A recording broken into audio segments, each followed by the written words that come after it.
As we start the book of Proverbs, we should consider its significance as a book of wisdom. Themes of wisdom pervade the biblical text from the very beginning of the scripture, where the Lord acts to create the world in wisdom, as Adam and Eve seek wisdom through eating of the forbidden fruit, as characters like Jacob display cunning in their actions, and Joseph through wisdom interprets the dreams of Pharaoh and administers the grain supply of Egypt with great prudence. Wisdom is associated with knowledge, with skill, with the ability to get things done. The Lord created using his wisdom. Psalm 104 verse 24, O Lord, how manifold are your works! In wisdom have you made them all. The earth is full of your creatures. Wisdom is associated with the art of living well, with the practical reason that is honed over time. It's associated with experience and maturity. It can be spoken of as a gift of God, as we see in the story of Solomon in 1 Kings chapter 3. It's also a result of searching and listening, as we will see in Proverbs chapter 2 and in chapter 3 verse 13. The practice of obedience is foundational for its attainment. It's also realized in community with the wise, as you spend time in the counsel of those who have already attained it. Wisdom is a prerequisite for just judgment and ruling. The knowledge of good and evil is associated with wisdom in various parts of Scripture. Wisdom is especially needed for those who act as kings. Wisdom is also something that acknowledges the riddle character of life, the patterns of human life that have to be puzzled out and understood over time. The book of Proverbs, in Hebrew, Greek and English, is named after its distinctive genre of the proverb. There is abundant evidence that the book of Proverbs was considered authoritative from earlier on. Its ordering in our canon connects it with other books that are attributed to Solomon. The Hebrew canon divides the scriptures into the law, the prophets, and the writings, and in that canon, the book of Proverbs is found among the writings. The writings in turn are divided into 3 poetic books, Psalms, Job, and Proverbs, 5 festival scrolls, Ruth, Song of Songs, Ecclesiastes, Lamentations, and Esther, and then Daniel, Ezra, Nehemiah, and Chronicles. The book of Proverbs is attributed to Solomon in the superscription, as in Ecclesiastes and Song of Songs. Within the historical narrative, King Solomon is synonymous with wisdom. That there should be an association with Solomon and the book of Proverbs and its wisdom is as natural as the association between King David and the Psalms. Whereas the law in Scripture presents people with a do this, don't do that pattern for behavior, the wisdom literature works in terms of the categories of wisdom and folly, focusing not so much upon commandments, but upon the rationale for behavior and the consequences of good and bad courses of action.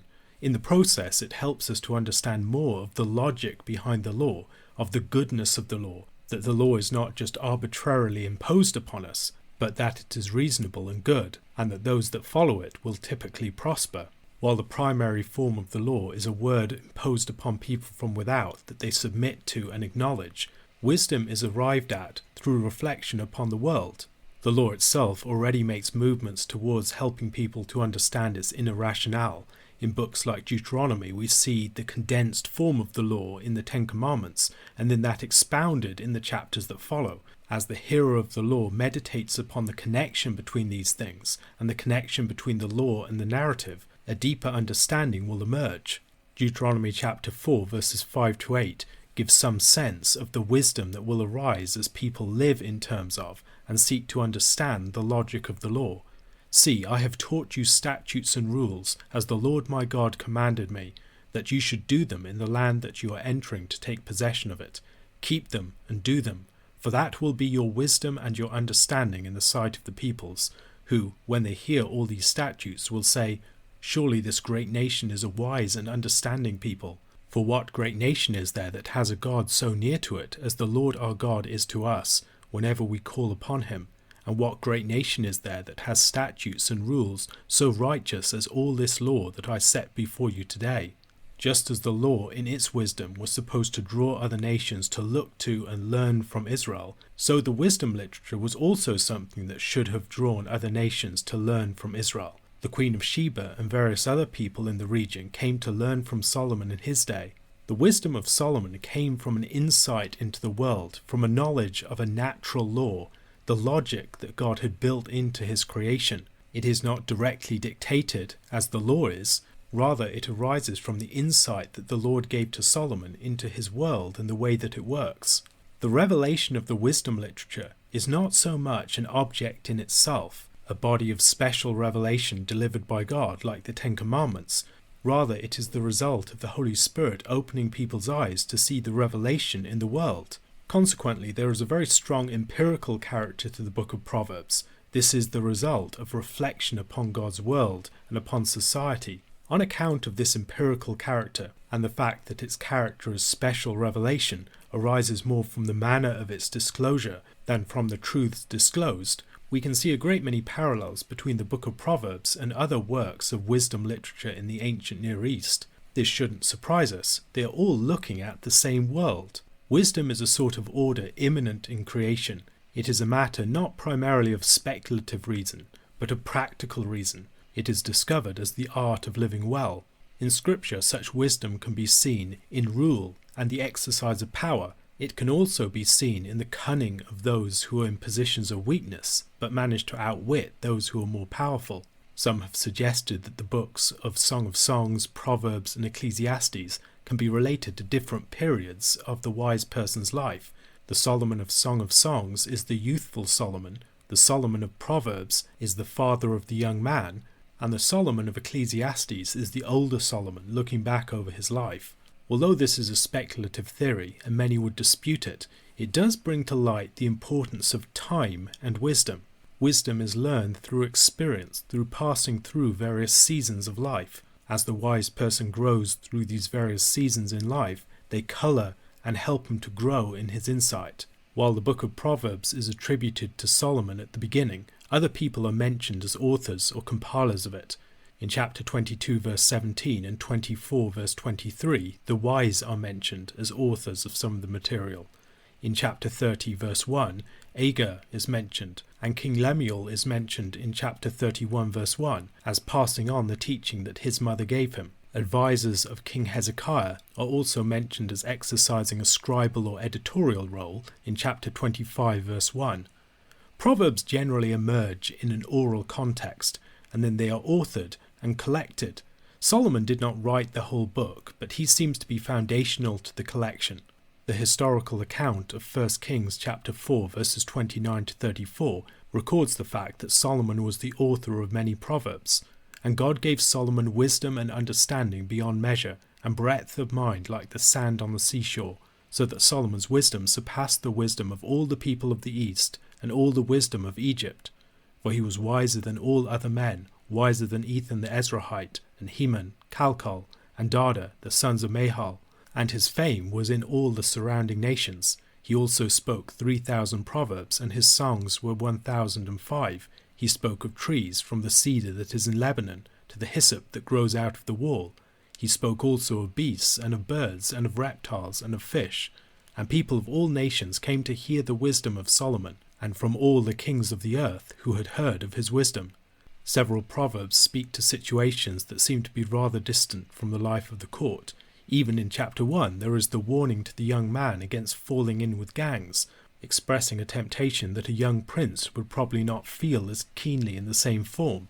Solomon is not necessarily the author of chapters 1 to 9 and various other parts of the book. The book seems to have been opened and added to for quite some time. There are various verses that are nearly repeated.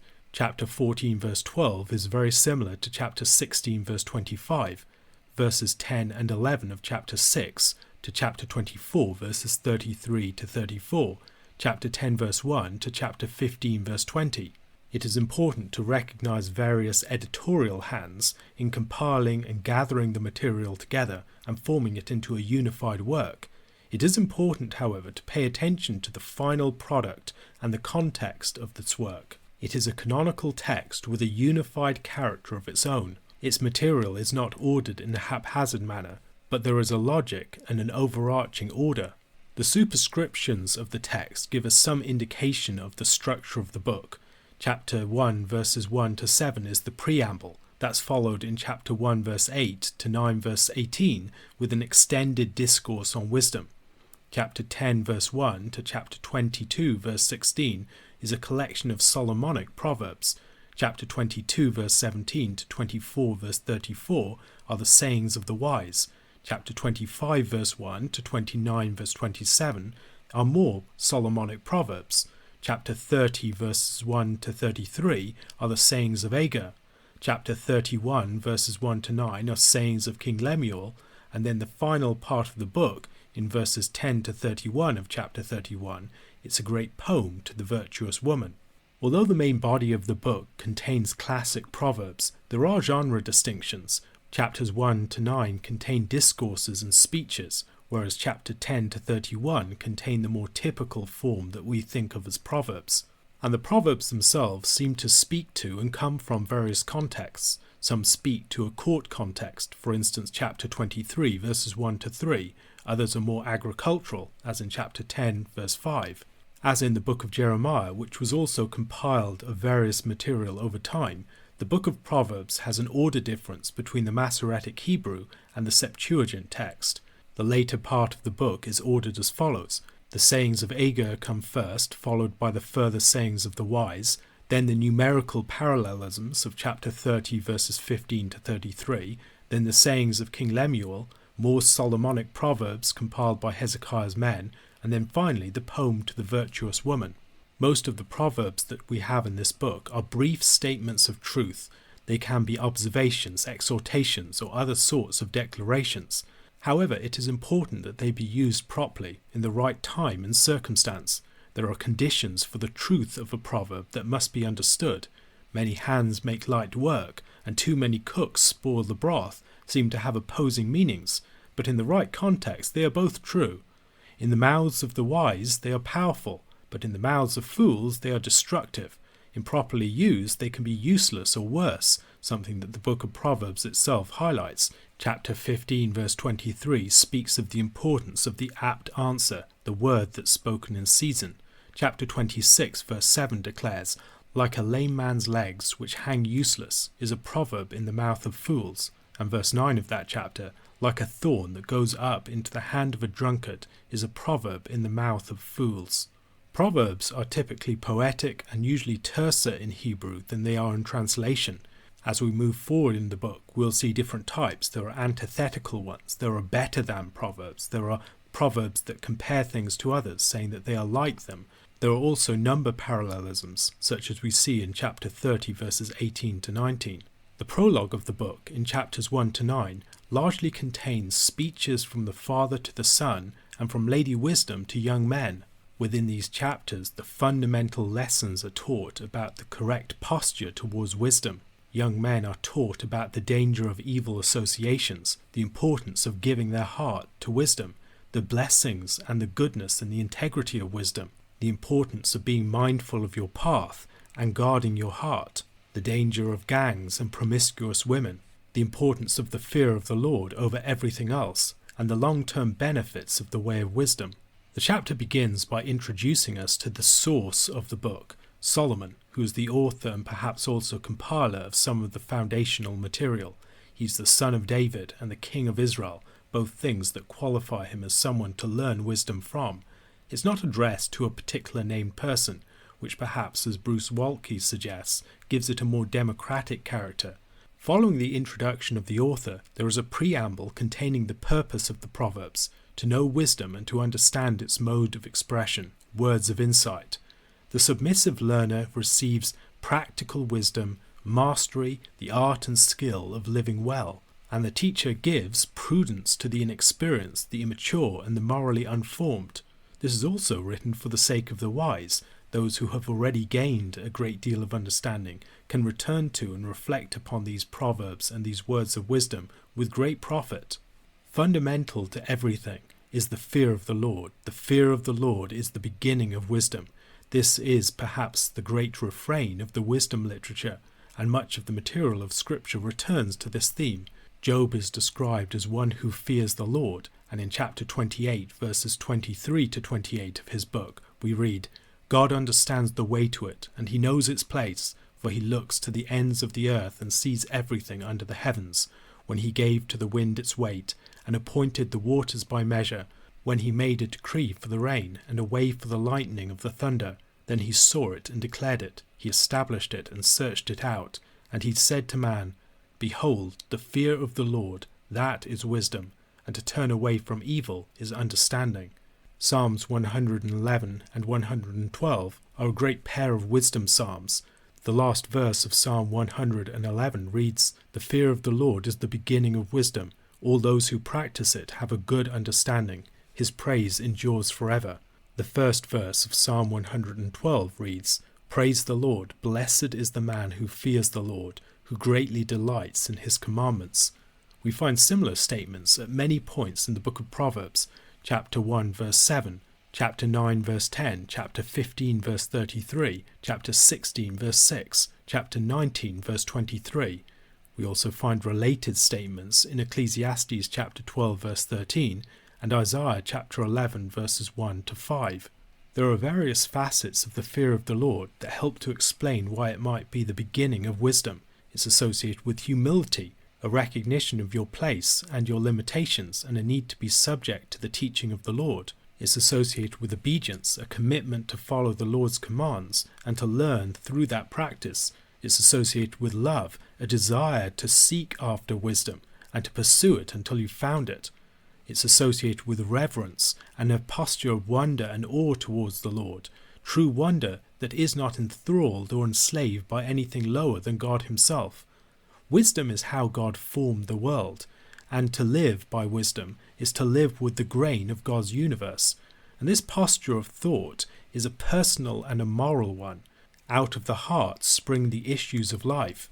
For the book of Proverbs, wisdom and folly are not primarily matters of the mind, but matters of the heart. The man with great intelligence, but with a disordered heart, will often only end up pursuing the way of folly with greater intensity. His intelligence can be used to rationalize more fully his folly to himself. The book is framed by the address to the son by the father. Throughout, the figure of the young man is the most prominent and primary addressee. The book is especially concerned with the temptations and dangers, the duties and possibilities that present themselves to the young man. Considering the prominence of the figure of the young man will also help us to appreciate the overarching theme of the choice of a spouse or female companion that runs throughout the book and gives it much of its order. The period of young adulthood is a time of sowing, for which the reaping will come later. Wisdom comes with time and experience, as people have passed through periods of sowing and reaping in their lives and realized the consequences of good and bad choices in those periods of sowing. The father's voice, importantly, is not alone. The young man is told to hearken to his mother's teaching, and in chapter 31 we encounter teaching given to King Lemuel by his mother, as the conclusion and the summation of the book's message. The authority of parents is of great importance in the communication of wisdom. This is the fifth commandment, to honor father and mother, second only to the fear of the Lord. We might recognize something of the logic of the 10 Commandments here. As people fear the Lord and keep the first 4 commandments, and honor their father and mother, keeping the 5th, wise obedience to the rest of the commandments will follow more naturally. In Exodus and Deuteronomy, the 5th commandment comes with promise, and this one does too. Hearing and keeping the words of father and mother result in a sort of adornment of the faithful son. When we think about character, we might think in terms of virtues and graces. Virtues are particularly associated with characteristics of action, but graces, things that people can see in us, traits of character. These are attractive facets of our character. If the person obeys his father and mother, he will discover over time that his obedience to their teaching is a glory to him. Through his honoring of his father and mother, he himself has become honorable. Heeding father and mother is prudent for various reasons. They are generally the people who most have our good in mind. They are best acquainted with us, and they have demonstrated their character and values to us in their own actions, making both trust in them and emulation of them well-founded. All of this makes the posture of trust in them as our initial guides quite reasonable. Contrasting with the path of the son who heeds his parents is the path of the son who heeds the call of sinners. It might be notable that the book of Psalms also begins with a similar juxtaposition of 2 paths and warns against bad company. Psalm 1 verses 1 to 2, Blessed is the man who walks not in the counsel of the wicked, nor stands in the way of sinners, nor sits in the seat of scoffers, but his delight is in the law of the Lord, and on his law he meditates day and night. Verses 11 to 14 describe the temptation presented by the gang to the young man. Gangs appeal to young men's virility, their desire to exercise their strength, to enjoy companionship and respect of male peers, to belong to a tight-knit band of brothers, and to obtain wealth and status. Here the young man is presented with the possibility of getting rich quickly through violence, murder, and robbery, as in the case of the adulterous woman, who will later appeal to the impulses of his lust. The appeal of the gang is, as Mark Horn observes, the appeal to the desire to obtain something good without diligence, self-mastery, sustained effort, self-restraint, faithfulness, or patience. It is good for the young man to desire power, camaraderie, honour, and wealth. His virility is not a bad thing in itself, but it requires self-mastery. Indeed, much of the book of Proverbs teaches such men how to obtain these things. The father warns his son against the young men of the gang. Such men can easily be driven by a hunger for violence itself, for the expression of unconstrained power. Evil becomes attractive to such men, not merely as a means to some other end, as a shortcut to wealth and power, but in itself as an experience of lawless power. High on their own testosterone, they desire the thrill of using their strength in service of their unchecked desires, and to subdue others beneath them. However, in contrast to the man who has mastered his own strength and expresses it in a self-controlled manner, such men are running to their own ruin. Their chosen course is both evil and foolish. It will bring their destruction upon their head. In Proverbs chapter 4, verses 14 to 19, we read of this in more detail. Do not enter the path of the wicked, and do not walk in the way of the evil. Avoid it. Do not go on it. Turn away from it and pass on. For they cannot sleep unless they have done wrong. They are robbed of sleep unless they have made someone stumble. For they eat the bread of wickedness and drink the wine of violence. But the path of the righteous is like the light of dawn, which shines brighter and brighter until full day. The way of the wicked is like deep darkness. They do not know over what they stumble. The voice, the invitation, and the warning of personified Lady Wisdom is an important repeated motif in the book, and here we encounter her for the first time. She is characterized, as elsewhere in the prologue of the book, as a female figure at the gates and major thoroughfares calling to young men. These are sites of entrance, of association and commerce. They're the places where the simple will be most likely to be led astray, to join the wrong company, or to engage in unjust action. The concluding section of the chapter contains both her message to the simple youths, but also her reflection upon her message and its reception.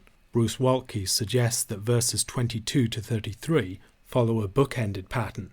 Verses 22 to 23 contain wisdom's exasperation with the unresponsive gullible and fools, and verses 32 to 33, which correspond, contain the death of the gullible and all fools, in contrast to the security of the wise.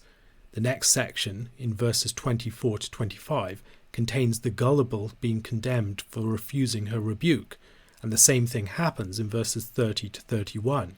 In verses 27 to 28, as in verses 29 to 30, wisdom rejects and mocks these people at the time of judgment.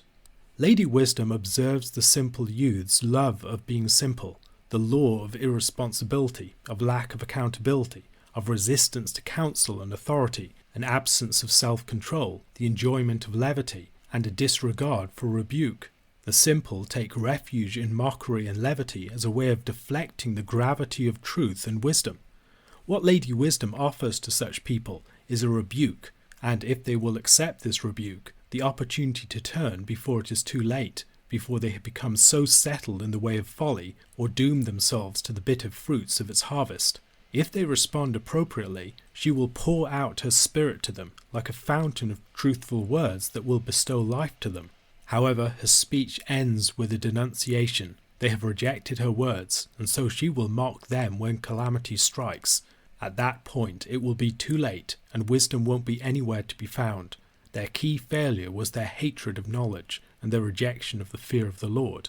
They were proud, wanted to be flattered, and rejected rebuke and correction. The end of her speech reveals the inherent danger of the path of the wicked, whereas those who follow the path of wisdom will enjoy ease and will experience safety. A question to consider: why might the fools in the time of their distress not be able to find wisdom any more? In Proverbs chapter 2, the father takes up his address to his son again.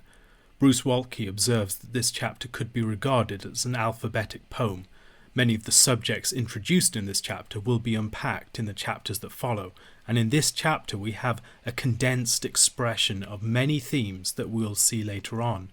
Even though it is not an acrostic, it is a single sentence with 22 verses, corresponding in their number to the letters of the Hebrew alphabet. It divides into two equal parts, the first half from verses 1 to 11, and the second from verses 12 to 22. The two halves can each be broken down further into two stanzas of 4 verses and one of 3 verses. The first half concerns the formative effect of wisdom upon the young man, and the second half the way that this formation will lead to the son's deliverance from a series of particular dangers, from wicked men and from the adulterous woman. When reading scripture more generally, the structure is illuminating of the meaning, as when we do a jigsaw puzzle, it is far easier to assemble the puzzle when we are attending both to the shapes of the pieces and to the images upon them. The poetic forms of the book of Proverbs are means by which its wisdom is discovered, and we'll see this quite clearly within this chapter. There's a movement here from the reception of the words from without to the treasuring of the words within, which we see in the first few verses. Words must be memorized and meditated upon. The first couple of verses enjoin a mental posture of attentiveness to the sources of wisdom without us, and a disposition, a turning of the heart towards understanding. Between verses 1 and 2 and verses 3 and 4, we have a movement from a receptive posture to a posture of pursuing wisdom in a far more active sense. The son is supposed to take a posture similar to that by which Lady Wisdom was described in chapter 1 in his pursuit of insight. It is one thing to be receptive to wisdom when it comes across our path, another to be proactive and relentless in our pursuit of it. Far too many people receive wisdom somewhat reluctantly, rather than running after it. There is an implicit comparison here to the young man pursuing a woman, and then to the quest for hidden treasure, an endeavour requiring great commitment and diligence, yet promising considerable rewards. The result of such a pursuit for the hidden treasure of wisdom is revealed in the second stanza, nothing less than the fear of the Lord and the knowledge of God. The fear of the Lord has earlier been described as the beginning of wisdom. The fear of the Lord is both what sets people on the right course for the pursuit of wisdom, but also that which the quest deepens. The knowledge of God is personal and intimate acquaintance with one's Creator. Wisdom is not primarily wrested from the world, but granted by God. The gift of the Lord's wisdom principally comes from his mouth, from the words of wisdom given in the law, and from the words of the sages to whom he has granted insight, words that are delivered through the words of the father and the mother. The person who meditates upon the word of the Lord and upon the words of those to whom the Lord has granted wisdom will have a great advantage over any relying simply upon their own understanding. The Lord is the source of wisdom for the righteous. As the righteous person constantly turns to the Lord for guidance, he experiences the Lord's protection in his way. This protection is, I believe, both the Lord's gracious protective oversight of the path of his people and the inherently safer nature of the path of righteousness. There are instructive parallels between verses 9 to 11, the third stanza, and the preceding stanza in verses 5 to 8. As Waltke recognizes, verses 5 and 9 are paralleled, both summing up the result of a form of education in a statement beginning, "Then you will understand." Verses 6 and 10 are paralleled, both substantiating the summary statement that precedes them in a statement beginning with the word "for." Finally, verses 8 and 11 are paralleled, both speaking of the way that the person who has been formed in such a manner will be watched over and guarded. In the parallels, we witness an important progression from the wisdom of the external instruction of the Lord to the wisdom of a person who is deeply internalized and now delights in such instruction. They meditate and reflect upon it. This movement is a very important one if we are to understand the wisdom literature more generally. In wisdom, there is an internalizing of the word in delight, in memorization, in meditation, in desire, and in understanding. This is something seen in the Psalms, and also in places like the book of Proverbs. The wise words of the Lord have become part of the righteous, just as the tablets of the covenant are treasured in the ark of the covenant at the heart of the temple, so the word of the Lord is treasured in the heart of the wise. Many of us have great wisdom around us.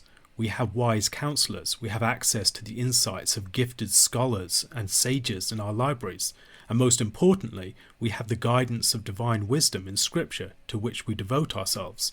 However, those who devote themselves to such external sources of wisdom will gradually find that those voices become part of their internal conversation, that their insight has taken up residence within, that wisdom has come into their heart, as verse 10 suggests. As wisdom is internalized, knowledge will become increasingly desirable, pleasant to the wise son's soul. The guarding that such a person experiences will increasingly be experienced from within. Such a person will have a discretion and understanding that protects him. Devotion to the instruction of the Lord and internalized wisdom, the formation described in the first half of the poem of this chapter, will deliver the son from the evil way, from the wickedness of men such as those described in the preceding chapter. The men described in these verses are marked out by their rejection of the straight and clear paths of uprightness for crooked paths in darkness, on which people will fall or be snared. Such men, in contrast to the wise son who finds knowledge pleasant, rejoice in doing evil and delight in its perverseness. They value evil for its evilness.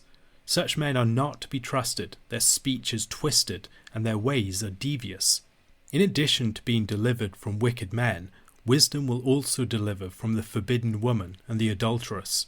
The young man is tempted not just by the gang and by the appeal of their vision of an evil brotherhood, but also by the allure of the promiscuous woman, the promise of whose sexual favours tempt him to devote his energies to her pursuit. This promiscuous woman will be an important figure in the book of Proverbs more generally, especially in chapters 5 to 7. She's paradigmatic in many ways. She represents the appeal of Folly herself. The men of the gang tempt with their perverted speech. The adulterous woman tempts with her smooth words. Speech and the weighing of words is a recurring theme throughout the book of Proverbs. The wise person is a master of his own words and a prudent judge of those of others. The temptation of the adulterous woman is felt chiefly through the smoothness of her words, through their power to flatter those who have not established a firm grasp of the proper sources of a healthy self-regard. Once again, as Waltke notes, there are parallels between two stanzas here, verses 12 to 15 and verses 16 to 19.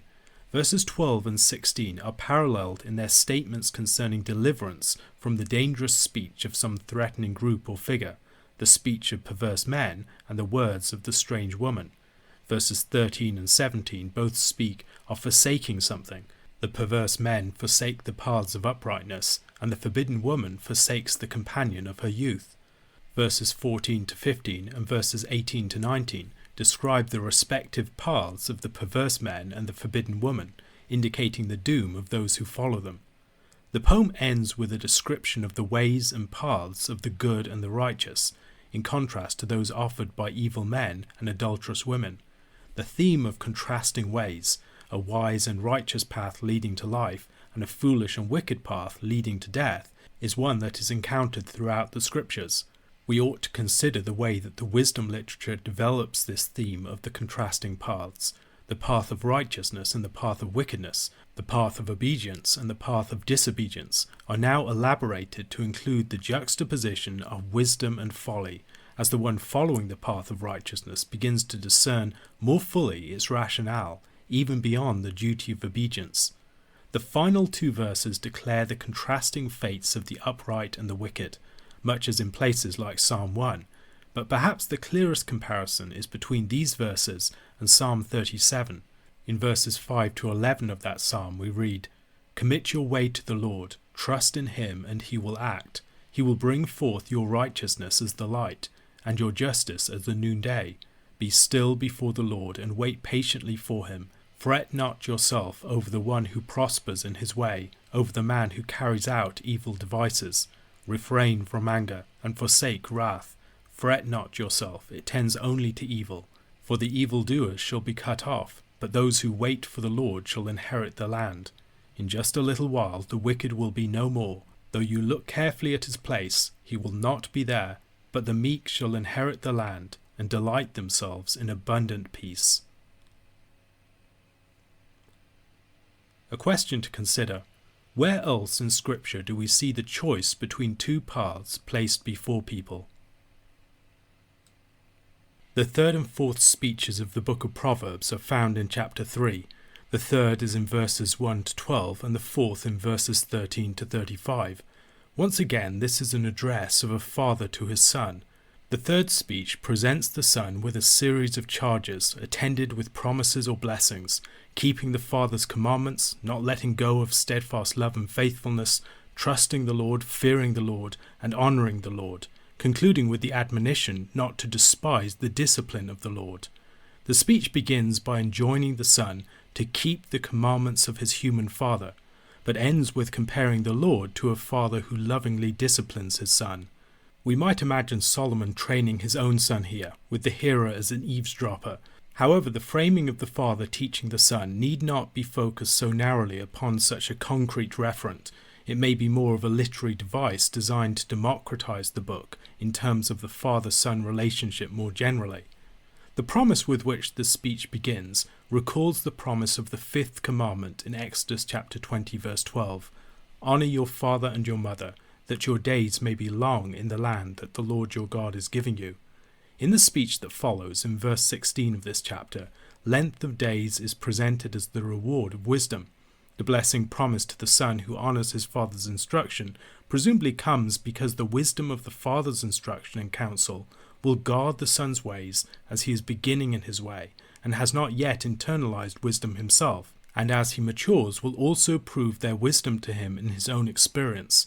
Perhaps the greatest of the challenges with regard to wisdom is where to find it. If you are not yet wise, how are you to know where to look for it? The instruction of parents is a very natural and in most situations the most promising place to begin. Wisdom first comes to us in the form of authoritative commandments that must be kept. Authority provides us with a reason for action before we have reasons of our own. However, good authority seeks to inform obedience so that it is offered increasingly willingly, rather than by coercion or mere thoughtless compliance. Parental authority may begin with the command, but it seeks to acquaint the child with the goodness of what is commanded, so that the principle with which the child is first acquainted as an external constraint or demand becomes a willing and witting principle of behaviour, which the child comes proactively to observe and understand. The statement of the father to the son here gestures towards just such a type of formation. The son must treasure and hold on to steadfast love and faithfulness, virtues that seem to correspond with the fear of the Lord in chapter 16 verse 6.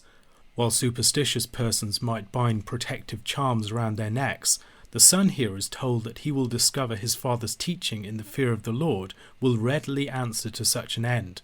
The father's teaching will also be like an adornment that a man might wear around his neck that would attract people's attention and praise. He must also write them upon the tablet of his heart. Memorization of the instruction of the father is a critical step in the process of internalizing the wisdom of his lessons. The word hidden in the tablet of the heart should also recall for us the tablet of the law in the Ark of the Covenant in the tabernacle, which among other things symbolized the human heart. Proverbs chapter 6 verses 20 to 22 make a similar statement. My son, keep your father's commandment, and forsake not your mother's teaching. Bind them on your heart always, tie them around your neck. When you walk, they will lead you. When you lie down, they will watch over you. And when you awake, they will talk with you. The hearer should likely remember the words of Deuteronomy chapter 6 verses 4 to 9 here, and recognize the implicit association between the teaching of the father and the teaching of the law, and between the father's teaching of his son and the Lord's teaching of Israel as his firstborn son. Hear, O Israel, the Lord our God, the Lord is one. You shall love the Lord your God with all your heart, and with all your soul, and with all your might. And these words that I command you today shall be on your heart. You shall teach them diligently to your children, and shall talk of them when you sit in your house, and when you walk by the way, and when you lie down, and when you rise. You shall bind them as a sign on your hand, and they shall be as frontlets between your eyes. You shall write them on the doorposts of your house and on your gates. In Deuteronomy chapter 6, the word of the law, the word of the Lord's teaching of his son Israel, is communicated by fathers to their sons, just as the Lord promises prosperity to Israel if they diligently keep his commandments, so the father here gives his son a similar assurance of blessing if he observes his instruction. Children are initially cast upon their parents. They depend upon their parents and don't have much of a choice but to trust them. Wisdom requires this initial stage of trust. We will never obtain wisdom without trusting others to direct us into it. The challenge is to trust the right people and to move to a point where we are increasingly exercising our trust responsibly, circumspectly, and with discretion, rather than merely trusting people because we cannot do otherwise. Over time, for instance, we will find our trust of wise people is rewarded with blessing, which makes ongoing trust of them even more reasonable and understandable. The good father recognizes his own limitations as a guide in the path of wisdom, and while he wants to direct his son as far as he can, the primary form of direction that he can give is to wiser teachers than he. Above all else, his task is to direct his son towards the Lord. In the rest of this third speech, the father teaches his son to relate to the Lord with trust, fear, and honor, and to submit to his discipline. This is the most important lesson that he can teach, for the fear of the Lord is the wellspring and the greatest substance of wisdom. To trust in the Lord is, among other things, to observe his commandments in the confidence of his ordering of the world and in his providential rule over it. Those who depend on their own impressions will often be tempted to divert from the Lord's instructions, as they believe that success and prosperity will come more readily by following their own counsels. They see the wicked prospering and believe that they would be better off if they followed them in their ways, rather than walking in the way of uprightness. We see the psalmist struggling with this in places like Psalm 73, where Asaph describes his initial envy of the wicked as they apparently prospered, wondering whether his righteousness was all in vain. It was only through trust in the Lord and in turning to him that he was brought back from that brink. Psalm 37 describes something similar in verses 1 to 7. Fret not yourself because of evildoers, be not envious of wrongdoers, for they will soon fade like the grass and wither like the green herb. Trust in the Lord and do good, dwell in the land and befriend faithfulness. Delight yourself in the Lord, and he will give you the desires of your heart. Commit your way to the Lord, trust in him, and he will act. He will bring forth your righteousness as the light, and your justice as the noonday. Be still before the Lord, and wait patiently for him. Fret not yourself over the one who prospers in his way, over the man who carries out evil devices. Wisdom is about the long-term course of our lives, about what we sow and what we will reap. It is about the consistency to make good commitments and to follow through with them, doggedly persevering even when things look unpromising. Here we see that wisdom is a matter of living by faith, not by sight.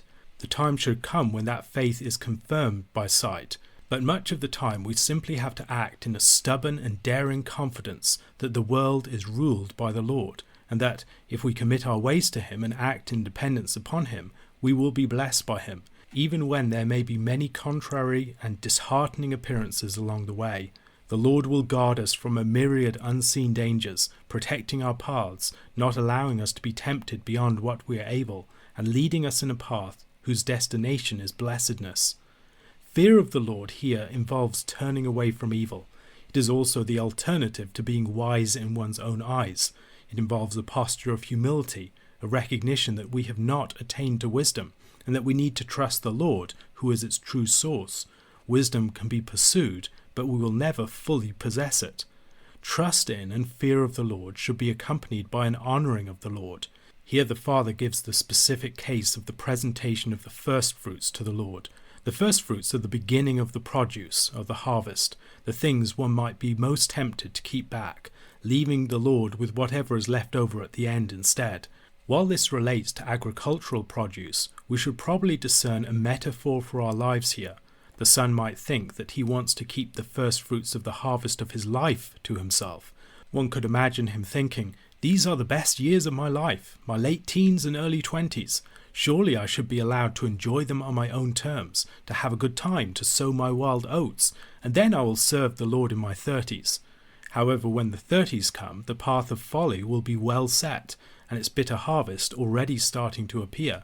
Had he honoured the Lord by presenting him with the first fruits of his years, he would be prospering and experiencing rich blessing in many areas of his life. We should not delay our service of the Lord. We should give him the first fruits of our life, our week, our day, our wealth, and we will be richer in the rest of it on that account.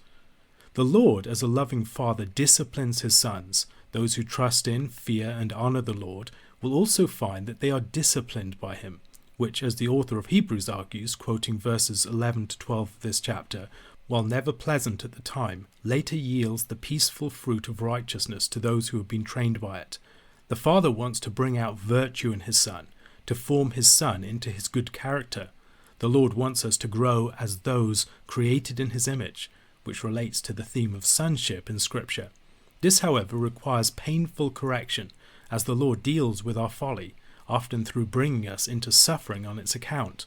If we want to be treated as sons and to grow into a closer relationship with our Heavenly Father, we are asking for the Lord to take our sin and our folly seriously and to deal with us in ways sufficient to correct them.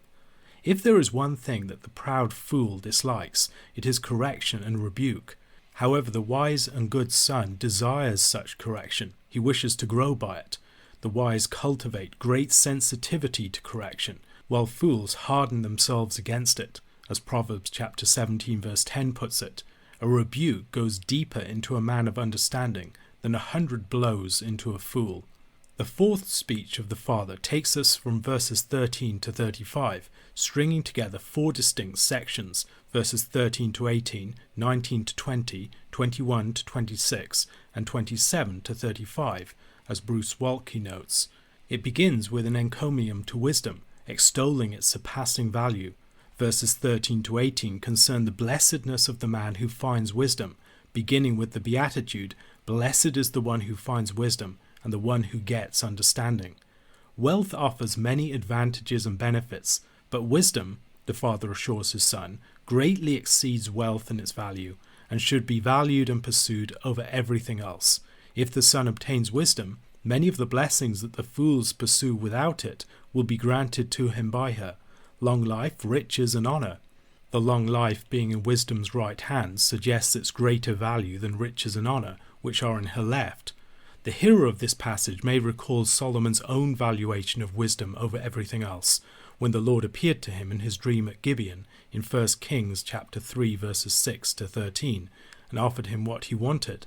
Solomon said, "You have shown great and steadfast love to your servant David my father, because he walked before you in faithfulness, in righteousness, and in uprightness of heart toward you. And you have kept for him this great and steadfast love, and have given him a son to sit on his throne this day. And now, O Lord my God, you have made your servant king in place of David my father. Although I am but a little child, I do not know how to go out or come in. And your servant is in the midst of your people whom you have chosen, a great people, too many to be numbered or counted for multitude. Give your servant therefore an understanding mind to govern your people, that I may discern between good and evil. For who is able to govern this your great people?" It pleased the Lord that Solomon had asked this, and God said to him, "Because you have asked this, and have not asked for yourself long life or riches or the life of your enemies, but have asked for yourself understanding to discern what is right, behold, I now do according to your word. Behold, I give you a wise and discerning mind, so that none like you has been before you, and none like you shall arise after you. I give you also what you have not asked, both riches and honour, so that no other king shall compare with you all your days." Besides the gifts that she offers to those who seek her, wisdom's ways are pleasant and peaceful. Solomon's wisdom was associated with the peace and flourishing of Israel as a nation. The tree of life brings us back to the Garden of Eden. The tree of life was in the centre of the garden, and offered eternal life and healing to those who ate of it. The hearer should think back to the story of Genesis and to mankind's attempt to grasp at the treasures of autonomous wisdom from the tree of the knowledge of good and evil before they were ready to receive it. As a result, they were expelled from the garden, particularly in order that they might not have access to that tree. They were also frustrated in their labours from that point onwards. Wisdom, however, offers something of a path back into the garden. In submitting to the Lord and seeking wisdom, rather than seeking to steal her fruit, one will get to enjoy her fruit and enjoy the blessings of life that come from it. Adam and Eve sought the fruit of the tree of the knowledge of good and evil in order to grasp at a divine-like status and power which God had manifested in his act of creation.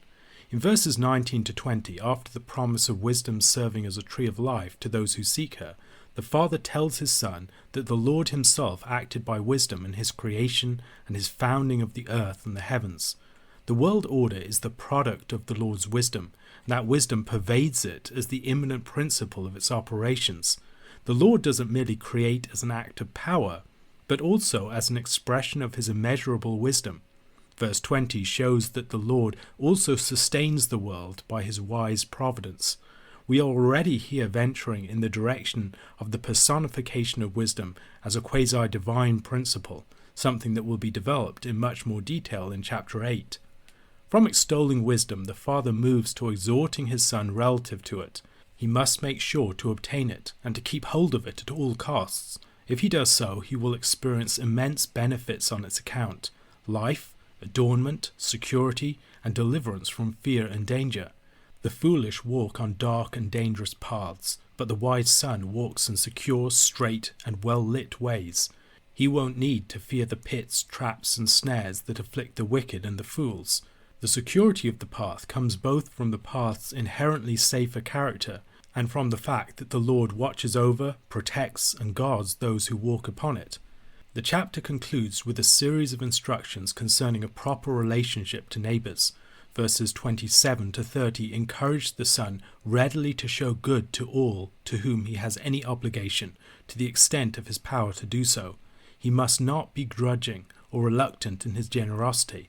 We might here recall passages such as Deuteronomy chapter 15, verses 7 to 10.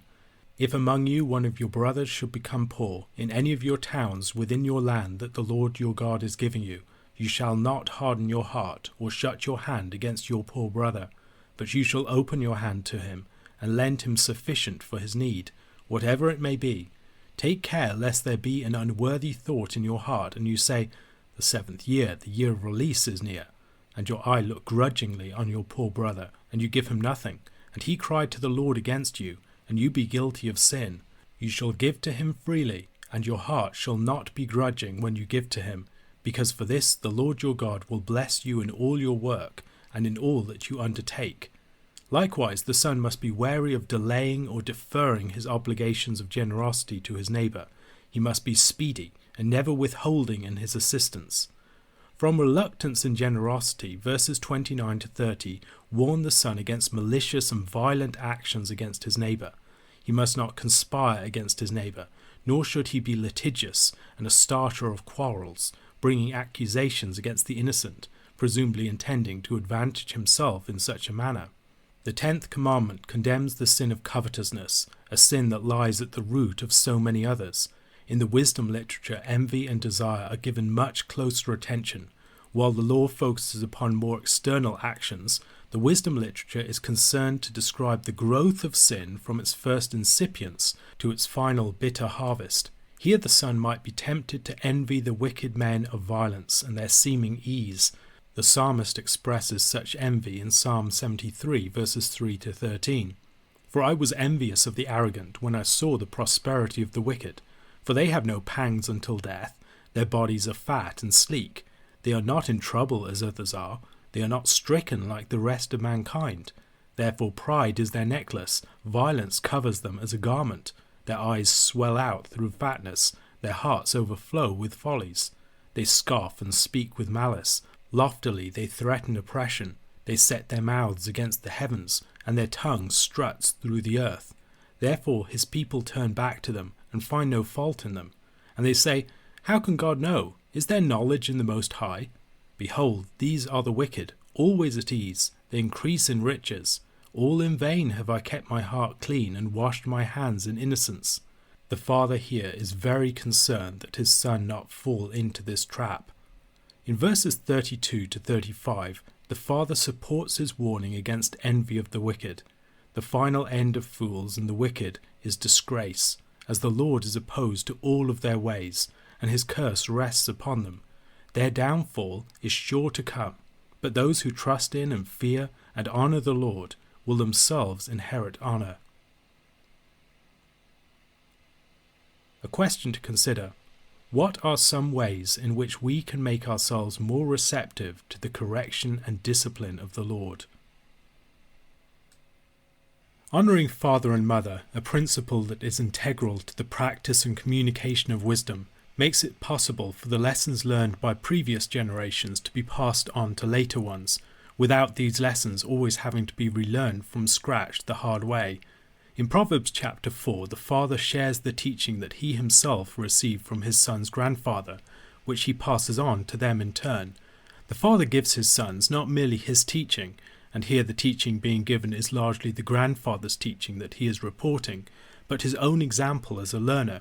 The father's example as a faithful learner and the confirming witness of the grandfather strengthens his teaching. He was once in his son's shoes, and the lessons that he received from his father stood him in good stead. He is also passing on a family legacy of wisdom, and his sons are the next link in the chain. When the time comes, they will be expected to teach their own sons as fathers in their turn. Within these verses we can see that part of the destiny of the son setting out on the path towards wisdom is that he become a father himself one day, and pass on the lessons that he learned to a new generation.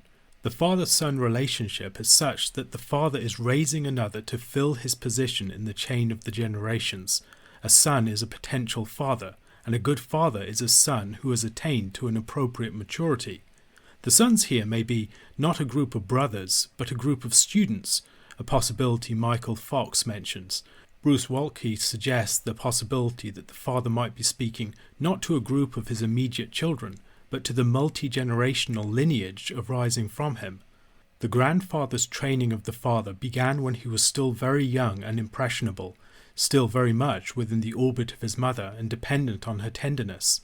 The image here is of a loving household, with two parents actively committed to their child's care and instruction. The importance of the involvement of fathers and mothers in the raising of the son is seen at many points in the book of Proverbs.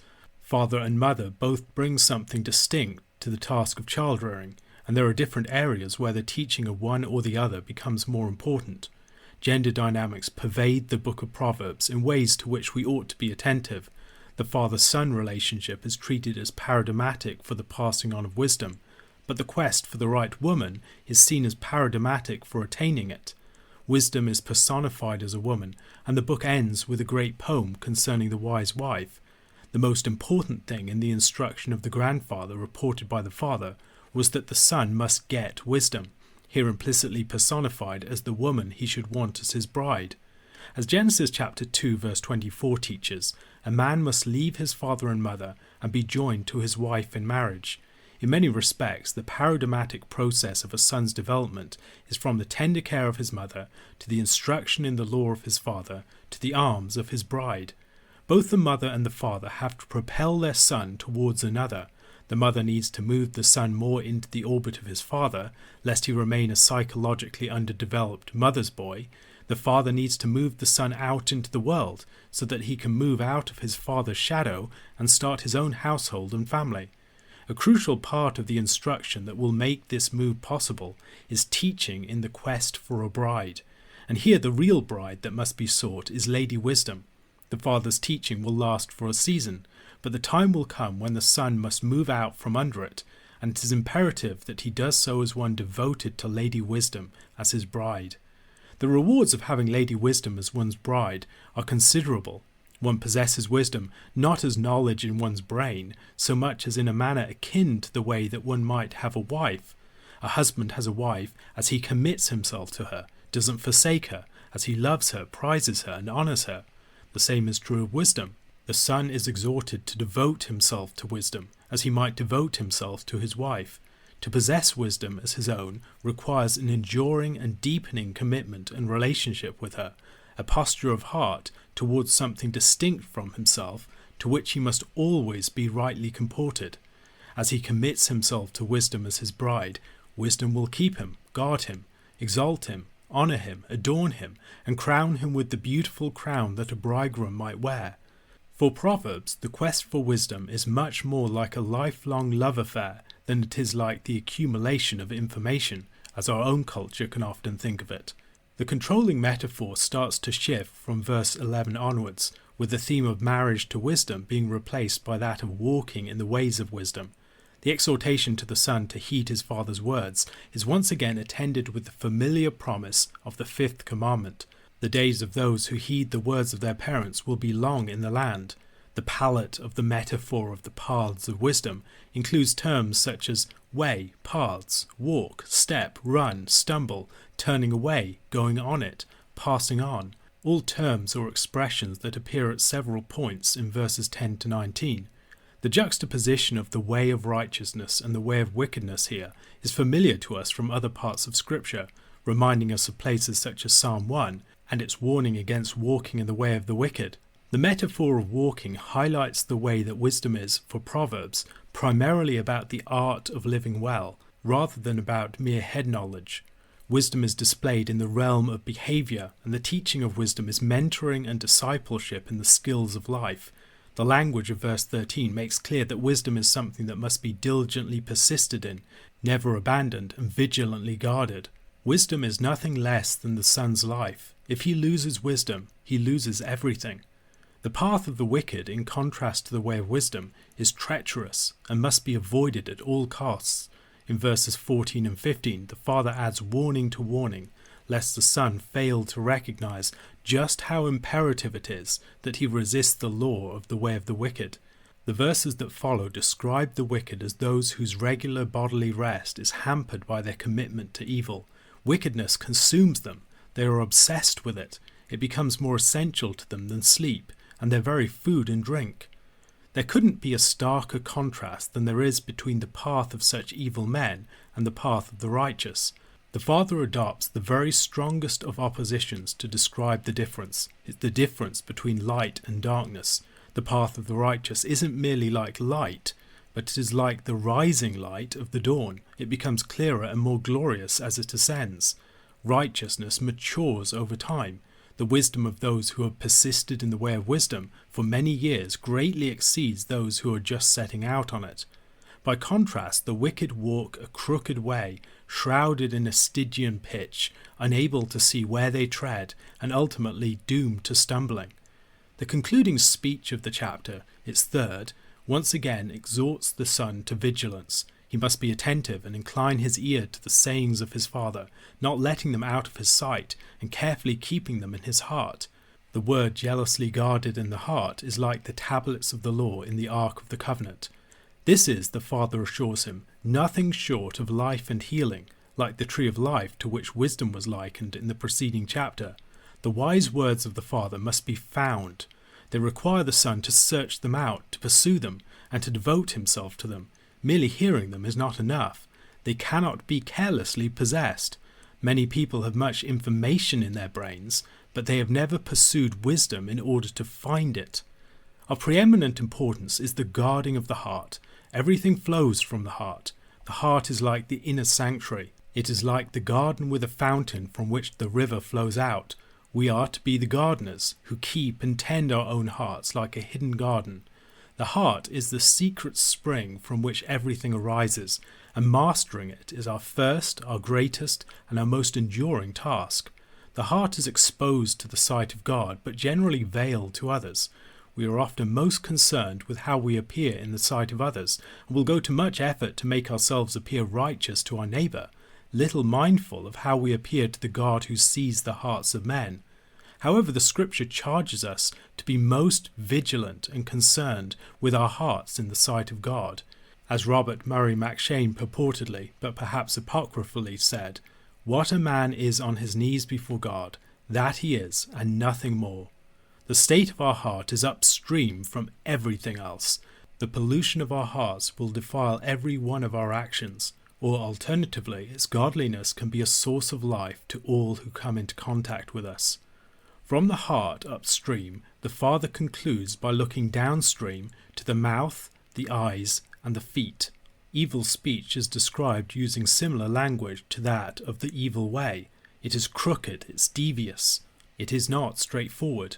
In Proverbs, it's the mouth that first reveals the state of the heart. Out of the abundance of the heart, the mouth speaks, as our Lord says. In addition to the mouth, the eyes must be fixed on what is most important. If your eyes are not fixed, you will not be walking in a straight way. The person whose attention is distracted, whose eyes are constantly diverted from the things that they ought to be focused upon, will always be in danger of stumbling. The movement from the well-guarded heart to the well-ordered eyes that are fixed on the things that really matter, to the foot that walks in the path of righteousness, is one that is very much in line with the message of Proverbs more generally. One of the things being expressed in these verses is that the whole of the body must be coordinated in the task of righteousness, in the way of wisdom. A question to consider: how does this chapter's portrayal of wisdom differ from common portrayals within our current day? What might we learn from the contrast? Proverbs chapter 5 contains the 8th speech of the father to the son. The father gave a more general warning about wicked men and adulterous women in the prologue, but in these chapters those earlier warnings are elaborated. Much of chapters 5 to 7 are devoted to warning the son against the adulterous woman in particular. She represents one of the greatest temptations and the greatest dangers that he faces. The chapter opens with an exhortation to the son to be attentive, addressing the son as a listener. In verse 2, the father declares that the purpose of the attentive ear are the well-mastered lips. The statement here is similar to that of Malachi chapter 2 verse 7. For the lips of a priest should guard knowledge, and people should seek instruction from his mouth, for he is the messenger of the Lord of hosts. The lips of the well-taught son will be discreet and will guard knowledge. As we see elsewhere in the book of Proverbs and in Scripture more generally, a person's speech is powerfully indicative of their wisdom or their lack of it. The lips of a wise son are immediately contrasted with the lips of the forbidden woman. The wise son's lips guard knowledge, the forbidden woman's lips drip honey.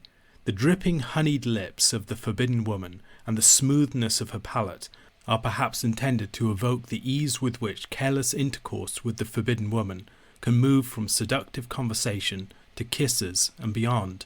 The language of dripping lips, while primarily having to do with seductive speech at this point, is elsewhere connected with sensual kisses in places like Song of Solomon, chapter 4, verse 11. Your lips drip nectar, my bride. Honey and milk are under your tongue. The fragrance of your garments is like the fragrance of Lebanon. The fool is especially susceptible to the sweet speech of the adulteress. The fool's pride makes him vulnerable to flattery.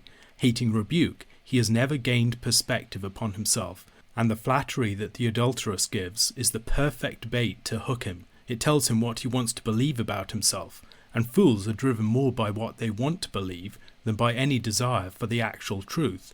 Here the father warns that the sweetness and smoothness of the adulterous woman's words are profoundly deceptive.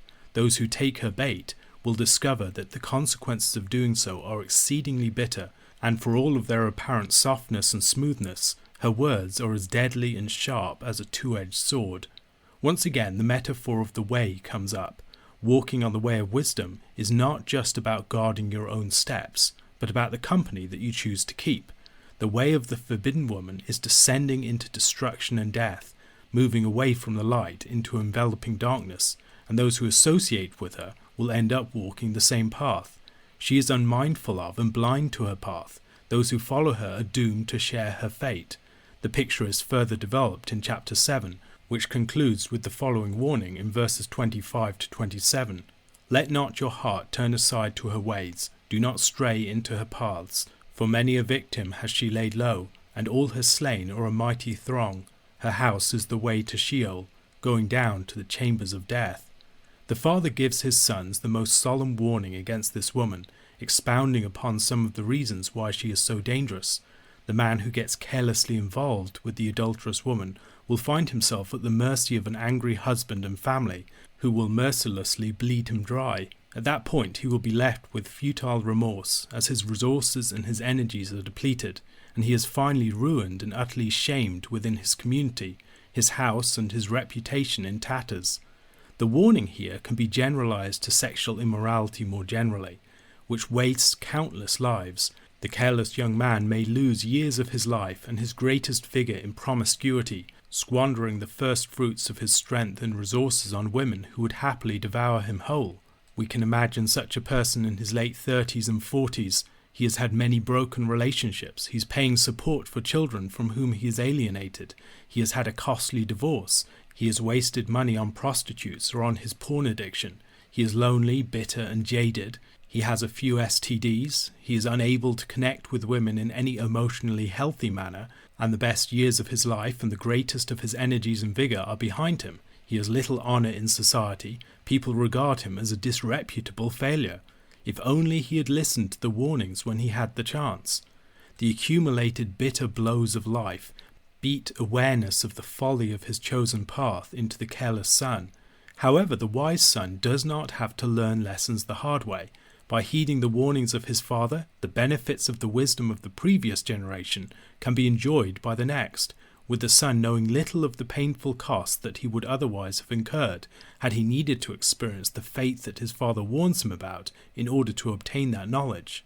The alternative to the folly of pursuing the adulterous woman is fidelity and chastity in marriage. Within much of the Old Testament, sexual relations are focused upon procreation. However, within the wisdom literature, sexual relations are a source of delight and pleasure. How a man handles his sex drive is a primary testing ground for wisdom. Folly in this area can be devastating, but a wise man who orders his sexual desire solely, but fully, towards one woman is promised preservation from the dissipation that afflicts the unchaste, and joy and delight in physical relations with his wife. While the promiscuous man is depleted and consumed by his dissipation, the faithful man enjoys a sort of rejuvenation in the play of sexual union with the wife of his youth. Sexual relations here are described using metaphors of drinking, flowing waters, fountains, and love is spoken of as something that can intoxicate the one who imbibes it. In Scripture, women are frequently associated with wells. Rebecca, Rachel, and Zipporah were all met at wells. Wells are symbols of life, refreshment, and fertility. A fountain or a well can create a realm of life around it. The Song of Solomon, chapter 4, verses 12 to 16, employs this imagery to speak about the bride. A garden locked is my sister, my bride, a spring locked, a fountain sealed. Your shoots are an orchard of pomegranates with all choicest fruits, henna with nard and saffron, calamus and cinnamon, with all trees of frankincense, myrrh and aloes, with all choice spices, a garden fountain, a well of living water, and flowing streams from Lebanon. Awake, O north wind, and come, O south wind. Blow upon my garden, let its spices flow. Let my beloved come to his garden, and eat its choicest fruits. The foolish man wanders from promiscuous woman to promiscuous woman. His springs are scattered, their waters flow in the streets, where the prostitutes sell their bodies. Rather than fountains that could sustain a glorious garden, these fountains have their waters wasted on the ground. Instead of this, the wise son should devote himself to one woman, to whom he is exclusively committed, a well that is his alone. He is to be intoxicated with the love of his wife, having eyes for her alone, sensually delighting in her body, and rejoicing in and enjoying her. It is important to attend to the metaphors here, flowing fresh water and intoxication. Sexuality is something in which life and energies flow between people. Sexuality is something that causes us to lower our guards, to relax and to open up, like we might when drinking alcohol. This is what sexuality is supposed to involve. Such sex is not safe. In such sex, you are dropping your defenses, opening yourself up, and allowing something of your life to flow to another person. Indeed, the things that make sex unsafe are the very things that make sex so good. When we read the seventh commandment, "You shall not commit adultery," we may merely hear the prohibition. However, much of the purpose of the wisdom literature is to acquaint us with the rationale, with the goodness and wisdom of the commandment. The man who commits himself to one fountain, a well exclusive to himself, can enter into the fullness of the goodness of sex. He can drop his defenses. He can become utterly intoxicated in a woman. Waters can flow out, bringing life and fruitfulness. Such a man can enjoy the blessing of profound emotional openness with and exposure to a woman. He can drink fully of her love, without being afraid of losing his wits and being destroyed by her. By contrast, Our promiscuous society is all about the emotional and physical prophylactics that prevent waters of life from flowing between people, that try to protect people from really getting intoxicated. However, intoxication and waters flowing in sexual relations are unavoidable. Even if no STDs are spread and the contraception works, men will still expend their sexual vigor, their emotional energies, much of their wealth and years of their lives on women who may be open springs, when they might have given themselves fully to one woman and delighted in her without reservation or guardedness. When this is considered, being a one-woman man is seen to be the clear, wise course. While being such a man involves resisting the law of the adulteress and other women, the father suggests that the best way to resist such women is to delight even more fully in one's wife.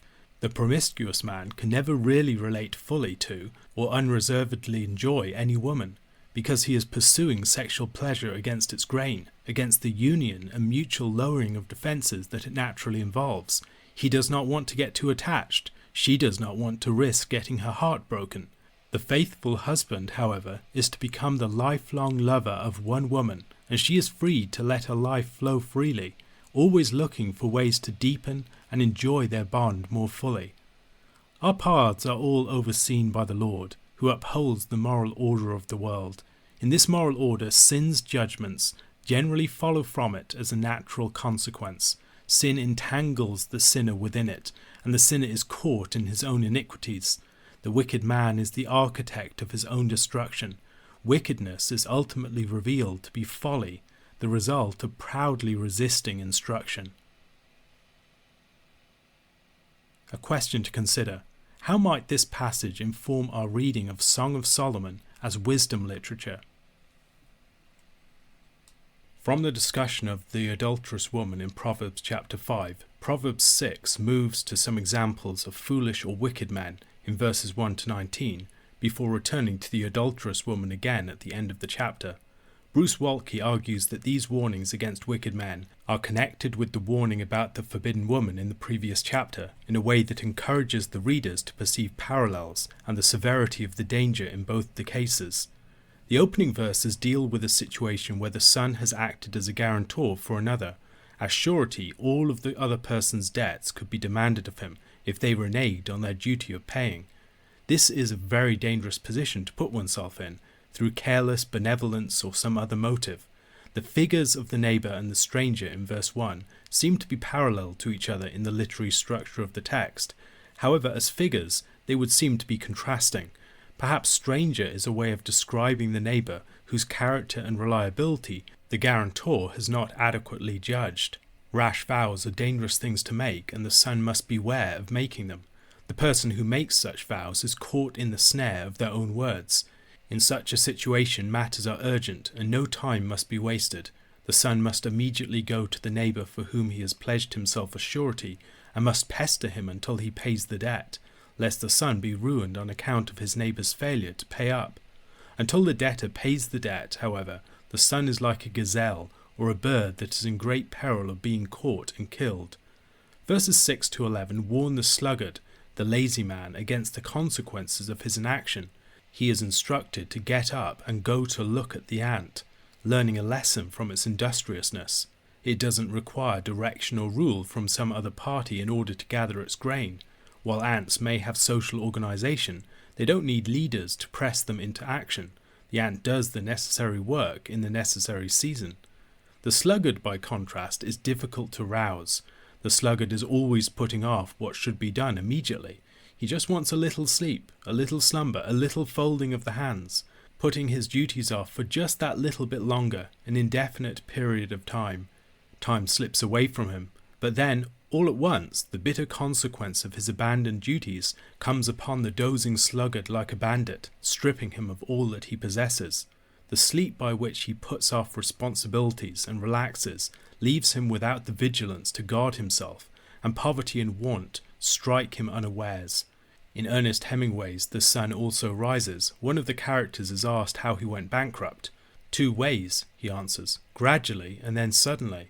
This is the experience of the sluggard. The process of falling into poverty comes slowly, and perhaps barely perceptibly, as he inches towards the precipice in his careless inattention. and then all of a sudden he is falling headlong, with rock bottom rapidly approaching. Verses 12 to 19 describe another figure whose doom comes suddenly, this time the trouble-making rabble-rouser. He is a worthless fellow, a son of Belial, language that is used of various wicked men in Scripture, especially those who stir up strife and conflict. His primary mode of dealing is crooked speech, devious and deceptive language that distorts the truth and incites conflict. His speech is accompanied by veiled motions, designed secretly to disclose his true intentions and beliefs to his fellows, or to dishonour authorities in their sight. His heart is perverted and set on malicious plans, for which the secret instigation of conflict is generally key. He unleashes discord, purposefully setting it loose and allowing it to do its mischief, while hiding his own hand. However, like the sluggard, the downfall of such a man will be sudden and unexpected. We are not told how his downfall will come about. It could be one of a great many ways. Perhaps he is caught in the act of causing his trouble. Perhaps others conspire against him in the ways that he has conspired against them. Perhaps he is caught up in the discord that he has created, and he is destroyed within it, as he hadn't realized the danger of the forces that he was playing with. Perhaps what is in view here is a divinely delivered judgment. Whatever it is, he is not prepared for it, but it is certainly coming upon him. Verses 16 to 19 describe this figure of the troublemaker, taking up much of the language of the preceding verses, describing the perverse anatomy of such a man. The form of the saying, "There are 6 things that the Lord hates, 7 that are an abomination to him," is designed rhetorically to amplify the hearer's sense of the Lord's abhorrence of the things about to be mentioned. Perhaps we can see a movement down through the body in verses 17 and 18, with the whole figure being summed up in verse 19. For this troublemaker, the parts of his body have been so consistently devoted to these wicked activities that the wicked uses to which they have been put have twisted and determined their basic character. The troublemaker's core sin is the breaking of the 9th commandment. He bears false witness against his neighbour, seeking by his words to encourage disputes and conflicts among brothers, to set people against each other. The concluding section of the chapter returns to the theme of the adulterous woman, with which the larger passage opened at the beginning of chapter 5. Here the son is charged to attend to the commandment of the father and the teaching of the mother. It is important to note that the father and the mother are a unity. Both of them are involved in the training of the son. Both of them are active teachers, not just leaving the task to the other. We probably ought not to put much weight on the different words used for their teaching here. That said, paying attention to the bigger picture, there do seem to be important differences between the two. Although modern people may often think that speakers are interchangeable, the same message given by different persons can have a very different force to it. When the father speaks to his son, he speaks to his son as one who was himself a son once, and he is speaking to one who will be a father in his own turn. The gendered character of that teaching is even more important on this particular subject. The father is likely speaking as one with first-hand experience of the temptation and the resistance of the forbidden woman, and choosing the wife of his youth instead. The teaching of a father is an apprenticeship in manliness for his son, part of the son's initiation into the world of men, a training in virtue which the mother isn't equipped to give in quite the same way, despite the great importance of her particular input. The mother, on her part, speaks to her son, as she does at the end of the book of Proverbs, as one with greater personal insight into the character of various types of women, a sort of knowledge that the father does not have to the same degree. The father does the overwhelming amount of the direct teaching of the son in Proverbs, but on several occasions we hear him supporting the teaching of his wife, strengthening her words both with his added witness and by his support for her instruction. The picture that emerges is one in which both parents actively collaborate in the moral training of their child, supporting each other in the task, while each speaking with a force that is particular to themselves in their motherly or fatherly capacity. At a few points in the book of Proverbs, the son is instructed to have a close and constant relationship with the teaching of his parents. In chapter 3, verses 1 to 3, "My son, do not forget my teaching, but let your heart keep my commandments. For length of days and years of life and peace they will add to you. Let not steadfast love and faithfulness forsake you. Bind them around your neck. Write them on the tablet of your heart. And in verses 21 to 23 of that chapter, "My son, do not lose sight of these. Keep sound wisdom and discretion, and they will be life for your soul and adornment for your neck. Then you will walk on your ways securely, and your foot will not stumble. If you lie down, you will not be afraid. When you lie down, your sleep will be sweet." All of this recalls the command of Deuteronomy chapter 6, verses 6 to 9 concerning the Torah. "And these words that I command you today shall be on your heart. You shall teach them diligently to your children, and shall talk of them when you sit in your house, and when you walk by the way, and when you lie down, and when you rise. You shall bind them as a sign on your hand, and they shall be as frontlets between your eyes. You shall write them on the doorposts of your house and on your gates." The son who commits himself to his parents' teaching will be protected by it, even if he has not yet fully internalized it in the form of deeper understanding. Wisdom begins with fearing the Lord and honoring our parents, from which postures insight can slowly arise. The teaching of the good parents will form the child to the point where the lessons have become part of him. These lessons will protect him from the wicked woman, and their words from her smooth and seductive speech. In verse 25, the father charges his son not to desire the beauty of the adulterous woman. We should observe the deepening of the command at this point. It is not merely walking after the adulterous woman that is being warned against here, but desiring her. We are dealing with the 10th commandment here, the prohibition on coveting, not merely the 7th, the prohibition on adultery. The warning against desiring such a woman is followed by several reasons. Desiring such a woman is actually desiring your own destruction, if you see what it all entails. The first rationale for not desiring such a woman involves the contrast between the cost of a prostitute, who might in some cases be haggled down to the price of a single loaf of bread, and the adulterous woman, whose favours are seemingly freely given, but who may well cost a man his life when her husband discovers. It is worth recalling that Israel had a death penalty on adultery. This argument definitely doesn't legitimate the use of prostitutes. Rather, it is highlighting the unconsidered costs of adultery, in particular the vengeance of a wronged husband. The man who has relations with such a woman is, as the verses that follow make clear, playing with fire. He will unavoidably be burned. The illustration of a thief is then brought forward. The severity of a thief's crime can be mitigated by a sense of his economic desperation. If a starving thief steals food, people won't judge him that harshly. However, even such a thief may be required to pay back the full measure of what he has stolen and much more besides. He may well be ruined by the restitution that he's expected to give. If the consequences for such a thief's crimes are bitter, how much more those for the one who commits adultery? If he's lucky, he might get away with a severe beating. However, he may well lose his life, and while the starving thief won't face that strong of a moral judgment, the man who lies with the adulterous woman will be utterly shamed and disgraced. A betrayed husband is not the sort of person who will lightly forgive. No matter what compensation the adulterous man offers, the vengeance of the betrayed husband will not easily be assuaged. A question to consider. The 7th commandment prohibits the committing of adultery. The book of Proverbs takes that commandment and unpacks it, relating it to the desiring of the forbidden woman, and explores all of the ways in which that sin grows from its first seed to its full expression and its bitter harvest. How might this fuller description help the wise son to put up guards against this sin and more effectively to resist it?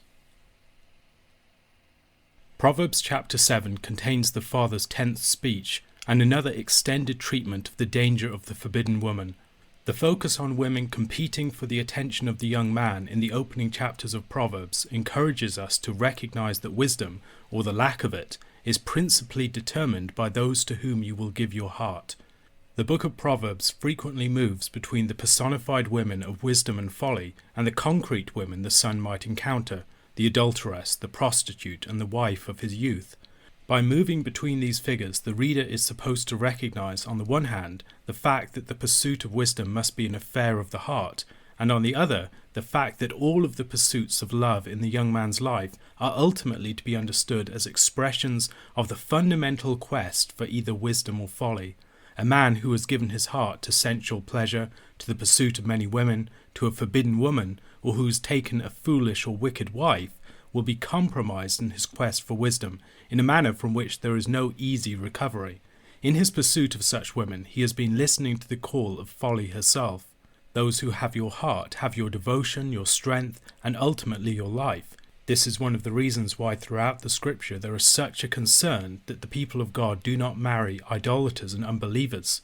As the son moves towards young manhood, this question becomes a keen one. He will leave the immediate orbit of his father and mother, and there will be various powerful appeals to and claims upon his heart, principally from women. The choices that the young man makes in this area may make or break him. Marry in haste, repent at leisure. A person can give their heart to the quest for true understanding in the fear of the Lord, something personified in Lady Wisdom, or they can give their heart to foolishness, personified in the figure of the woman Folly. However, one does not just give one's heart to the principles of wisdom or folly, one also has to choose the various persons to whom one gives one's heart. If you are going to give your heart to wisdom and to trust, fear and honour the Lord, that commitment of heart will determine the other people to whom you will give your love and devotion. The quest for wisdom begins with the fear of the Lord. Next, it involves the honouring of parents, and then choosing one's companions and those whom you will love. In choosing your companions, you are choosing the path that you are going to walk. Once you have chosen such a path, it is not easy to divert from it. For this reason, the father is very concerned that his son be alert to the forking paths that he will encounter. He wants to signpost their destinations so that the son's decisions won't be determined by his desires in the moment alone. The taking of the forbidden fruit in the Garden of Eden was a decision made on account of the fruit's appealing and promising qualities and the deceptive words of the serpent. The forbidden woman will appear to the young man in a similarly attractive guise, and with many of the same deceptive words. She will mask her deathly aftertaste. If the son is able to understand the incipience of the sin of adultery in all of its deceptive seduction and connect this with its bitter end, he will be well forearmed against the forbidden woman when he encounters her. In the book of Proverbs, we move beyond the bare prohibitions of the law and are given a more descriptive account of sin. One of the arenas in which wisdom is most demonstrated is in knowledge of the ways that sin operates and shrewd avoidance of it in all of its forms. Wisdom is one of our greatest weapons against sin. It helps us to recognize its paths and its dynamics more readily. It makes it easier for us to avoid them. It enables us to develop strategies of avoidance, evasion, resistance, and preparation that make it less likely that we will find ourselves unwittingly wandering into struggles against sin on its own favoured ground. Chapter 7 opens with another charge to the son to devote his heart to the teaching of his father and to wisdom. It will only be with such a devoted heart that the son will be prepared to withstand the temptation of the adulterous woman. Once again, the language here evokes the relationship that Israel was to have with the law of the Lord, the commandment and wisdom of its heavenly Father, another body of instruction that called for the love and the hearts of the people. The purpose of devotion to the commandment is protective. The time will soon come when the words of the Father compete with the smooth words of the forbidden woman for the son's obedience. If the words of the Father have merely been for the son an unwelcome and onerous external constraint, he will soon shrug them off when the attractive adulteress crosses his path. However, if he has delighted in the words of his Father, internalized them in memory and in understanding, meditated upon them to the point of developing his own insight, and formed his own personal relationship to wisdom through them, he will not abandon them when his Father is absent. Once again, we should remember the failure of Adam and Eve in this same area, and the way that their failure to trust and obey their Heavenly Father and to consider the goodness of his commandment made them susceptible to the serpent's wiles. The serpent's temptation began with the insinuation that the commandment of the Lord was not good, that the Lord was fundamentally withholding and legalistically restrictive towards his children. And once Eve was persuaded that goodness was to be found outside of the commandment of the Lord, the course was set. The father paints the picture for the son. He has witnessed this playing out with a gullible young man, and he wants to ensure that his son is not caught in the same snare, so he gives his son an elaborate cautionary tale. The father, as a wise man, is a person who observes people and their actions. He has learned to size people up, to discern the causes of their different outcomes, and to recognize some of the traits that betray their true character. On one occasion he looked through the wooden shutters or the lattice of his window and witnessed a scene playing out on the street below. The figure he sees is a young man among the sons. This is someone in his own son's position and time of life. This young man is not going directly to the house of the adulterous woman. Rather, he's aimlessly and carelessly striding by the corner where such women would most likely be found. He's the equivalent of a sinful youth wandering through the red light district. He is doing so in the darkening time of the dusk, when the danger of the temptation is at its keenest. The father's painting of the scene lingers over and accents certain details. He wants his son to recognize what is likely a willful incaution on the part of the gullible young man. The wise person is alert to the dangers of temptation and is very careful to avoid encountering them on the ground where they are the strongest. While it may not be a sin in and of itself to walk by the corner that the prostitute is on at dusk, it is often an indication of at least gullibility, but more likely also willful and hence sinful resistance to the warnings of wisdom. The wise man, in his struggles with sin, is very wary of the occasions where temptation's strength is keenest.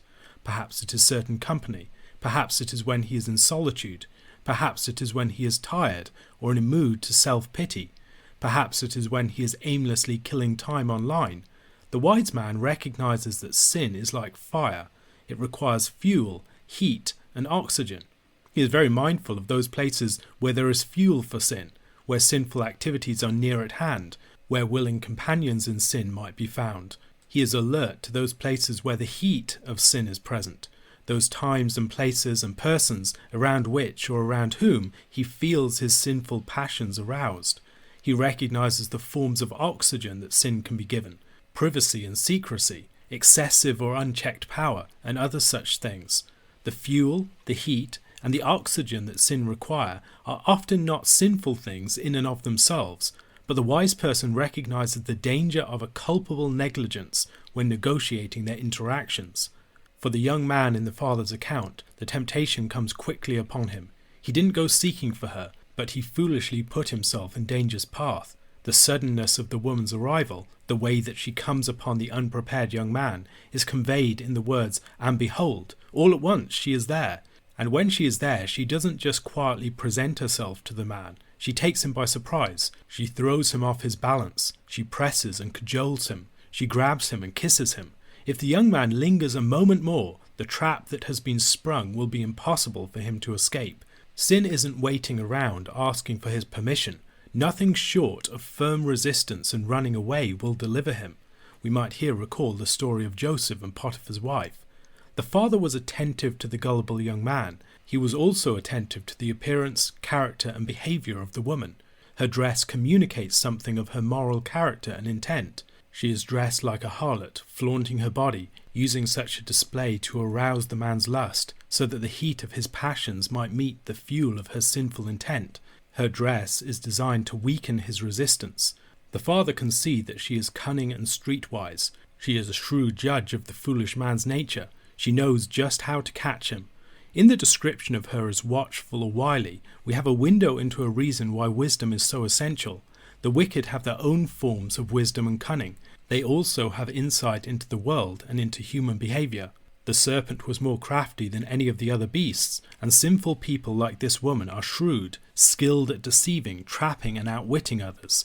Faced with many serpents seeking to deceive, tempt, and devour us, we need to have a wisdom that matches theirs, by which we will be able to escape them. In our battle against sin, a simple goodness, the innocence of infants, is not enough. When battling against sin in our lives, we shouldn't merely be flexing our moral muscles. We should also be using our wits and wisdom to avoid stumbling into temptation, to forearm ourselves for when it comes upon us, to know when and where to expect it, to ensure that we face it on the firmest footing we can. When our minds are at their clearest, we should be developing plans to tackle sin, temptation, and testing in our lives.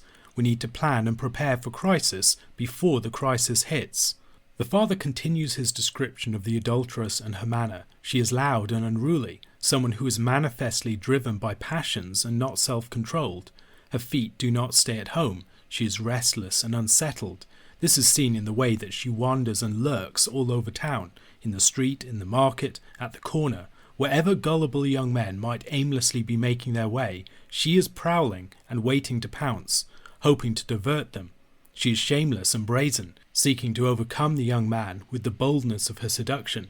Any hesitation on the man's part, any indecision he might flirt with, will be ruthlessly exploited by her. In verses 14 to 20, the father records her appeal to the young man. She tells a tale to him. She presents herself as a devotee of a Canaanite fertility cult. She has made communion sacrifices and would have food in her house. The rituals would be consummated in sexual relations. She has set everything up. She has prepared her bed with the finest sheets and with costly perfumes. All she needs is a young man to share it with. She flatters the young man by giving the impression that he is exactly the man for whom she was looking. She has eagerly sought him. He isn't like the others. What great fortune that she has found him. She paints an alluring picture. He can stay with her all night without fear. They can enjoy each other all night without worrying about being caught. Further to assure him, she tells him that her husband has gone away on a long journey. He is far away. He plans to stay away for a long and definite period. He has taken money with him, so he is clearly on a business trip. This sin is all the more attractive because it has no consequences attached. The man is now hooked, and all that the woman needs to do is to reel him in. She turns him aside from the way with her speech, aside from his actual path, but also from the path of righteousness. She speaks smoothly, but that speech compels or forcibly drives him.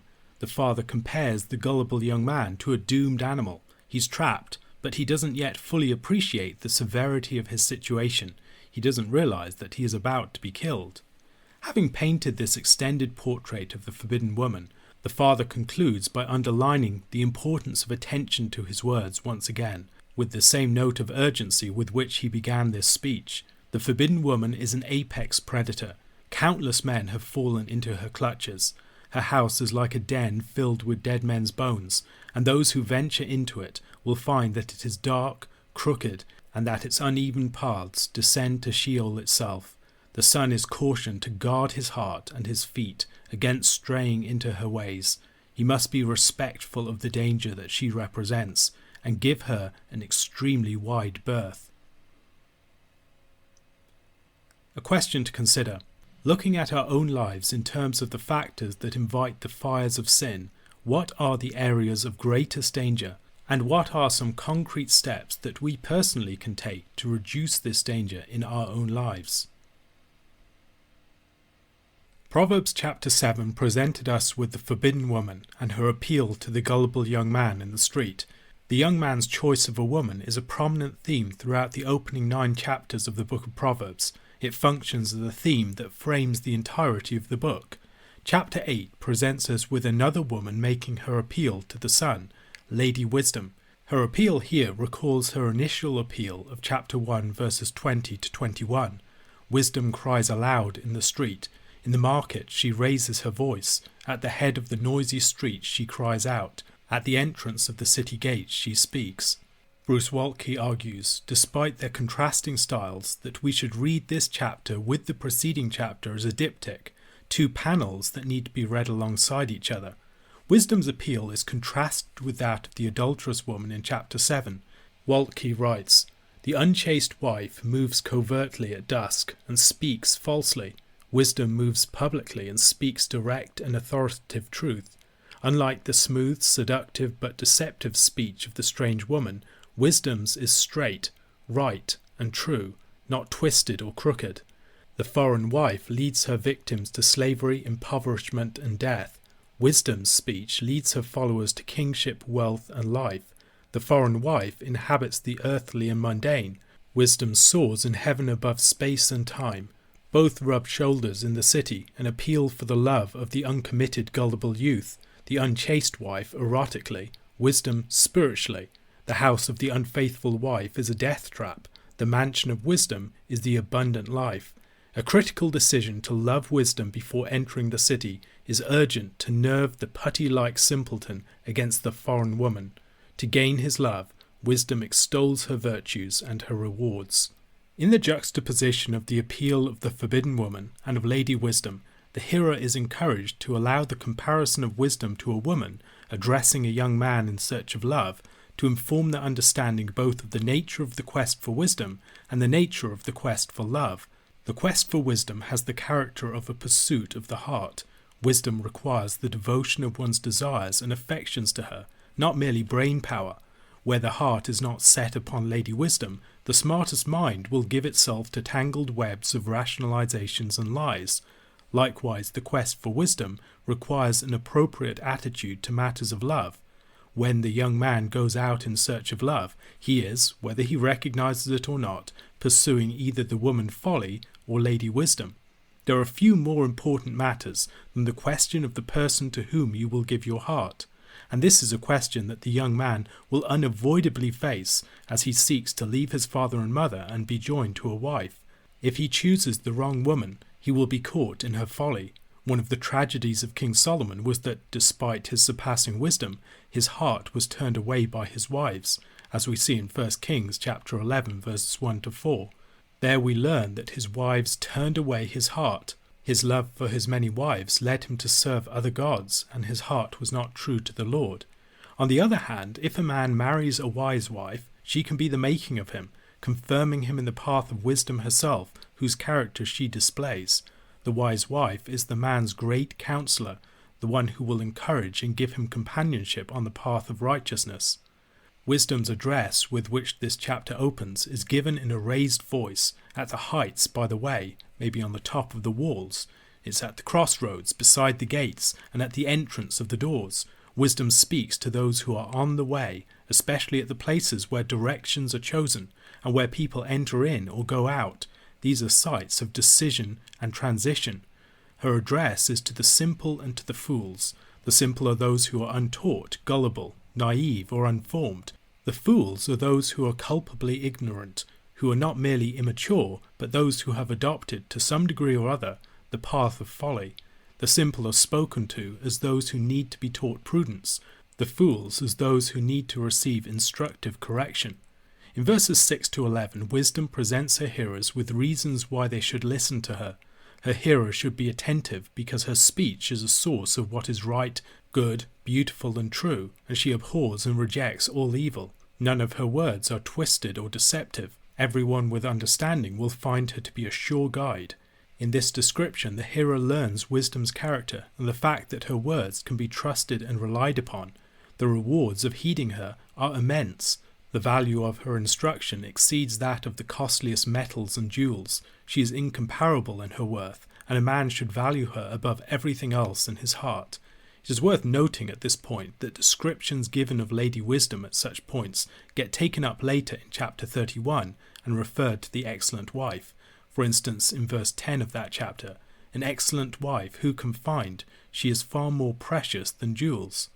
In verses 12 to 14, she enumerates her qualities and gifts. She is intimately associated with knowledge and discretion. Knowledge is a grasp of reality in its operations. Discretion is shrewdness in deliberation and in the forging of plans. This is a quality that can be expressed in righteous and wicked ways. At various points in the book, the wicked are said to have this particular quality. Earlier in the book, we were told that the fear of the Lord is the beginning of wisdom. Here the fear of the Lord is connected with the hatred of evil. The antithesis of such hatred of evil is revealed in the second half of verse 13. Pride, arrogance, the way of evil, and perverted speech. The fear of the Lord is characterized by humility, but also by an abhorrence of what is contrary to his character. Those who are proud and arrogant will always find folly most palatable. It flatters them, and it confirms them in their ways. The fool always wants to be confirmed in his own way. He has little interest in the difficult task of seeking out the right way. Wisdom communicates counsel, effective strategy, perception and insight, and strength. The person with wisdom is greatly strengthened by her. Kings reign by her because effective rule and power requires insight, the reception of counsel, knowing how to act so as to have the desired results. The wise king may accomplish more with wisdom by his side than a foolish king with vast armies. Wisdom also grants judges and lawgivers insight into what is right in situations that are obscure and veiled to others. The wise man can bring wise words to bear upon a situation in ways that pierce the gloom and throw once veiled matters into a clear light. We might here think of Solomon's judgment concerning the two prostitutes in the dispute over the child. If the son wishes to be powerful, effective, and just, he must pursue wisdom. If the young man is called to love wisdom, wisdom assures him that if he seeks her, she will be found by him, and that his love will be reciprocated. The statements here should remind us of those in chapter 3 verses 13 to 18.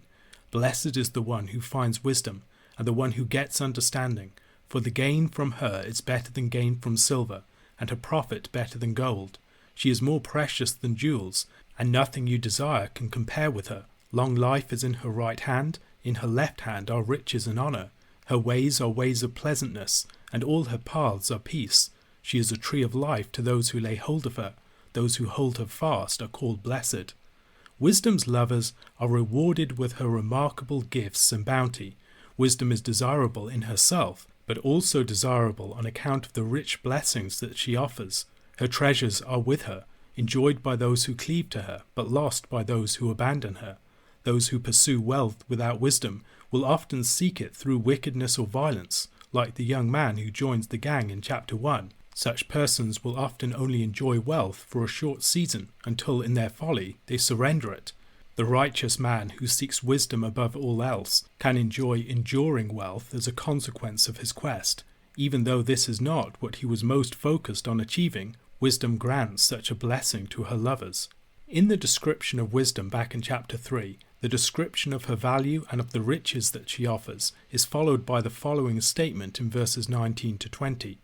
The Lord by wisdom founded the earth, by understanding he established the heavens, by his knowledge the deeps broke open, and the clouds dropped down the dew.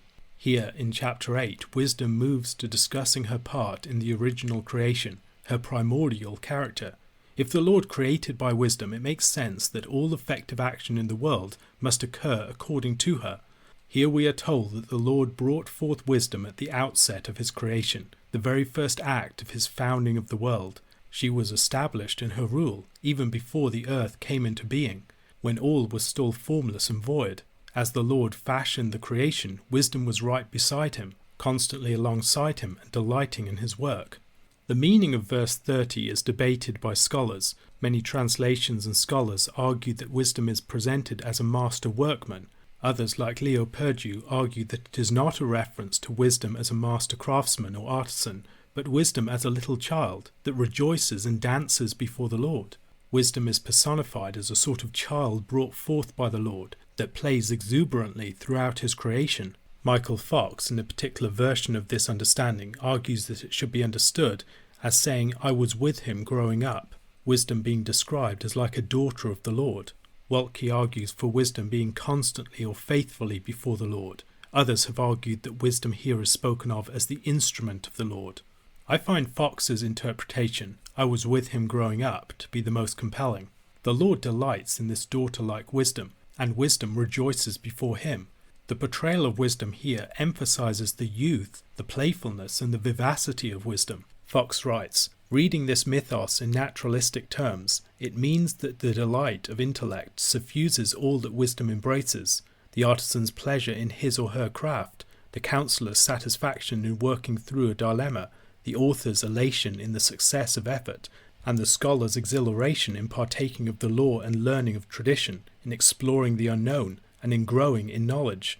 Perhaps the joy of learning is what the author primarily has in mind, since he is directing his words in the first instance to young men who need encouragement in their pursuit of learning. Wisdom for the book of Proverbs is delightful. It itself is a principle of delight. The Lord delights in wisdom, and those who pursue wisdom will find her to be a source of great joy. Wisdom has a particular relationship with humanity. Of all of the creatures of the Lord, it is humanity in particular that can enter into a relationship with wisdom. This theme is developed in later wisdom literature. For instance, in the Book of Wisdom or the Wisdom of Solomon, written in the 1st century BC, in chapter 8 verses 2 and following we read, Wisdom has been my love. I courted her when I was young and wanted to make her my bride. I fell in love with her beauty. She glorifies her noble origin by living with God, the Lord of all, who loves her. She is familiar with God's mysteries and helps determine his course of action. Is it good to have riches in this life? Nothing can make you richer than wisdom, who makes everything function. Is knowledge a useful thing to have? Nothing is better than wisdom, who has given shape to everything that exists. Do you love justice? All the virtues are the result of wisdom's work. Justice and courage, self-control and understanding. Life can offer us nothing more valuable than these. Do you want to have wide experience? Wisdom knows the lessons of history and can anticipate the future. She knows how to interpret what people say and how to solve problems. She knows the miracles that God will perform and how the movements of history will develop.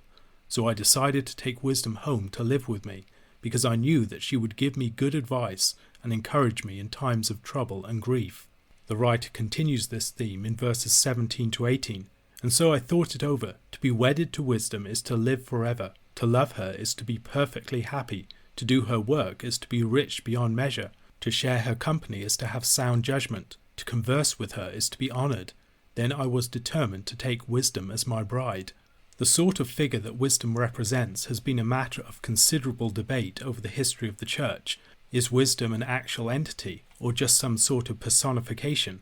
If it is an actual entity, is it personal or quasi-personal? Is it a divine entity or being?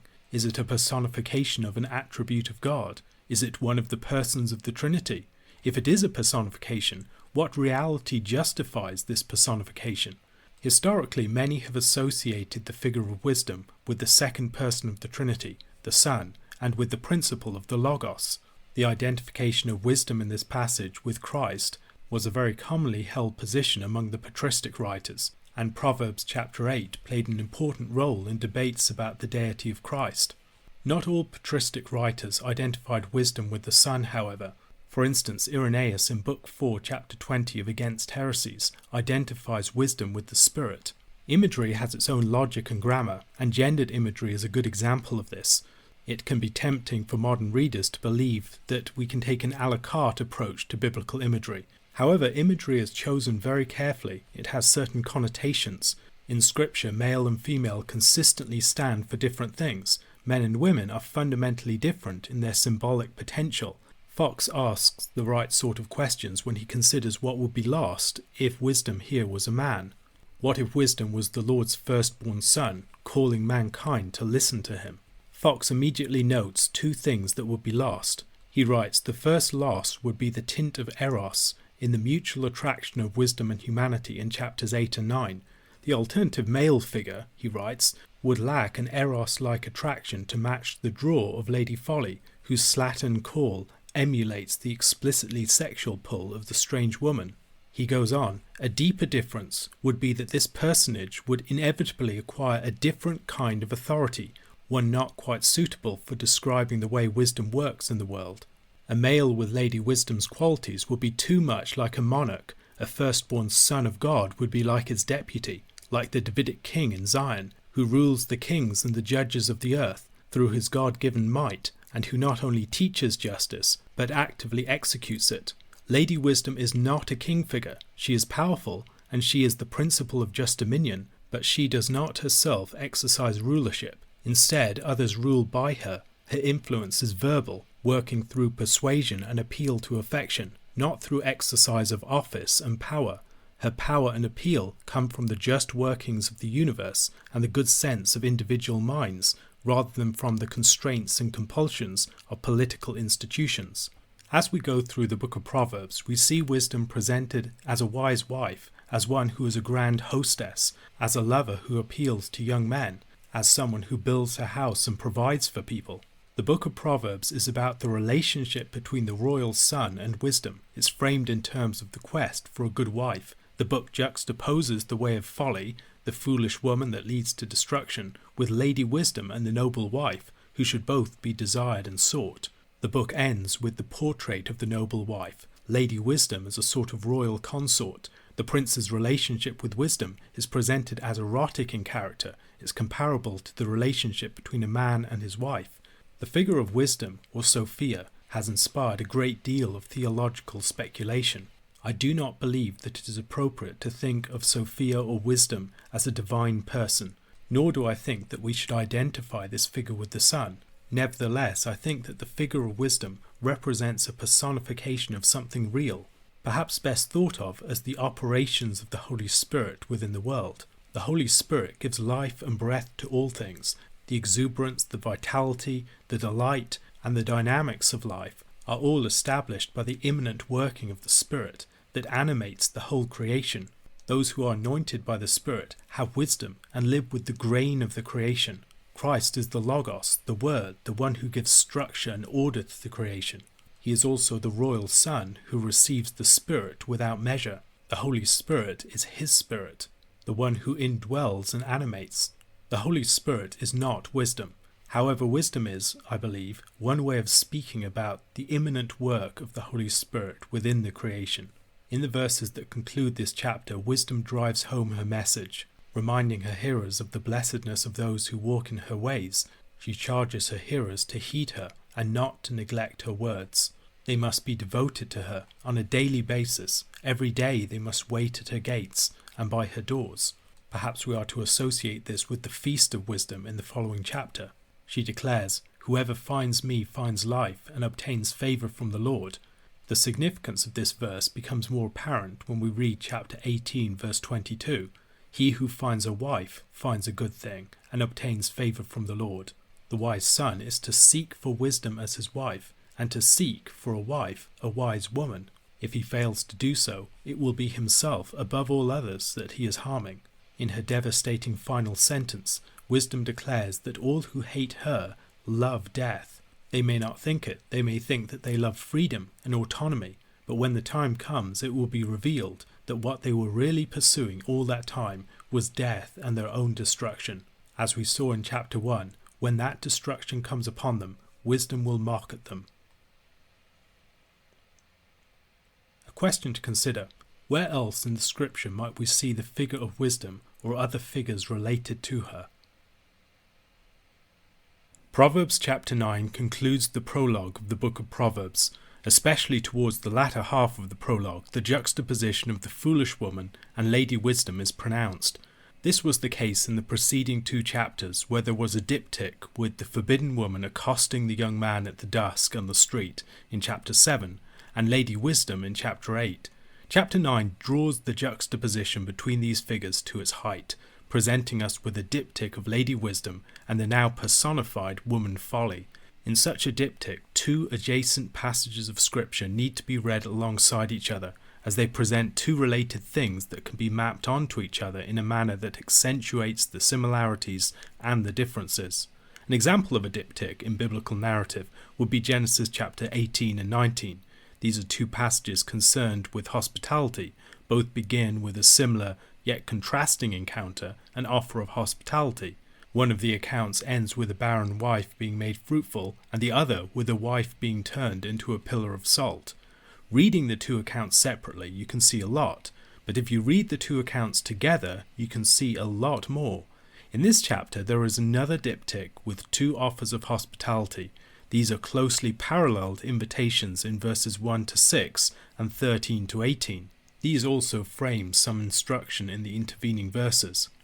Bruce Waltke observes the tight structure that both Wisdom and Folly's invitations share. These move from the preparation of a meal, which can be broken down into the designation of the figure, their activity and attributes, the call and the location, to the invitation, to the gullible, to the brainless, and an offer of symbolic foods, to the conclusion of either life or death. The image behind all of this is, as Michael Fox notes, life as a banquet or feast. Connecting Wisdom and Folly with the offer of food might also bring the hearer's mind back to the Garden of Eden and the forbidden fruit. A feast forms a bond of communion between the host, the guest, and their companions at the table, and such a meal would be part of the formalization of a covenant. Eating is a source of sustenance and life, but eating bad food can have very damaging effects. As a metaphor, eating is often closely associated with sexual relations.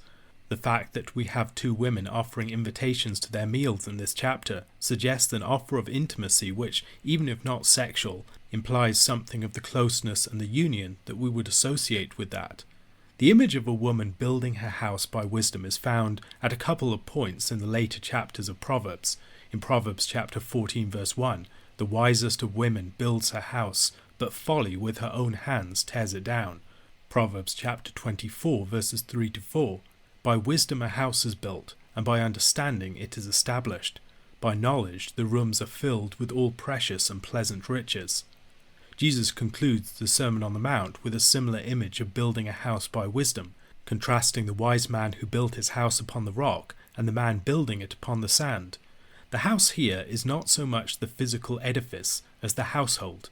The wise woman in Proverbs is a woman who oversees and establishes her household as a site of social influence and industry. The modern household is typically relegated to the margins of society. It's a realm of shared consumption and retreat, of leisure and recharging for a small family whose members spend the significant majority of their days outside of it and of its orbit. The household described here is quite different, however. It would be more like a small business, a centre of community life and activity, a place of hospitality and conviviality, a realm for an extended family and their life together, and much else besides. The wise woman would be like the queen and the creator of this realm, and Lady Wisdom is here the great mistress of her household and the great hostess. Her house has 7 pillars. It is spacious and grand, and the number perhaps recalls Wisdom's part in the original creation with its 7 days. Whether this is the case or not, the number suggests completeness and perfection. She prepares a great and bounteous banquet for her guests, slaughtering, or perhaps overseeing the slaughter of cattle, mixing wine, presumably with honey, herbs and spices, and preparing a great table. She sends out her servant girls to summon guests to her feast. They are servant girls rather than male servants, or servants of both sexes, in order to associate them more strongly with Wisdom herself. We should also consider the way in which actual women are associated with wisdom and folly, and in the young man's choice of a wife, he may ultimately be pursuing either the invitation of wisdom or of folly. They call out from the highest part of the town. Perhaps the walls of the town are intended here. Alternatively, we might think of a hill at the heart of a town, where a religious site might be situated. Wisdom's invitation is extended to the simple and to those lacking sense. These are people who are untaught and unformed, who need instruction and have to commit themselves to a particular path. They are not yet fools in need of correction, but nor are they on the path of wisdom. Wisdom summons them to turn to her in her house and to commune with her. Receiving the invitation requires a turning aside from their current path and entering into communion. They must leave their simple ways and walk in the way of insight instead. The meal offered is bread and mixed wine. This is one of several occasions in the Old Testament where bread and wine come together, and we should not be reluctant to connect this to the meal to which our Lord invites us as his followers. The invitation is generally and freely offered to all, as in Isaiah chapter 55 verses 1 to 2. Come, everyone who thirsts, come to the waters, and he who has no money, come, buy and eat. Come, buy wine and milk without money and without price. Why do you spend your money for that which is not bread, and your labour for that which does not satisfy? Listen diligently to me, and eat what is good, and delight yourselves in rich food. Verses 7 to 12 intervene between the invitation of Lady Wisdom and of the woman Folly. In these verses we have a contrast between the teachability of the wise man and the unteachability of the scoffer and the wicked man. The scoffer inures himself against instruction. He responds to any instruction or rebuke with mockery. The mockery insulates him against correction. It is a way of deflecting anything that would challenge him in his path. Like the scoffer, the wicked man strikes out at the person who would try to correct him. He is not willing to hear.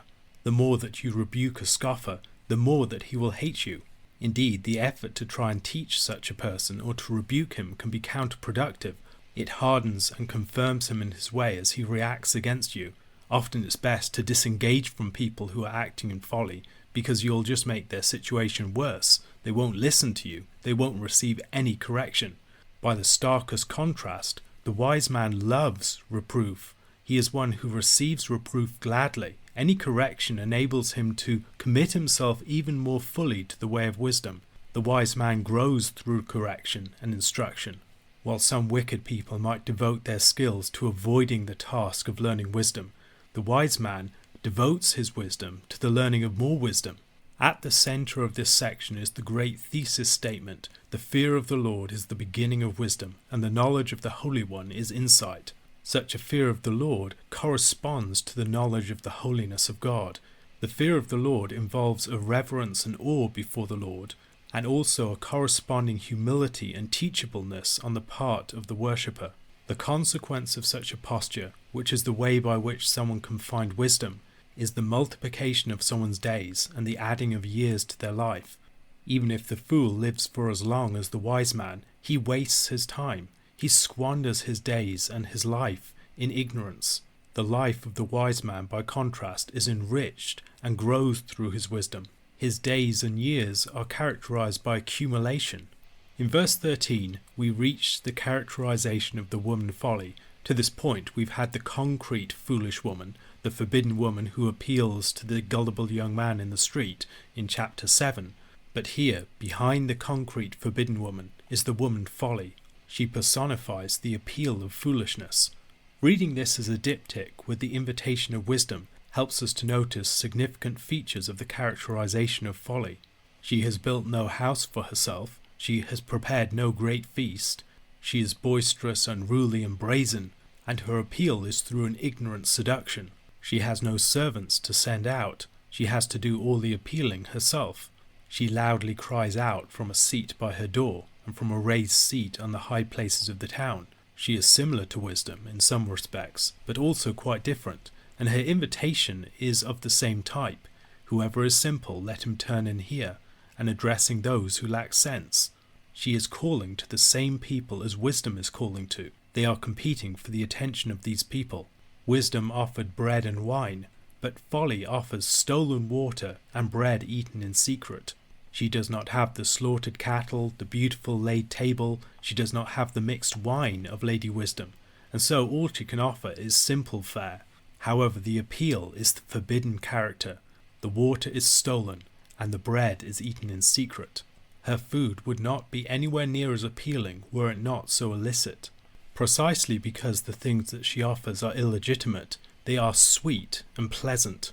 It is precisely because they are forbidden that they are so desirable. Such is the perversity of rebellion. However, the simple person who turns aside at her invitation does not realize the folly of his choice. The contrast between wisdom and folly is ultimately the contrast between life and death. Wisdom adds years to people's lives, but folly brings them down to death. Even if they live, they are bound by her. Her offer of freedom and pleasure ultimately turns out to be hollow. True pleasure and freedom is found only in the way of wisdom. A question to consider: how does this closing passage of the prologue help to sum up the prologue's themes? In Proverbs chapter 10, a new body of material in the book begins. The prologue that frames the main body of the book is now over, and we enter the Proverbs of Solomon proper. Proverbs are brief statements of truth. They can be observations, exhortations, or other sorts of declarations, and they must be used properly, in the right time and circumstance. Proverbs chapter 15 verse 23 says, "To make an apt answer is a joy to a man, and a word in season, how good it is." There are conditions for the truth of a proverb that must be understood. The same words spoken in different contexts can be wise or foolish. The words in the right time really matter. We have an example of this in Proverbs chapter 26 verses 4 and 5, where there are two statements that seem exactly opposite that are placed directly next to each other. They invite us to consider the time and the context in which they are true. Answer not a fool according to his folly, lest you be like him yourself. Answer a fool according to his folly, lest he be wise in his own eyes.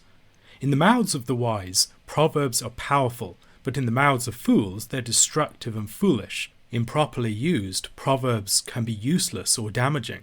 Proverbs chapter 26 verse 7 says, "Like a lame man's legs, which hang useless, is a proverb in the mouth of fools."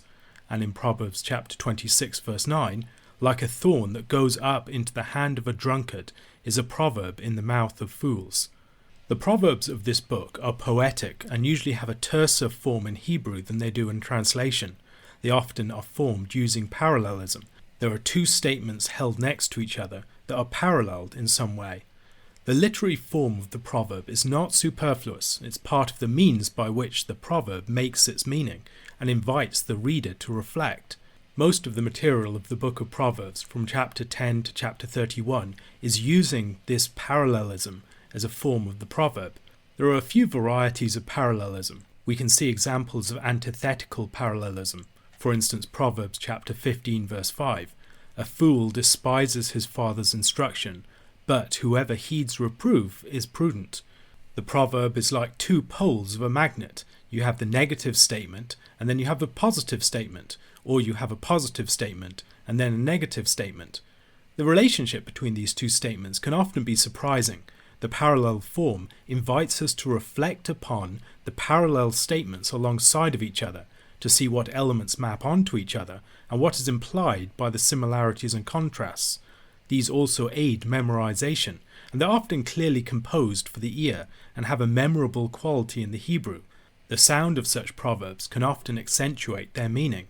The oppositions can be strengthened or the parallels reinforced by the poetry and the sound of key opposed or compared terms. A further example of parallelism can be seen in better than proverbs. Some examples of this can be found in verses 16 and 17 of chapter 15. Better is a little with the fear of the Lord than great treasure and trouble with it. Better is a dinner of herbs where love is than a fattened ox and hatred with it. There are forms of parallelism using like, chapter 25 verse 26. Like a muddied spring or a polluted fountain is a righteous man who gives way before the wicked. There are number parallelisms, for instance in Proverbs chapter 30 verses 18 to 19. 3 things are too wonderful for me, 4 I do not understand. The way of an eagle in the sky, the way of a serpent on a rock, the way of a ship on the high seas, and the way of a man with a virgin. Many commentators hold that there is some sort of structure in this part of the book, but there is little agreement about what that structure might be. K.M. Heim, for instance, sees clusters. There are indeed points in these proverbs where there are key themes that are being expounded upon in successive proverbs, and reading the proverbs alongside each other can serve to illuminate. At other points, there are verbal features that clearly connect different proverbs together. For instance, in the opening section of chapter 16, where there is the repetition of the name of the Lord in about 9 successive verses. There are different poetic levels of signification that Bruce Waltke notes when we're looking through the proverbs. There are sounds, there are syllables, there are words, there are phrases, there are half verses or versets, there are verses or lines, there are strophes, and proverb pairs. There are stanzas or subunits, there are poems or units, there are sections, and then there are collections. Meaning and order can operate on each one of these different levels. Sometimes a proverb's meaning is conveyed in part by the sound of key words. At other points it's 2 related versets that really give the meaning. At other junctures it's a succession of proverbs alongside each other that help to unpack a particular topic. We should be attending to each one of these levels of meaning as we're going through the book. The use of poetry in the book of Proverbs is important. The meaning of Scripture and the wisdom of Scripture is conveyed in large measure through literary artistry. This is a matter of beauty and delight, but also of subtlety and insight. Such literary artistry rewards the attentive and those who know how to notice things with wisdom. Knowledge is conveyed not just through informational prose, and this should shape our attitude and approach to the Bible more generally. The elevation of language is not just decorative. Literary artistry captures dimensions of reality itself. It evokes and invites contemplation. It projects the world in ways that touch the deepest roots of the imagination. Craig Bartholomew and Ryan O'Dowd speak of Old Testament wisdom as action-forming poetry. They write, "The delight of literary play amid the urgency of a worldview aflame with a sense of God is entirely congruent." This is not just poetry for poetry's sake. It evokes a world charged with the glory of God and summons us to live in this world. Understanding the parallelisms and the use of poetry more generally in the book in light of this invites us to reflect upon the world in specific ways. Parallelisms can reinforce, they can compare, they can contradict, they can contrast. The teaching of this book is wrapped in powerful and witty metaphors, in pithy proverbs, in provocative parallelisms, in lively analogies, and in things like the grand personification of the characters of wisdom and folly. While the proverbs are written and gathered in a collection, we are invited to reflect upon them, to speak about them, to deploy them at the appropriate times. In this way, they will serve to deliver their wisdom to us. The superscription that opens this section covers the Proverbs from chapter 10 verse 1 to chapter 22 verse 16. The second half of verse 1 is an introductory proverb to this section. It speaks about the formation and training of the son. Waltke notices patterns in the ordering of the pairing. Father is in the first verset, mother in the second, and this is more general where that pairing occurs. The ordering of the antithesis likewise, wise in the first verset, foolish in the second, and again that is more typical of the ordering. This introduces the material that follows in a way that foregrounds the place that the teaching of wisdom plays in the relation between the son and his parents. This accumulates motivations for faithfulness. The foolish son rejects the legacy of wisdom that the parents want to pass on. He brings grief to his parents. The concern to honour one's parents and to bring them delight should be a further encouragement to wisdom. Verses 2 to 5 form a chiasm with verse 1. It ends as the second half of verse 1 begins, with the theme of bringing shame or pleasure to parents.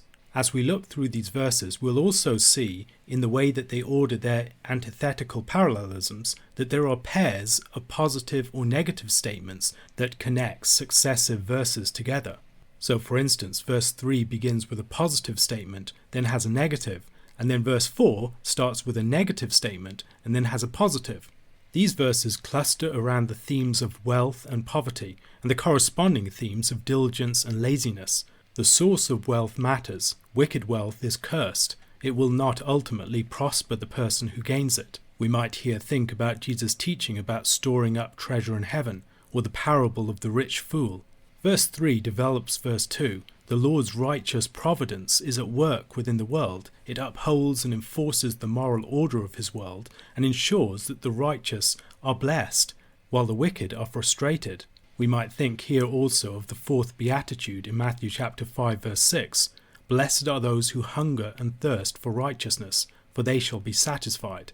It's not immediately obvious what such a proverb means. It spurs us to reflection. We might think, there are a lot of righteous people who do seem to be poor, who do not seem to prosper, and a lot of wicked people who really do seem to gain wealth. Much as the psalmist reflects upon these matters in Psalm 37, we might be provoked to think about the way in which this statement might be true. It is true, obviously, in an ultimate sense. Those who lay up treasures in heaven will ultimately be blessed, but those who just build up wealth on earth will find that it comes to nothing, and it does not profit them at the end. However, it is likely true in a less than ultimate sense as well. Even within this present age, we can see many ways in which the Lord satisfies the hunger of his people while frustrating the wicked, even in their gain. Proverbs shouldn't be absolutized in many cases. The righteous can definitely be poor, but laziness still causes poverty in a way that righteousness does not. Verses 4 and 5 take on this theme, and returning to the character of the shame-bringing son, they speak of the way that the person who does not answer with diligence to the urgency of the present situation will bring dishonour and loss to those who are closest to him. Speech and words are in the centre of the frame in verses 6 to 14. In verse 6 we see that blessings come upon the head of the righteous. Those in community with them declare benedictions concerning them. The righteous prosper and advance the community, so the community seeks their good and wishes them well. By contrast, the wicked bring violence back upon themselves. The way that the mouth of the wicked conceals violence might be a reference to the violence within them that they spread throughout the community around them.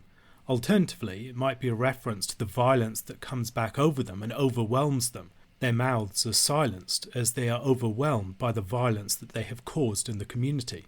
Verse 7 continues the theme. Even after their death, the righteous will be remembered as people use them as a blessing. Recalling their character and their deeds, they treasure the memory of the righteous and bless and encourage people in terms of it. By contrast, the names and the memories of the wicked will be forgotten. They will rot with their bodies. A common contrast between the wise and the foolish is the contrast between the babbling lips and the wise heart. The wise heart is the inner core of the person that has been formed by the truth. The wise speak from the heart, from a settled interior that has been formed by the word of God. By contrast, the babbling fool is someone who is defined by non-stop speech, which has no relationship with the depth of heart. The words of a fool spring so quickly to his lips because they have never been weighed in his heart. In verse 10, the babbling fool is connected with the figure of the troublemaker. In Proverbs, wisdom is obtained through the proper reception of words. We listen to instructors, we accept reproof, we resist flattery. The world is not understood merely through experience, but as it is metabolized into sound words. Our posture towards this is absolutely crucial within the understanding of Proverbs. Once again, in verse 11, we're told about the mouth of the wicked that conceals violence. The mouth of the righteous leads to blessings coming upon his head, but is also here compared to a fountain of life. The speech of the righteous refreshes and sustains those who are around them in community. This is seen, for instance, in not spreading gossip. Hatred stirs up strife through the angry and inciting words of the wicked, or perhaps through the gossip and rumours that they spread around. By contrast, the person who is loving covers over things, does not needlessly put his neighbour to shame. Verse 13 juxtaposes the wise lips of the person who has understanding and the back of the fool who lacks sense. In the parallel, perhaps we see something of the contrast between the agency that the wise person enjoys. His lips give understanding and wisdom and are able as a result to rule, whereas the fool has to be driven along by others. Having no sense within him, he has to be beaten by another party to make him do anything worthwhile. In verse 15, both the rich man and the poor man are described in a way that suggests that they are in a precarious position. The poor man is vulnerable on account of his poverty, quite naturally, but the rich man, however, has a different sort of vulnerability. Understanding verse 15 will be easier when we see the parallel in Proverbs chapter 18 verse 11. A rich man's wealth is his strong city, and like a high wall in his imagination. The second part of that gives us the clue. In verse 15, his strong city describes how the wealth is perceived by the rich man. He thinks that it gives him security, whereas as we've seen in some of the surrounding proverbs, ill-gotten or foolish wealth is no such source of security at all. The great evidence of wisdom in many parts of Scripture is mastery of the tongue, and the words of a person reveal the state of their heart and whether they are wise or foolish.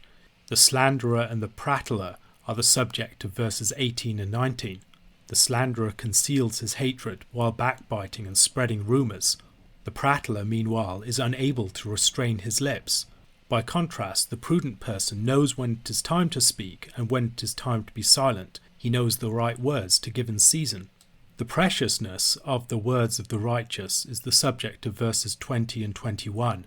Here again there is a contrast between the mouth and the heart, although this time it's the mouth of the righteous being contrasted with the heart of the wicked.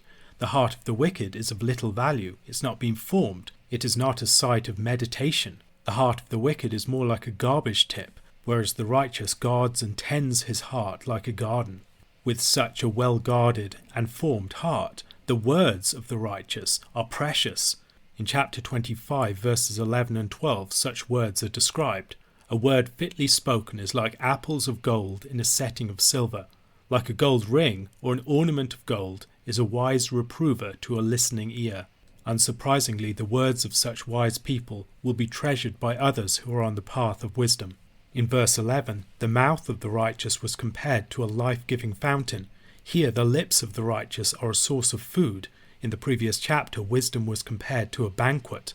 And here the pronouncements of the wise are described as food from which others draw sustenance. Fools, by contrast, die for lack of sense. They can't even eat the food that is before them. They can't accept the words of wisdom. As a result, they suffer the doom associated with their folly. From verse 22, we have a contrast between the fate of the righteous and the wise, and the foolish and the wicked. This contrast is drawn both in the immediate situation and in the longer-term future. The ultimate source of true riches is the blessing of the Lord. As a blessing, it is pure and unmixed. Both the fool and the wise are in search of pleasure. However, the fool takes pleasure in a sinful levity. He takes nothing seriously, least of all his sin. By contrast, the wise person recognizes the joy and the delight and the exuberance of true wisdom. There is a deep delight to be found in the search for knowledge, to be enjoyed in skillful and effective labour in the world, and in walking in the way and enjoying the fruits of the path of righteousness. The wicked experiences a dread. He recognizes that his actions are associated with consequences. He hopes and maybe fancies to himself that he will escape these consequences, but deep within he suffers this dread. He knows that he is due justice. He's always afraid that it will catch up with him. Verse 24 assures us that one day it will.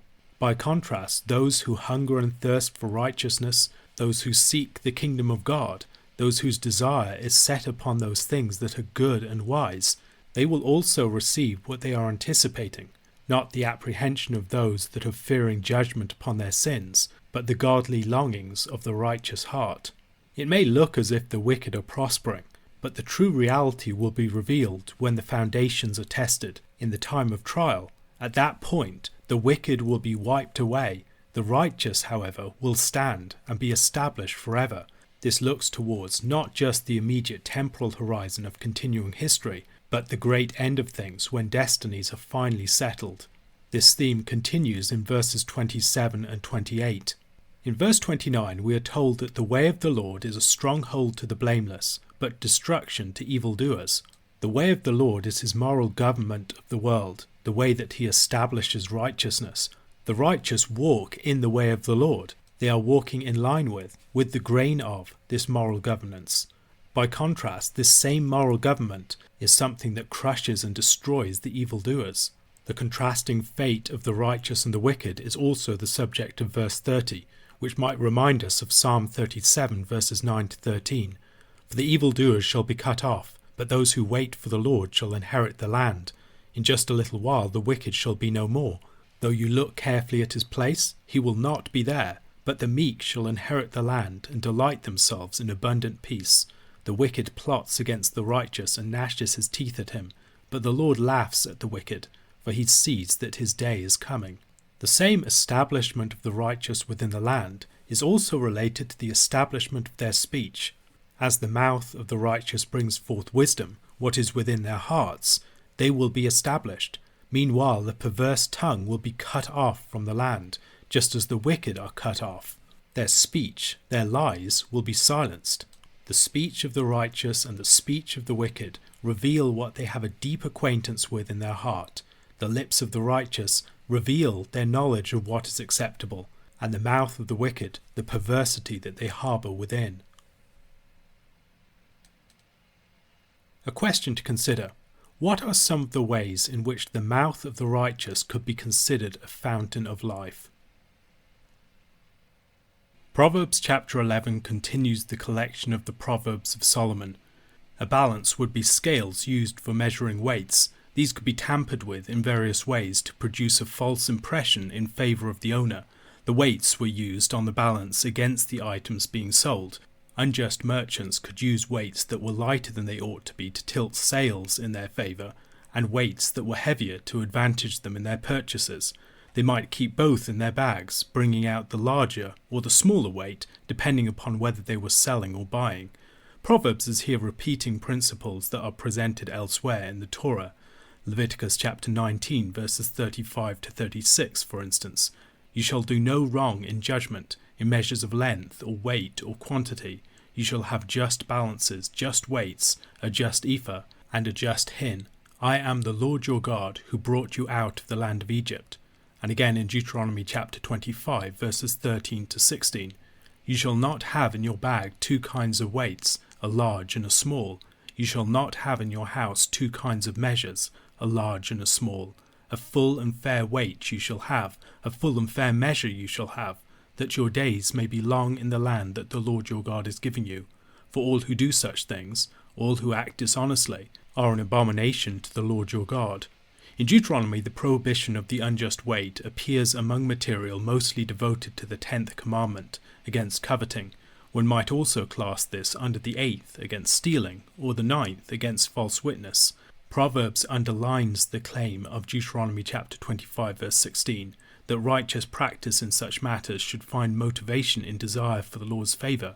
The Lord upholds the moral order, and in many matters that cannot effectively be policed, a just society depends upon a population that fears the Lord and desires his favour.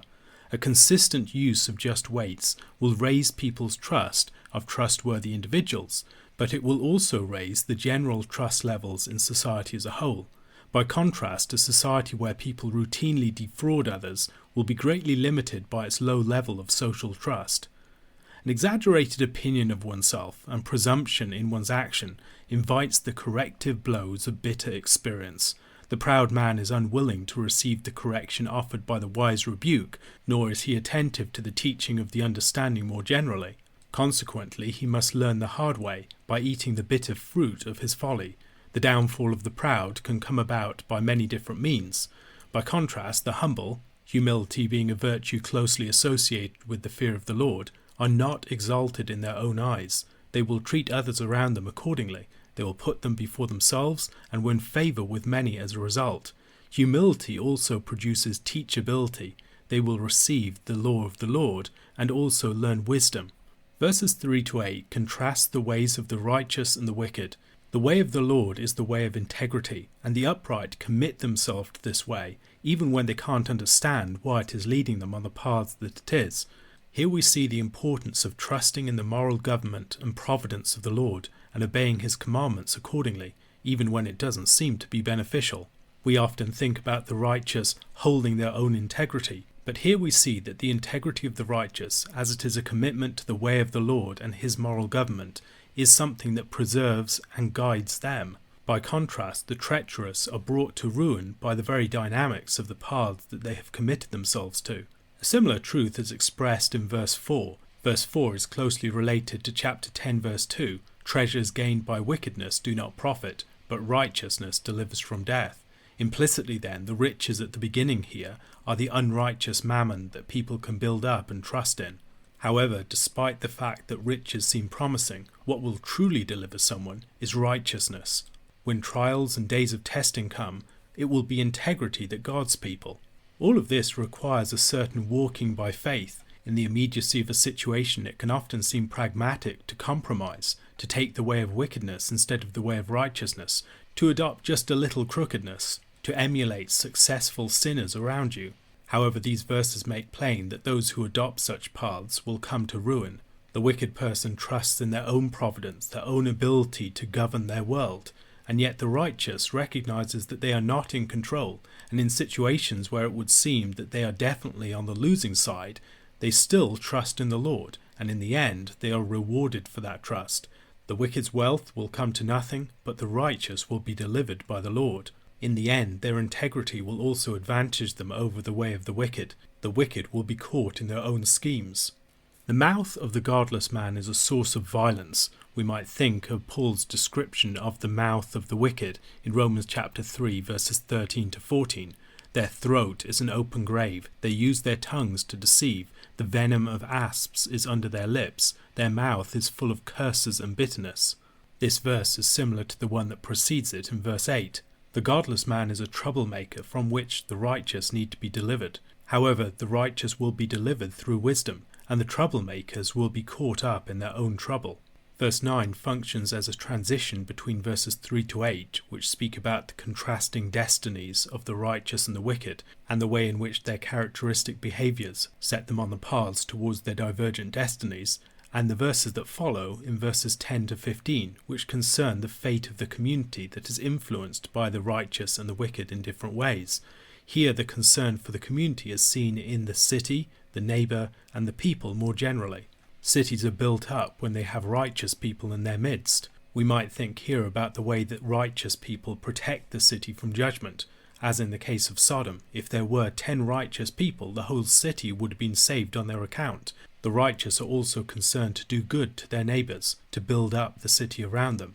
Not only will they protect the city against the Lord's judgment, they will establish industry within the city. They will build up the walls of the city to defend it against its enemies. They will enact justice within the city and punish the evildoer. They will show kindness to the poor and the destitute. In all of these ways, they build up everyone else around them. By contrast, the wicked are a great threat to the well-being of the city. Their trouble-making speech, their lies, their slander, their rumours, their backbiting, and their incitement to violence all threaten the life and the peace of the city. They spread discord and hatred. Consequently, when they perish, the city rejoices. It has been delivered from a threat. Verses 12 to 13 describe a particularly dangerous form of speech, bearing false witness against one's neighbour in the spreading of slander and the revealing of secrets. Those who do this are foolish and untrustworthy, but those with prudence and understanding can hold their tongues. They recognize the great damage that careless words can do. A word rashly spoken cannot easily be taken back. Similar rashness and judgment can be seen in verse 15, in the person who puts up security for a stranger, putting himself in a position of considerable jeopardy. A recurring theme in the book of Proverbs is finding guidance and counsel, and where one should look to discover it. If you are simple, not yet having wisdom, how do you know where to look for actual wisdom? Here the situation of a people without wise counselors and a people with an abundance of wise advisers are compared and contrasted. The discovery of wisdom requires guidance. However, when there are many guides saying different things, you need to know how to discern between them. And one of the ways you do this is by having a multitude of counselors who all give their different perspectives and can be weighed against each other. A person with an abundance of counselors can take the strengths of various different positions and synthesize them into their own. Weaknesses of one person's position can be revealed by the stress testing of another. Verse 16 is a complicated one to interpret. It might be something closer to a synonymous parallelism. Michael Fox argues that the word translated violent in many translations would better be translated as diligent. That word is also given a more positive sense in the Septuagint, where the translation refers to virtuous men. Alternatively, it might contrast the gracious woman who gets honour and the violent men who get riches, but nothing more than riches. And as we will see in places like verse 13, even that gain will prove to be deceptive and short-lived. The wicked often seems to get his rewards very quickly and easily, whereas the righteous may have to sow for quite some period of time before they reap their harvest. Nevertheless, the reward of the righteous is sure, but the riches of the wicked can soon vanish. Assurance of the certainty of the contrasting fates of the righteous and the wicked, of the fool and the wise, are also given to us in verses 19 and 21. And while the wicked man might think that he is advantaging himself when he is cruel to others, and that the man who is kind and generous is being a fool, in the end the kindness of the kind man rebounds to himself, whereas the cruelty of the cruel man hurts himself. Verse 16 spoke of the gracious woman, and in verse 22 we have a contrasting woman, a woman who has beauty but no discretion. The most common way to read this proverb is to think of the woman as like the pig who wears her beauty like a gold ring. Her attractive appearance is completely out of keeping with her inner character. Fox suggests an alternative reading, one directed far more immediately to the young man who is choosing a wife. He observes how the elements line up within the simile. The ring is like the woman. The fact that the ring is gold connects with her beauty. The lack of discretion corresponds with placing this ring in the snout of a pig. So what then is the pig? The pig, Fox argues, is the man who chooses such a woman for his wife. In such a situation, the beauty of the ring is degraded, and the pig only looks more ridiculous. As Proverbs 31 verse 30 says, "Charm is deceitful, and beauty is vain, but a woman who fears the Lord is to be praised." Such a woman is the wife that the wise man will seek. Verses 23 to 27 continue to contrast the fates of the righteous and the wicked, but here focus mostly upon their generosity and charity. Verse 23 is parallel to chapter 10 verse 28. The hope of the righteous brings joy, but the expectation of the wicked will perish. Here, however, the goodness of the desire of the righteous is accented. The righteous man, by giving away, ends up gaining more for himself. In giving freely, he becomes richer. By blessing, he is enriched. By watering others, he himself is watered. By selling freely rather than hoarding, he himself is prospered. The wise and righteous man will not be niggardly in his dealings. He will be generous and charitable and not withholding. Like a farmer scattering his grain abroad, he will joyfully give, and when the time comes, he will receive a bountiful harvest from the Lord. As in verse 4, in verse 28, we see that riches are not something ultimately to trust in. They will fail those who rely upon them. The righteous person is compared by contrast to a green leaf, and then in verse 30 his fruit is compared to a tree of life. We might here recall the description of the righteous person in Psalm 1, who meditates upon the law of God and is like a tree planted by streams of water. A similar verse to verse 30 that helps us to interpret it is found in Proverbs chapter 13 verse 14. The teaching of the wise is a fountain of life, that one may turn away from the snares of death. The second half of verse 30, whoever captures souls is wise, obviously has a positive meaning. although if we saw the words captures souls in isolation, we'd presume that it had a negative meaning. Reading it in light of Proverbs 13 verse 14, we can see that the one who captures souls is one who's delivering souls, redeeming them from a point of peril. Once again, the righteous person is someone who spreads life and goodness around them. Other people benefit from having righteous people in their communities. Fools, by contrast, are troublemakers that bring conflict to their communities and can also bring ruin to their households and their dependents. Their property will end up in the hands of the wise, and they will become servants to the wise. The final verse of the chapter is an a fortiori argument from the way that the righteous will be repaid on the earth, which might either refer to the way that judgment begins with the house of God, that the righteous are the first to receive punishment for their sins, or a reference to the way that God rewards the righteous with blessing. Whichever of those two meanings is in view here, the punishment of the wicked and the sinner is far more urgent. If the righteous will be rewarded, how much more will they? A question to consider. What are some of the dynamics by which someone who gives freely will grow richer than the person who is withholding? Proverbs chapter 12 continues the second section of the book of Proverbs and the main collection of the Proverbs of Solomon. It opens in verses 1 to 3 with some fundamental truths about wisdom and the action-consequence nexus. The first concerns the relationship between wisdom and the reception of discipline. The fool in his pride will not accept correction, whereas the wise person loves discipline. He's humble enough to receive it, and he knows that the correction received from the wise will deepen his grasp upon knowledge. He isn't just willing to receive discipline, he loves it. Presumably this will lead him to pursue proper discipline. He will want correction when he goes astray. He will open himself up to being rebuked. He will invite people to speak harder words to him. He will do whatever is in his power to lower people's sense of trepidation in saying something that might offend him. He is not offended by correction. He delights in it. He regards those who give such correction to him as his true friends. He will keep them close by. He will gather honest counselors around him, and he will be very vigilant against the flatterer. In these and many other ways, the person who loves discipline is at a great advantage over the person who will just grudgingly receive it. Verse 2 reminds us once again of the Lord's moral government over the affairs of men. Ultimately, beyond the natural consequences of people's actions, we should see the way that the Lord's hand is at work in bringing the consequences of people's sin upon their head and rewarding the righteous.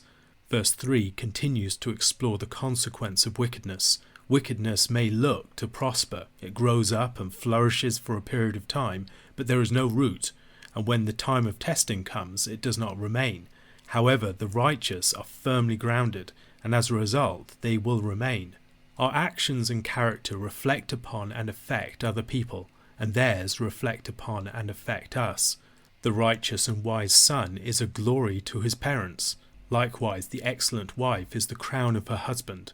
This point is taken up in Proverbs chapter 31, in verse 10 of that chapter. An excellent wife, who can find? She is more precious than jewels. And in verse 23, her husband is known in the gates when he sits among the elders of the land.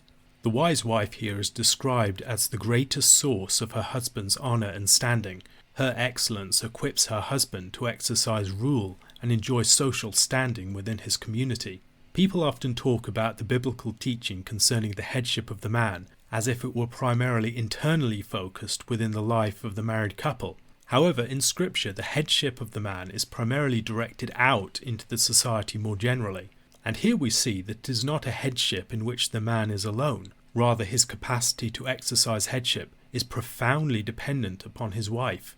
The wife is the glory of her husband, and a wise wife can build up her husband within the community, and both of them prosper together.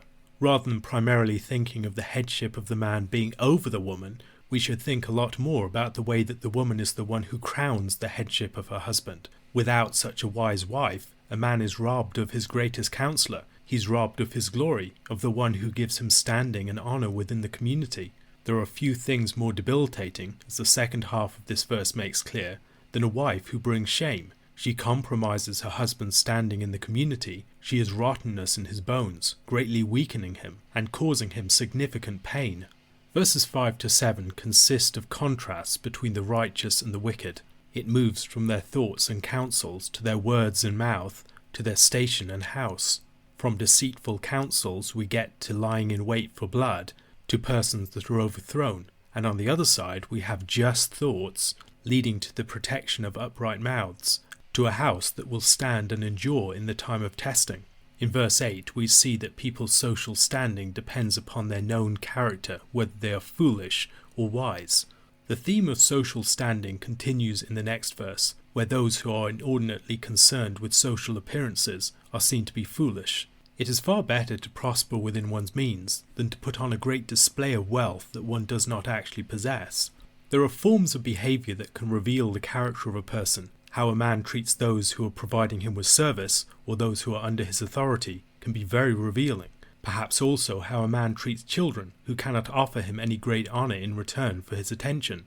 Here Solomon focuses upon the way that a man treats his beast. The law of the Sabbath commands Israelites to give rest to their ox and donkey. Elsewhere they are commanded to show compassion for an animal in distress. The righteousness of a person then is revealed in the small mercies that they show to people and animals around them. By contrast, the wicked lacks mercy. Even what the wicked might imagine to be merciful turns out to be cruel. As an example, we might think of the way that in some supposedly morally advanced societies, children with Down syndrome will be aborted rather than being allowed to be born. It is presumed to be a kindness to rob such a person of their life and to deny that their existence has the dignity to justify it.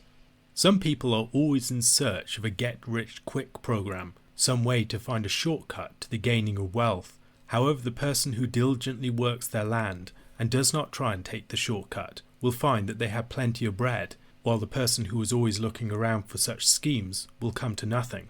The interpretation of verse 12 is a difficult one.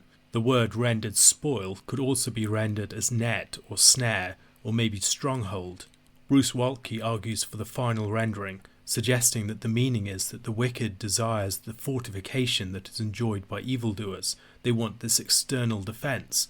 However, the righteous has firm roots, and that will be their defence. There is an intrinsic defence in righteousness that the wicked does not have in their wickedness. Something of the intrinsic reward, defence, and security of righteousness is seen in verses 13 and 14. The evil man's lips are his worst enemies. The evil man can tell lies and get caught out by them. The evil man can incite violence with his lips, and it can boomerang back to him. The rash or impetuous words of an evil man can also catch him out. However, the righteous man escapes from trouble, and while the words of the evil man typically turn upon him in the time of trouble, the words of the righteous man are his greatest defence. Indeed, from his righteous speech, the righteous man is blessed. It is like a tree that bears fruit, and then he gets to eat that fruit. What a man sows, he will later reap. The work of a man's hand comes back to him. The second half of the chapter begins with another proverb concerning formation that might remind us of the proverb with which the whole chapter began. Once again, it concerns the contrast between the wise man and the fool's attitude towards advice and counsel. The fool is inured against teaching. He cannot receive it. He is right in his own eyes, so he will seek out the flatterer. He won't hear contrary advice. He will instinctively gravitate towards people who confirm him in his existing way.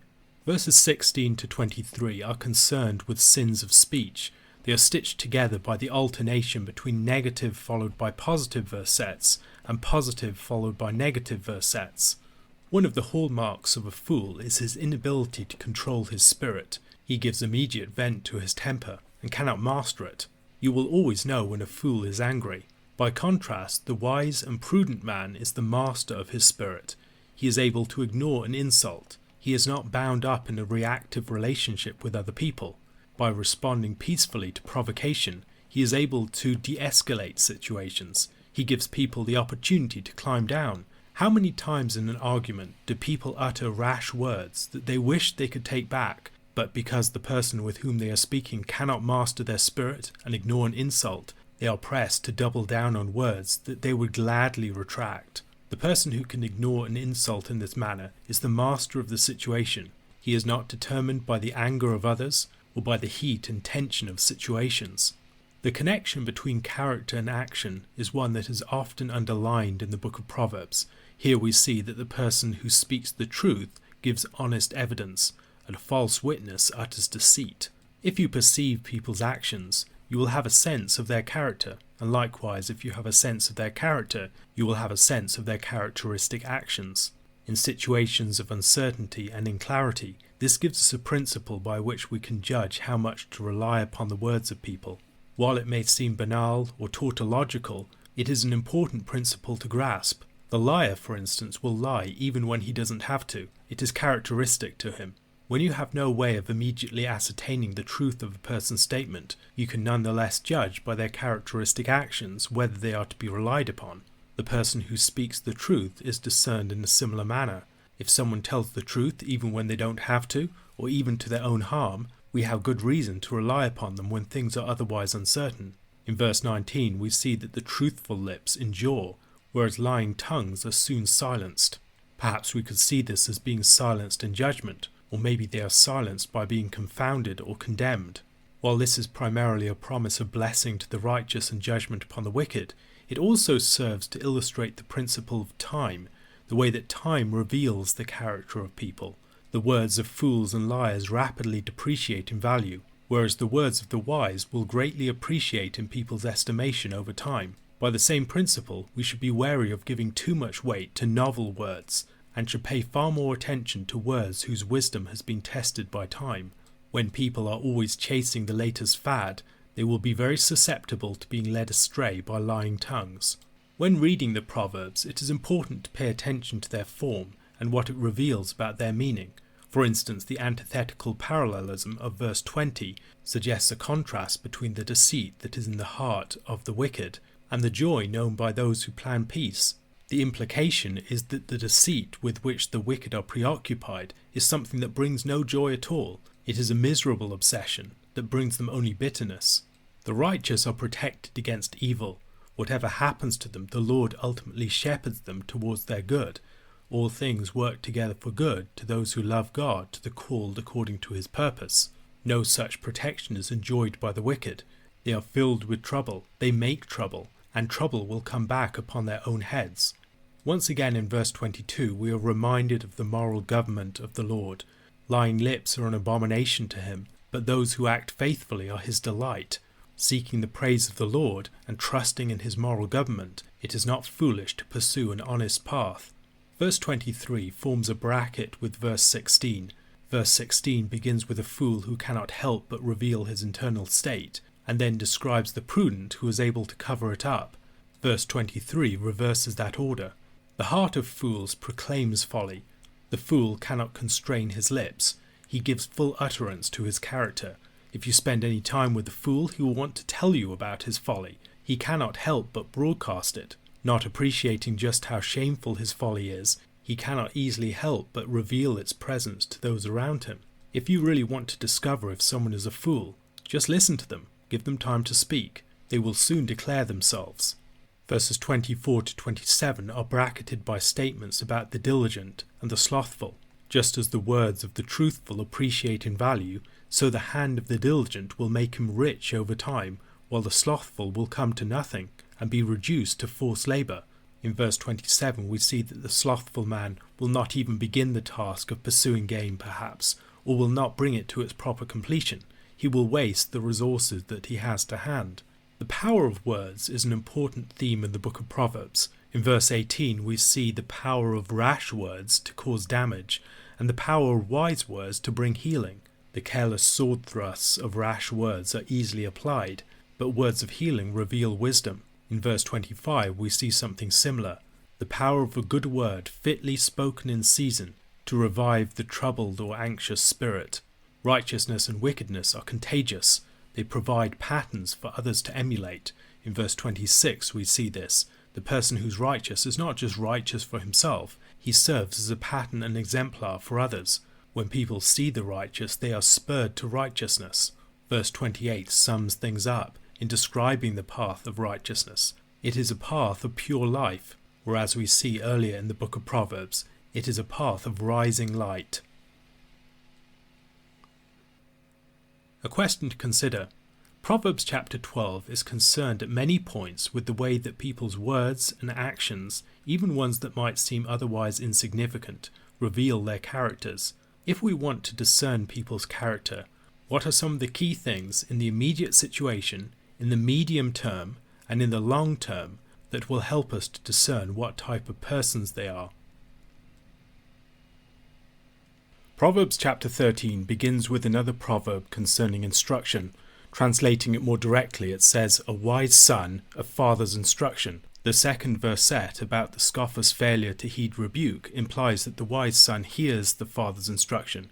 However, Michael Fox suggests that we should read this verse as stroboscopic. J.B. Williams defines this term as a juxtaposition of images which are seen quickly side by side, then they are shut off. The point would be that a wise son implies a father's instruction. If you see a wise son, you are seeing the consequence of the discipline of a wise and a good father. The second half of the verse suggests that the converse implication cannot be so readily drawn. A foolish son is not necessarily the evidence of a lack of a father's instruction, although he commonly will be. Rather, there are scornful sons who refuse to receive the discipline and rebukes of those over them. There's an inexact contrast between the fruit of a man's mouth and the appetite of the treacherous in verse 2, suggesting that the wise man produces life-sustaining conditions by his wise speech, whereas the treacherous has an appetite for violence and produces nothing that sustains himself as a result. Once again, we need to recognize the way in which the meaning of Proverbs is not all on the surface. It requires closer attention and reflection. By inexact juxtapositions, for instance, they can imply things without saying them directly. We should also always be trying to discern the way in which the Proverbs are true. They don't provide their own context, and spoken in the wrong context, they might even be foolish. The hearer is required to discern contexts and ways in which a proverb might be true, discovering when it should be used and when it should not. In the book of Job, for instance, we have several examples of ways in which poorly applied truth can function as error. There are a few proverbs that make a similar point. The mouth is like a gate to be guarded. We should have circumspection in our speech. James chapter 3 verses 5 to 10 speaks about the danger of the uncontrolled tongue or mouth. So also the tongue is a small member, yet it boasts of great things. How great a forest is set ablaze by such a small fire, and the tongue is a fire, a world of unrighteousness. The tongue is set among our members, staining the whole body, setting on fire the entire course of life, and set on fire by hell. For every kind of beast and bird, of reptile and sea creature can be tamed, and has been tamed by mankind. But no human being can tame the tongue. It is a restless evil full of deadly poison. With it we bless our Lord and Father, and with it we curse people who were made in the likeness of God. From the same mouth come blessing and cursing. My brothers, these things ought not to be so.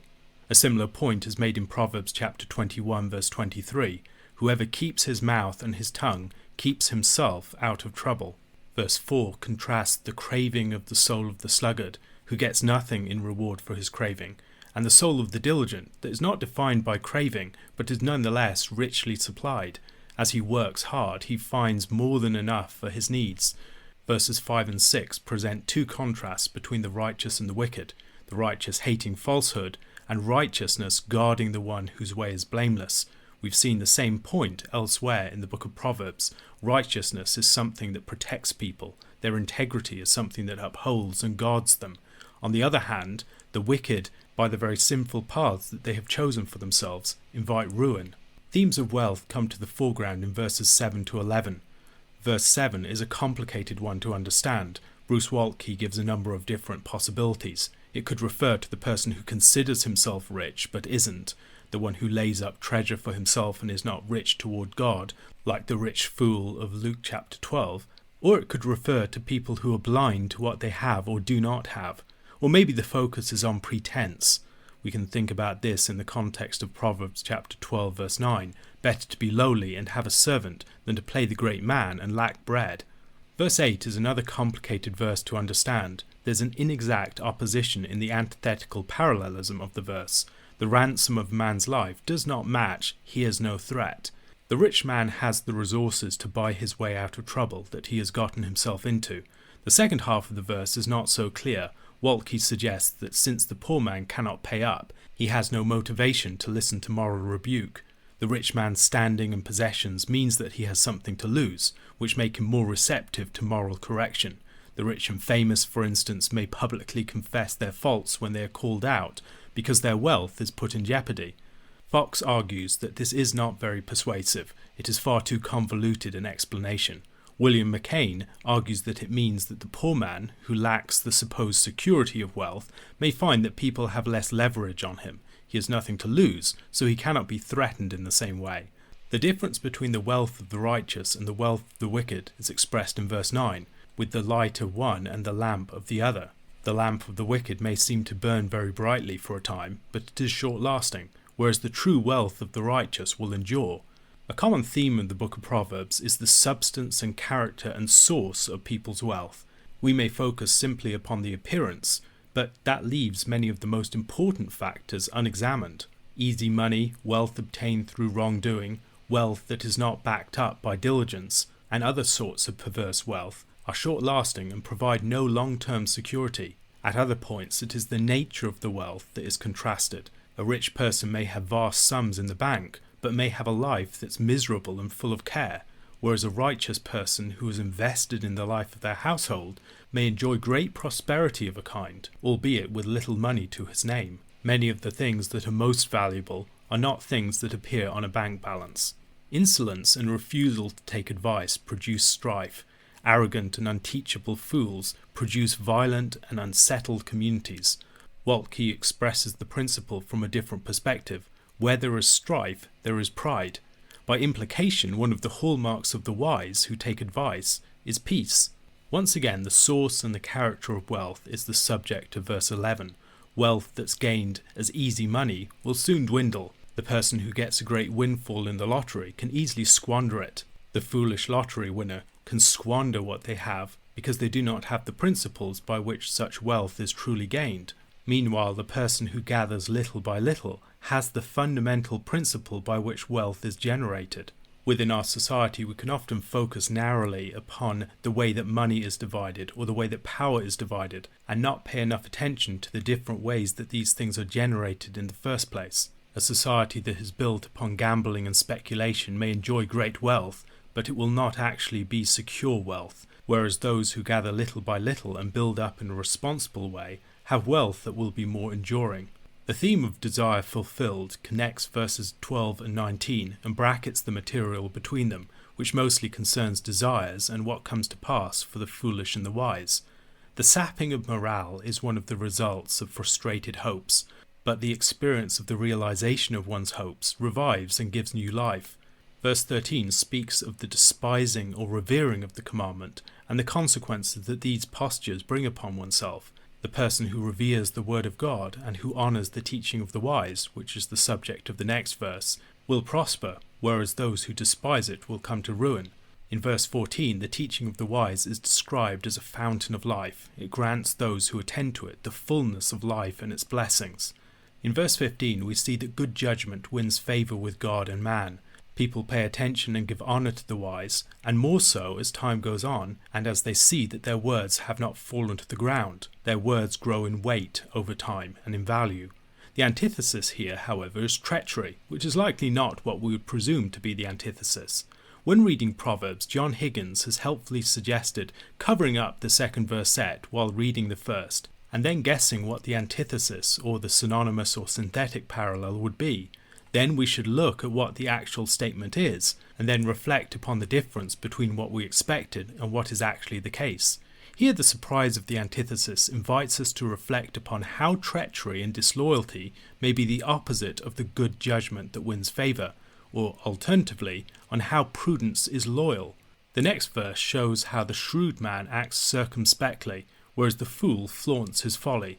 Whereas the wise man carefully deliberates about his action, the fool cannot help but display his character in all that he does. The treacherous or unreliable messenger is the subject of verse 17. Ultimately, such a messenger comes to ruin. He betrays those that he is supposed to be acting for, but a faithful ambassador brings healing. The consequences of ignoring instruction are poverty and disgrace, but honor is enjoyed by those who heed. The desire fulfilled was compared to the tree of life in verse 12, and now in verse 19 it is spoken of as sweet to the soul. But now there's a surprising parallel.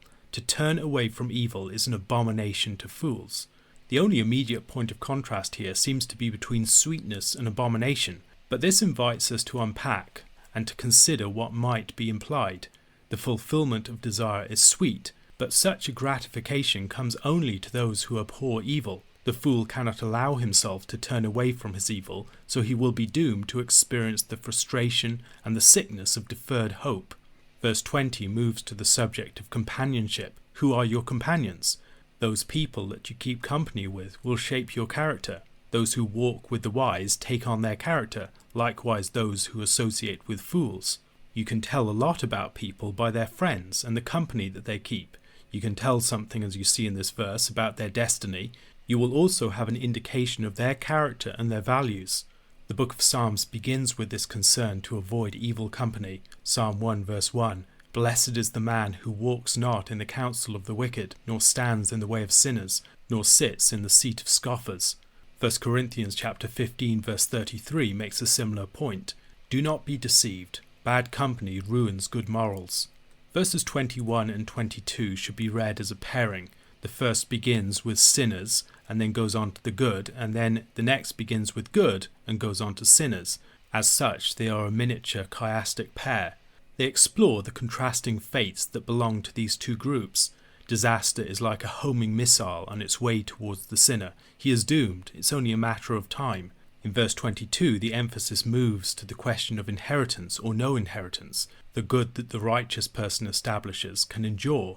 We may think about the way that the Lord promises blessings to thousands of generations to those who love him.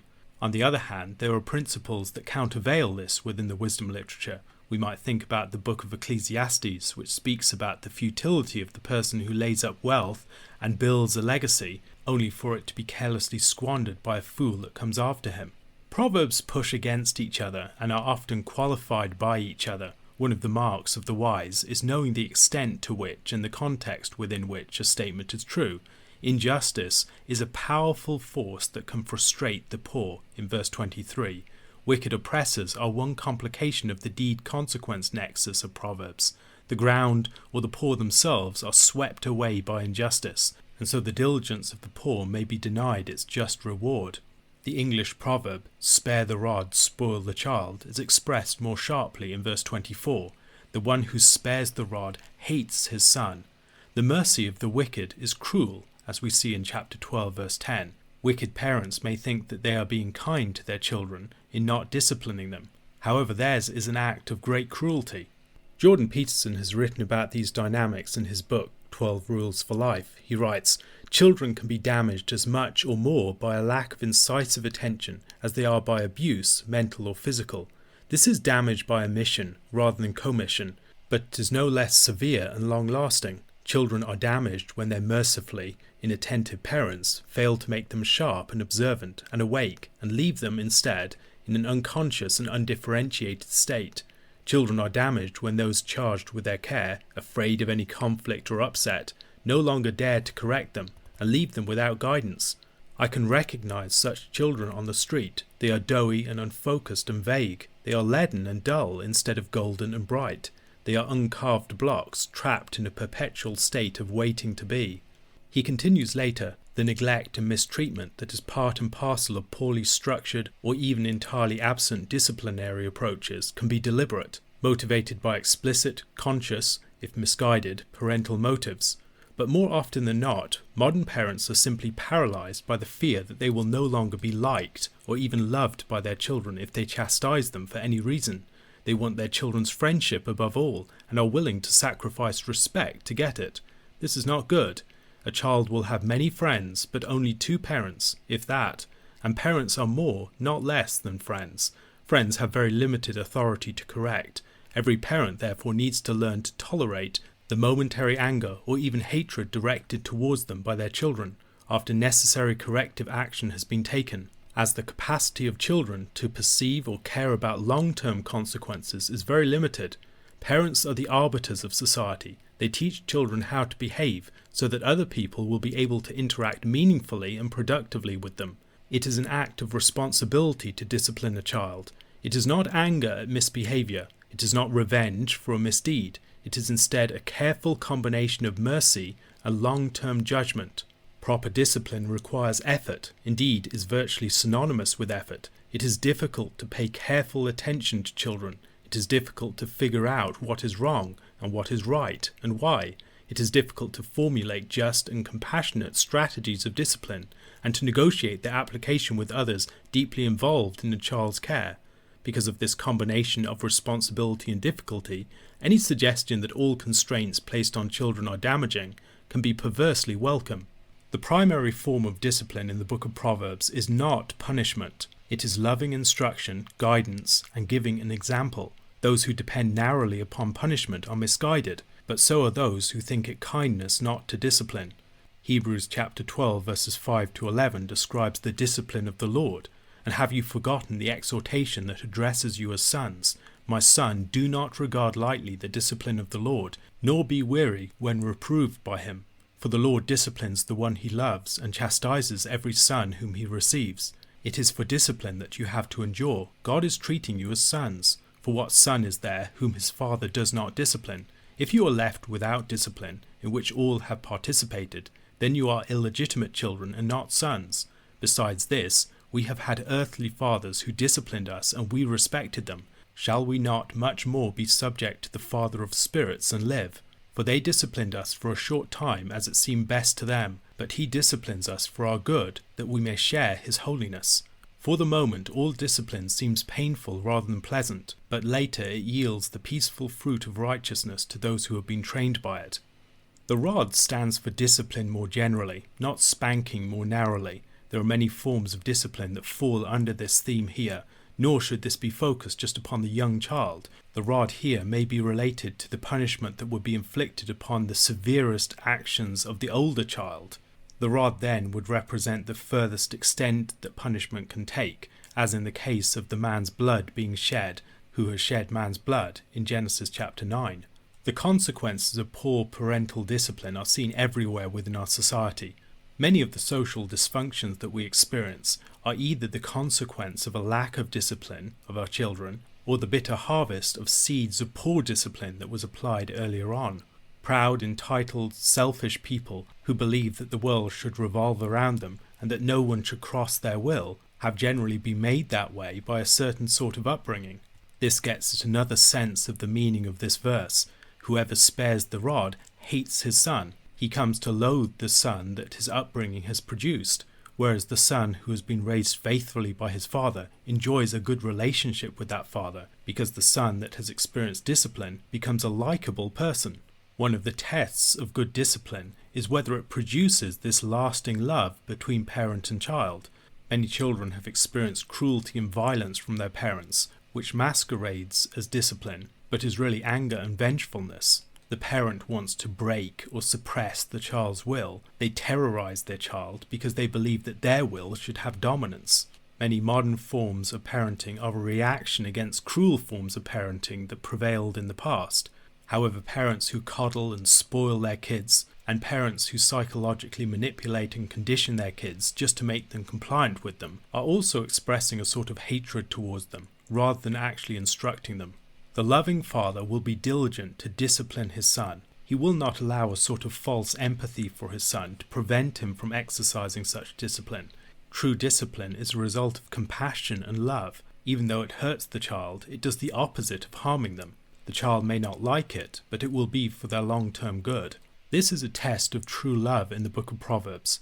As Proverbs chapter 27 verse 6 puts it, "Faithful are the wounds of a friend, profuse are the kisses of an enemy."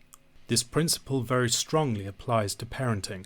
The chapter ends by returning to the theme of desire and appetite, something that it has discussed at various points. The righteous finds that his appetites and his desires are met, whereas the wicked are frustrated.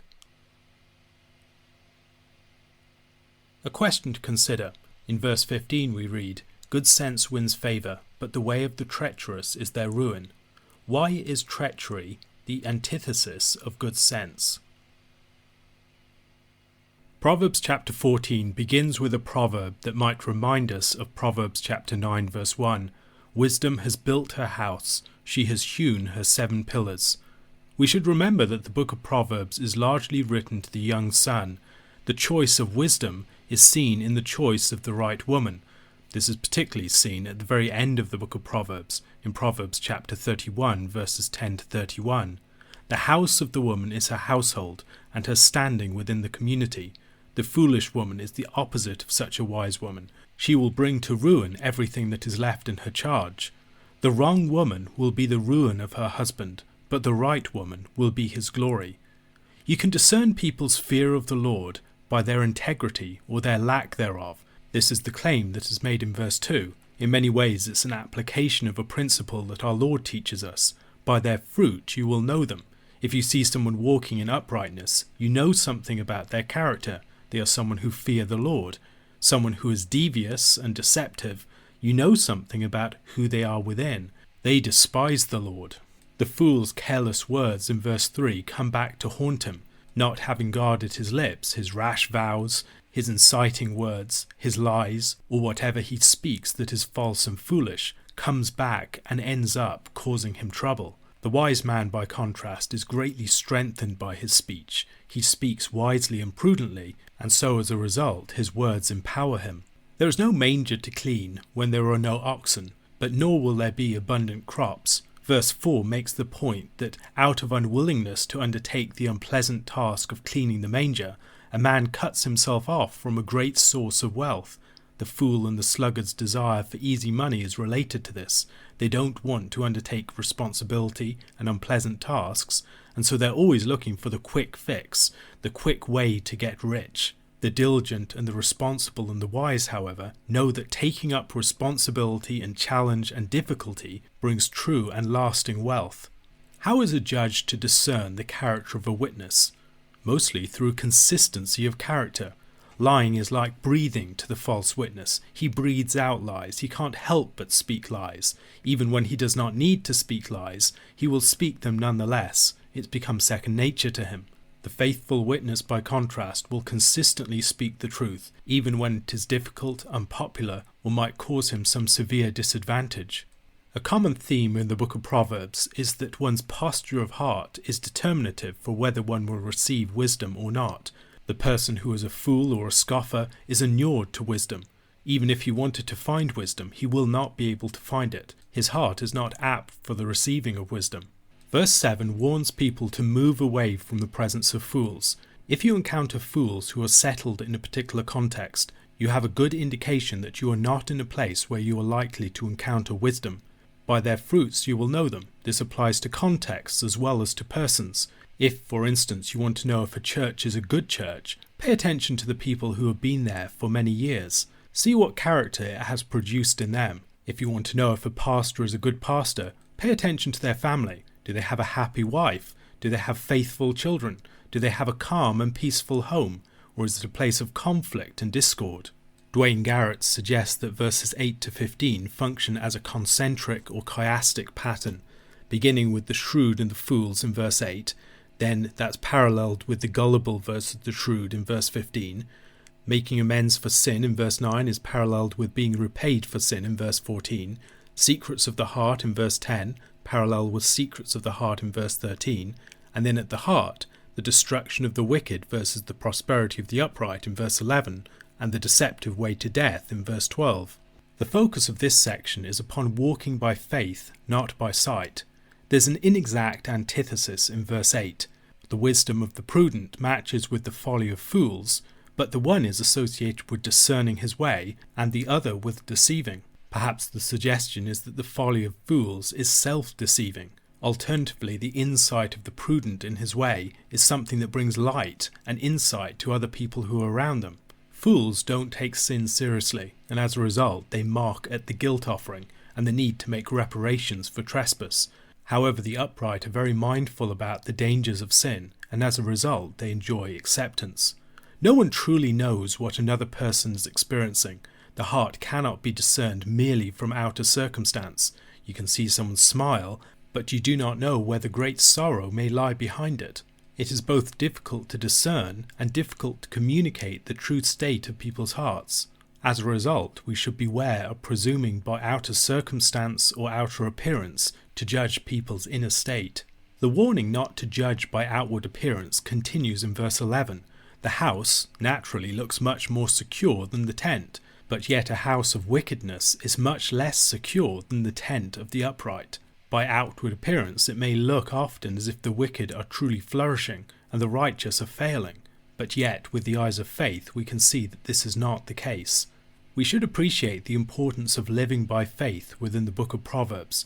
It is easy to fall into the trap of seeing the book of Proverbs as a book of living by a sort of sight, yet here and elsewhere we are reminded that there is more to the picture than meets the eye.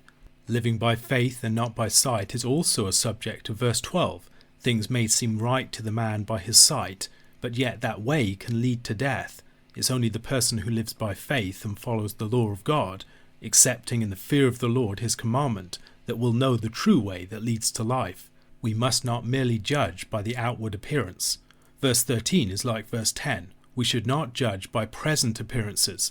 The laughter that the person may have may disguise an aching heart. In addition to recognizing that the present appearances are not the full picture of the present reality, we should also recognize that they do not give us a full indication of the long-term outcome. The person who is experiencing joy now may find that joy turn to sorrow in the end. Both the backslider and the good man will receive the consequences of their ways. You reap what you sow. This, like principles such as by their fruit you will know them, is a common theme in the book of Proverbs. The prudent person is mindful and does not judge by surface appearances as the simple man does.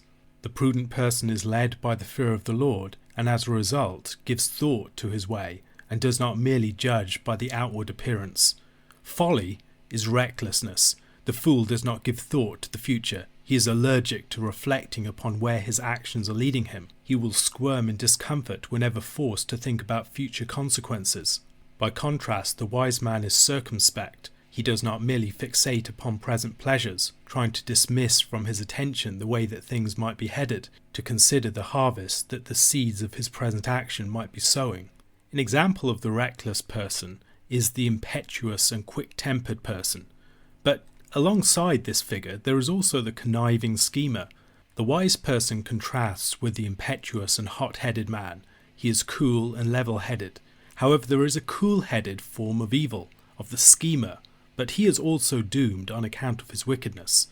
The simple receive a destructive inheritance, but the prudent gain the honour of knowledge. The evil and wicked persons will ultimately come under the dominion of the righteous. If you cannot exercise good rule over yourself, you will ultimately come under the rule of others.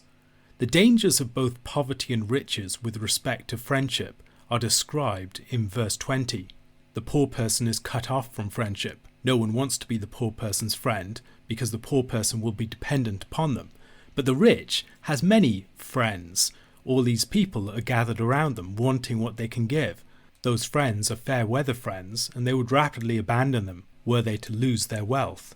This is not a justification for an attitude of indifference to the poor, as verse 21 makes plain. The righteous person shows concern for their needy neighbour. Verse 22 contrasts the devising of evil to the devising of good. The former think that they are crafty, but they end up going astray, losing their way. However, the righteous should devote shrewdness to the task of doing good, and they will receive steadfast love and faithfulness as a result. There are certain people who are all talk and no labour, but the person who really prospers will be the person who engages in true labour. This relates to the planning of verse 22. The wise are rewarded. They enjoy wealth, honour, social status and authority. However, the folly of fools has its own natural consequence, which is folly itself. What else would we expect it to bring? The effects of truthful and dishonest witnesses are described in verse 25. Truthful witnesses courageously deliver lives from death, whereas false witnesses will deceitfully condemn the innocent to death. The action of the false witness was previously described in relationship to his character. Now it is described in relationship to his consequences. The fear of the Lord is at the centre of verses 26 and 27. The fear of the Lord grants confidence and enduring security. It is the sustaining source of life, and it delivers one from the traps that lead to death. We can see a parallel between verse 27 and verse 14 of chapter 13. The teaching of the wise is a fountain of life, that one may turn away from the snares of death. This parallels the fear of the Lord with the teaching of the wise. The king is the highest example of the leader. A great leader finds his glory in the people around him. in the character that he has formed and encouraged in them, in their loyalty and in their love. The prince's glory can be easily lost if he loses his people. By extension, the glory of a man is a happy and holy household, with a loving wife and faithful children. To enjoy this glory, he needs to recognize the value of those around him for his own honor, and to treat them accordingly. Slowness to anger is contrasted with hastiness of temper in the verse that follows. The understanding person is not reactive, but patient, self-controlled, and the master of his own spirit. The fool, by contrast, can easily be incited to rash action, and the next verse presses this point further. The well-governed heart is at peace, it's calm, it's content.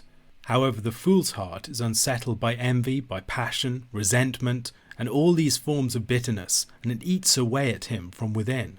The Lord is concerned for the poor. He's the protector and the patron of the poor, and the way that people treat the poor expresses either honor or dishonor towards him. The poor person is utterly dependent on the goodness and the generosity of others, much as we are utterly dependent upon the Lord. The way that we treat those who are dependent upon us should reflect the way that God has treated us, and if we treat them with cruelty, we are making a statement about God by implication. We might think here of the parable of the unforgiving servant. He is forgiven an incredible debt, but then he goes on to treat the man who has a debt to him with incredible cruelty. The wicked man comes to ruin through his own sin, but the righteous will be assured of a good end. Verse 32 suggests that Proverbs sees its principles resting in part upon post-mortem blessings and judgments, not just upon blessings in this life. Wisdom rests, it is settled peacefully, in the heart of the understanding man, but it still makes itself known in the midst of fools. We might think of wisdom calling out to the simple earlier in the book, or the way that the wise person is revealed by contrast with fools that might surround him. Ideally, we want to move towards the position where wisdom is at rest within us, not merely trying to make itself heard above the hubbub of folly. The true source of a people's greatness or decline is moral, not military, not political, not economic or scientific. If a people want to prosper, they must give themselves to righteousness and wisdom. The great illustration of this, of course, is the story of Israel in the books of the Kings. The ideal in such a society is the elevation of righteous officials and the judgment of shameful, treacherous, wicked, and unfaithful ones. Here we might consider what happens when the opposite occurs. King David, when he gives himself to sin in the story of Uriah and Bathsheba, ends up elevating treacherous and unreliable servants. He elevates Joab and other servants who do not obey his commandments exactly, who do not deliver his messages faithfully. If we want our people to prosper, whether that's our nation, whether it's our church or our family, there must be righteousness in the hidden place, and that righteousness must spread out in the way that we treat and appoint and reward and encourage others around us. A question to consider: how might we, in our current situations, move towards something of the glory of the King as it is described in verse 28? The control of one's spirit and one's tongue is essential to wisdom. The quick-tempered person will tend to incite others' anger and will also respond to other people's anger with his own anger. Proverbs chapter 15 verse 1 presents an alternative: the person who responds to wrath with a gentle answer. If you control your own spirit, you will also be able to de-escalate emotionally fraught and volatile situations. The person who is able to speak calmly in such situations can dramatically change their dynamics. The wise person who has such rhetorical skill and mastery will rightly make knowledge seem attractive. When you see someone who speaks with such wisdom, you will likely desire such control of your own tongue and mastery of speech for yourself. By contrast, the fool gushes forth folly. Instead of the finely controlled tongue, the fool vomits out his foolishness. Like the wise, he makes his heart evident in the process, but not in a way that commends it to anyone. A spur to wisdom is knowing that God sees all that we do. He sees what we do and who we are in the secret place. He sees the unfeigned self. The wise person, mindful that they are seen by God, acts accordingly and develops deep integrity. The evil person characteristically acts in a way that ignores this fact. When out of the sight of others they indulge in sin, while putting on a good appearance elsewhere. The hidden secrets of hearts are, however, revealed in due time. The gentle tongue can heal, like the tree of life. We've had a similar proverb to this in chapter 12, verse 18. There is one whose rash words are like sword thrusts, but the tongue of the wise brings healing. By contrast, the tongue of the perverse is violent. It damages and injures others. Verses 5 to 12 particularly concern formative instruction. Verse 5 expresses a truth that we've encountered in various forms elsewhere, and is a relatively straightforward antithetical parallelism. The blessings of righteousness include the profit that it brings, especially when contrasted with wickedness. The wise don't just have wisdom for themselves, but they scatter it abroad to others. By contrast, the heart of fools is disordered. It has no knowledge to disperse. Bare religious ritual and service, apart from a right disposition of the heart towards the Lord, is worthless. This is a point made in several forms in the Old Testament. In 1 Samuel chapter 15, verse 22, "And Samuel said, Has the Lord as great delight in burnt offerings and sacrifices as in obeying the voice of the Lord? Behold, to obey is better than sacrifice, and to listen than the fat of rams." The wicked person may go through the most extravagant motions, offering the greatest of sacrifices. However, if he is not offering his heart to the Lord, the sacrifice itself is an abomination. Isaiah chapter 1 verses 11 to 15 speak about this. "What to me is the multitude of your sacrifices, says the Lord. I have had enough of burnt offerings of rams and the fat of well-fed beasts. I do not delight in the blood of bulls, or of lambs, or of goats. When you come to appear before me, who has required of you this trampling of my courts? Bring no more vain offerings. Incense is an abomination to me. New moon and Sabbath, and the calling of convocations. I cannot endure iniquity and solemn assembly. Your new moons and your appointed feasts my soul hates. They have become a burden to me. I am weary of bearing them. When you spread out your hands, I will hide my eyes from you. Even though you make many prayers, I will not listen. Your hands are full of blood." True sacrifice ought to be a sort of enacted prayer, confirmed in practice, in which the offerer presents himself and his works to the Lord. This verse is not opposing prayer and sacrifice. These two things belong together. Rather, it is underlining what true prayer and sacrifice entail. Verse 9 is paired with the proverb that preceded it. If the sacrifice and prayer of the wicked is an abomination to the Lord, so is the way of the wicked. Both the wicked person's vertical worship and his horizontal way are abhorrent to God. The pairing of these two proverbs also suggests the integrity of worship and way that should be characteristic of the righteous. When we first encounter them, discipline and reproof can be resisted and rejected. However, those who consistently reject reproof and discipline will ultimately face unavoidable discipline and reproof, as they suffer the final bitter consequences of their chosen course. The person who hates reproof will suffer the ultimate and decisive judgment in the form of death itself. In verse 3 we were told that the eyes of the Lord are everywhere, watching the good and the wicked. In verse 11, his sight extends to the grave of Sheol and Abaddon, the place of destruction. By implication, these are realms to which he will condemn the wicked, whose hearts are no less open and exposed to him. Hebrews chapter 4 verses 12 to 13 declares, "For the word of God is living and active, sharper than any two-edged sword, piercing to the division of soul and of spirit, of joints and of marrow, and discerning the thoughts and intentions of the heart. And no creature is hidden from his sight, but all are naked and exposed to the eyes of him to whom we must give account." Wisdom is out there in the world. It's in the voice of parents, in the counsel of the wise, in the word of the law, in the company of the righteous, and in many other such places. Besides having a heart that is unreceptive to wisdom, the fool will generally develop ways to avoid being exposed to wisdom, which he greatly dislikes. Scoffing is a defensive mechanism against wisdom. Whenever he starts to feel the uncomfortable gravity of wisdom, the fool will employ the levity of scoffing. He will also use it to ridicule the wise, rather than learn from them. Proverbs chapter 14 verse 7 declares, "Leave the presence of a fool, for there you do not meet words of knowledge." One of the reasons why this holds true is because the fool is so allergic to wisdom. Out of this allergy to wisdom, the fool will avoid the wise, and for their part the wise know better than to tarry in the presence of fools. The heart has a powerful effect upon a person's appearance and upon their spirit. The downcast heart will be seen in a person's countenance, and also in their depressed manner. Conversely, the glad heart will be seen in a lively manner and in a cheerful face. The heart colours everything else. The wise have hearts hungry for knowledge, but fools have mouths that feed on folly. The implication here may be that the fool's mouth feeds on folly in his constant speaking of foolishness, whereas the wise man seeks knowledge by inner meditation upon the truth, by ruminating upon the word of God. Verse 15 highlights the importance of the inner condition over the outer. The person who is joyful in heart will be like someone enjoying a continual feast, irrespective of the external circumstances that he experiences.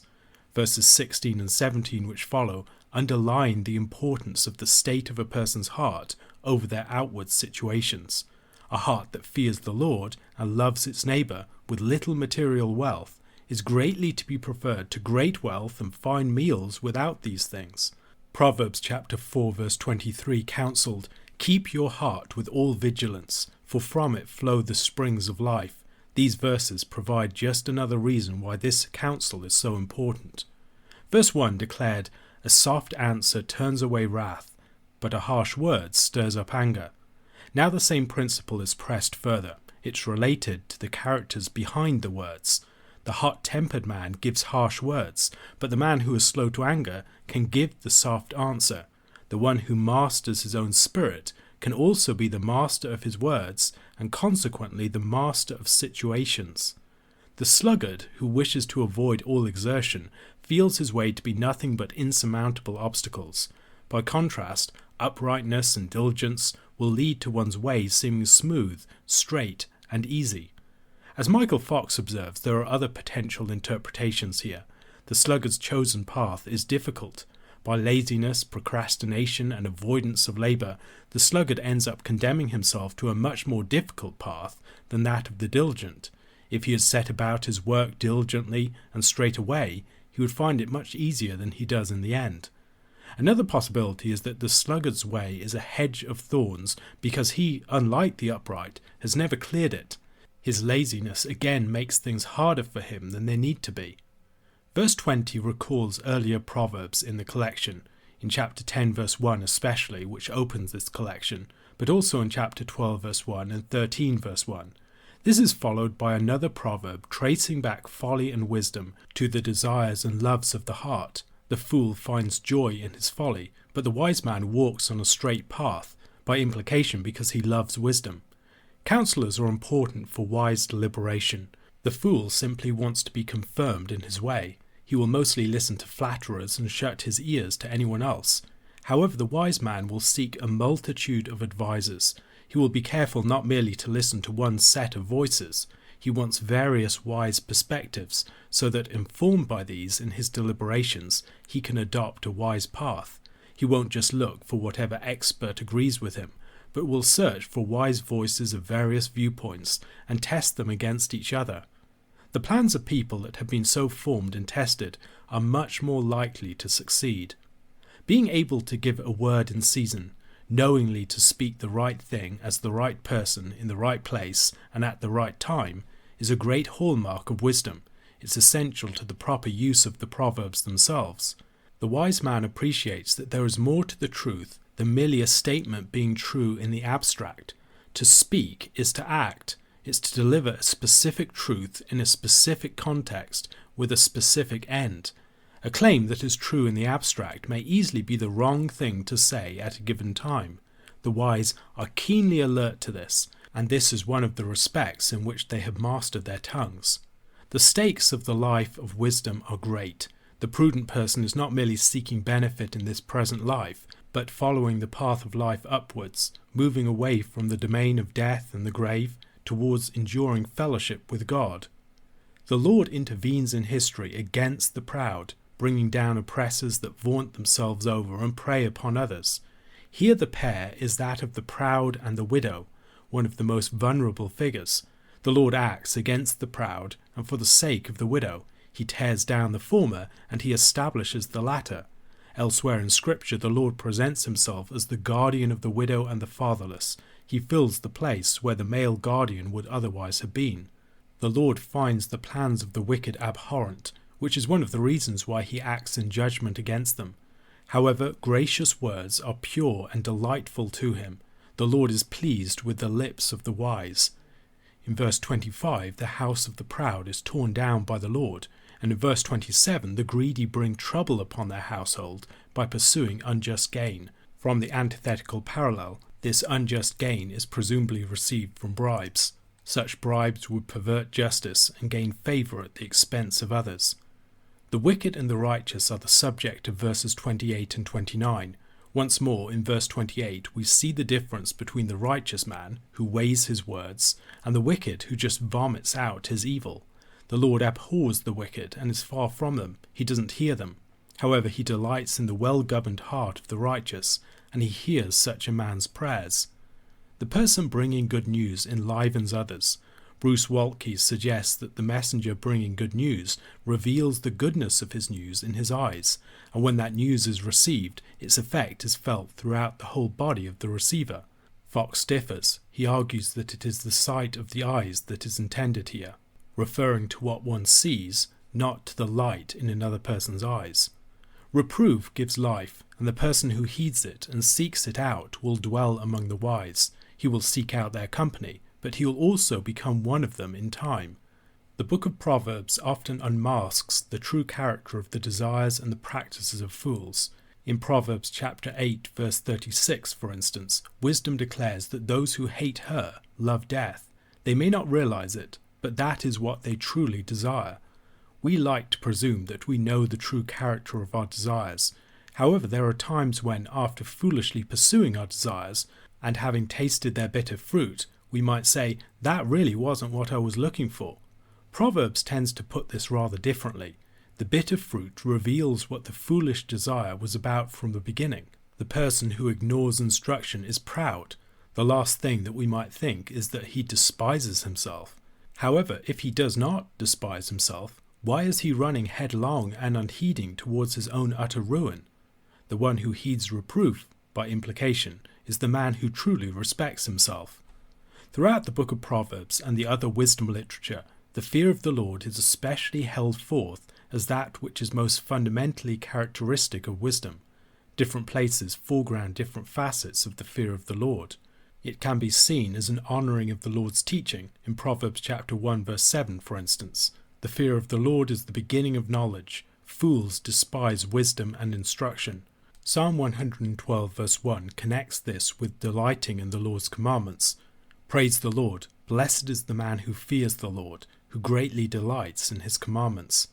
In Proverbs chapter 8 verse 13, it is hatred of evil, especially seen in pride, arrogance, and perverted speech, that comes to the foreground. The fear of the Lord is hatred of evil. Pride and arrogance and the way of evil and perverted speech I hate. Job chapter 28 verse 28 emphasizes eschewing of evil in this connection. And he said to man, Behold the fear of the Lord, that is wisdom, and to turn away from evil is understanding. A sense of reverence for the Lord in his holiness is the emphasis in chapter 9 verse 10 of Proverbs. The fear of the Lord is the beginning of wisdom, and the knowledge of the Holy One is insight. In our passage, it is humility that is especially emphasized. The fear of the Lord is manifest in a humble heart. Proverbs chapter 22 verse 4 draws a similar connection. The reward for humility and fear of the Lord is riches and honor and life. The humility in question is a humility arising out of a profound consciousness of God. Such a humble person is a person who considers himself in the light of and in the sight of God. His humility is one of honoring the Lord over all else. He is contrite in spirit. He trembles at the Lord's word. For this reason, the Lord's commandments are his meditation and his delight, heeded over all other voices. His heart is not lifted up. However, he fears the Lord rather than man. When we think of humility, we can often focus on it as a trait inherent in someone, rather than seeing it primarily as a responsive and relative posture to someone else. The humble person, we might think, is simply deferential, submissive, unassertive, obliging, and nice more generally. However, the humility of the person with the fear of the Lord is such that he fears the Lord over all others. Such a person can be firm, assertive, uncompromising, and bold precisely out of this humility. His heart is captured by a sense of the Lord's holiness. He dares not ignore the Lord's word. Such a person is not proud, arrogant, or exalted in his own mind, but he will humbly stand firm against, resist, oppose, offend, and even hurt others, rather than dare to disobey his Lord. A question to consider: what are some ways in which we can cultivate this sort of humility and avoid various counterfeits? The first 9 verses of chapter 16 of Proverbs form a unit. All but verse 8 have the name of the Lord within them.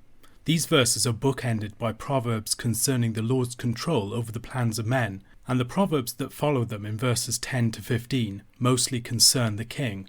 Verses 1 to 4 are particularly focused upon the superintendence and providence of the Lord. People may deliberate about the words that they are going to say in their heart, but when the time comes to speak, it is the Lord who is sovereign over what is said. In Luke chapter 12, verses 11 to 12, Jesus promises his disciples that he will give them the words to say when they are in a situation of trial.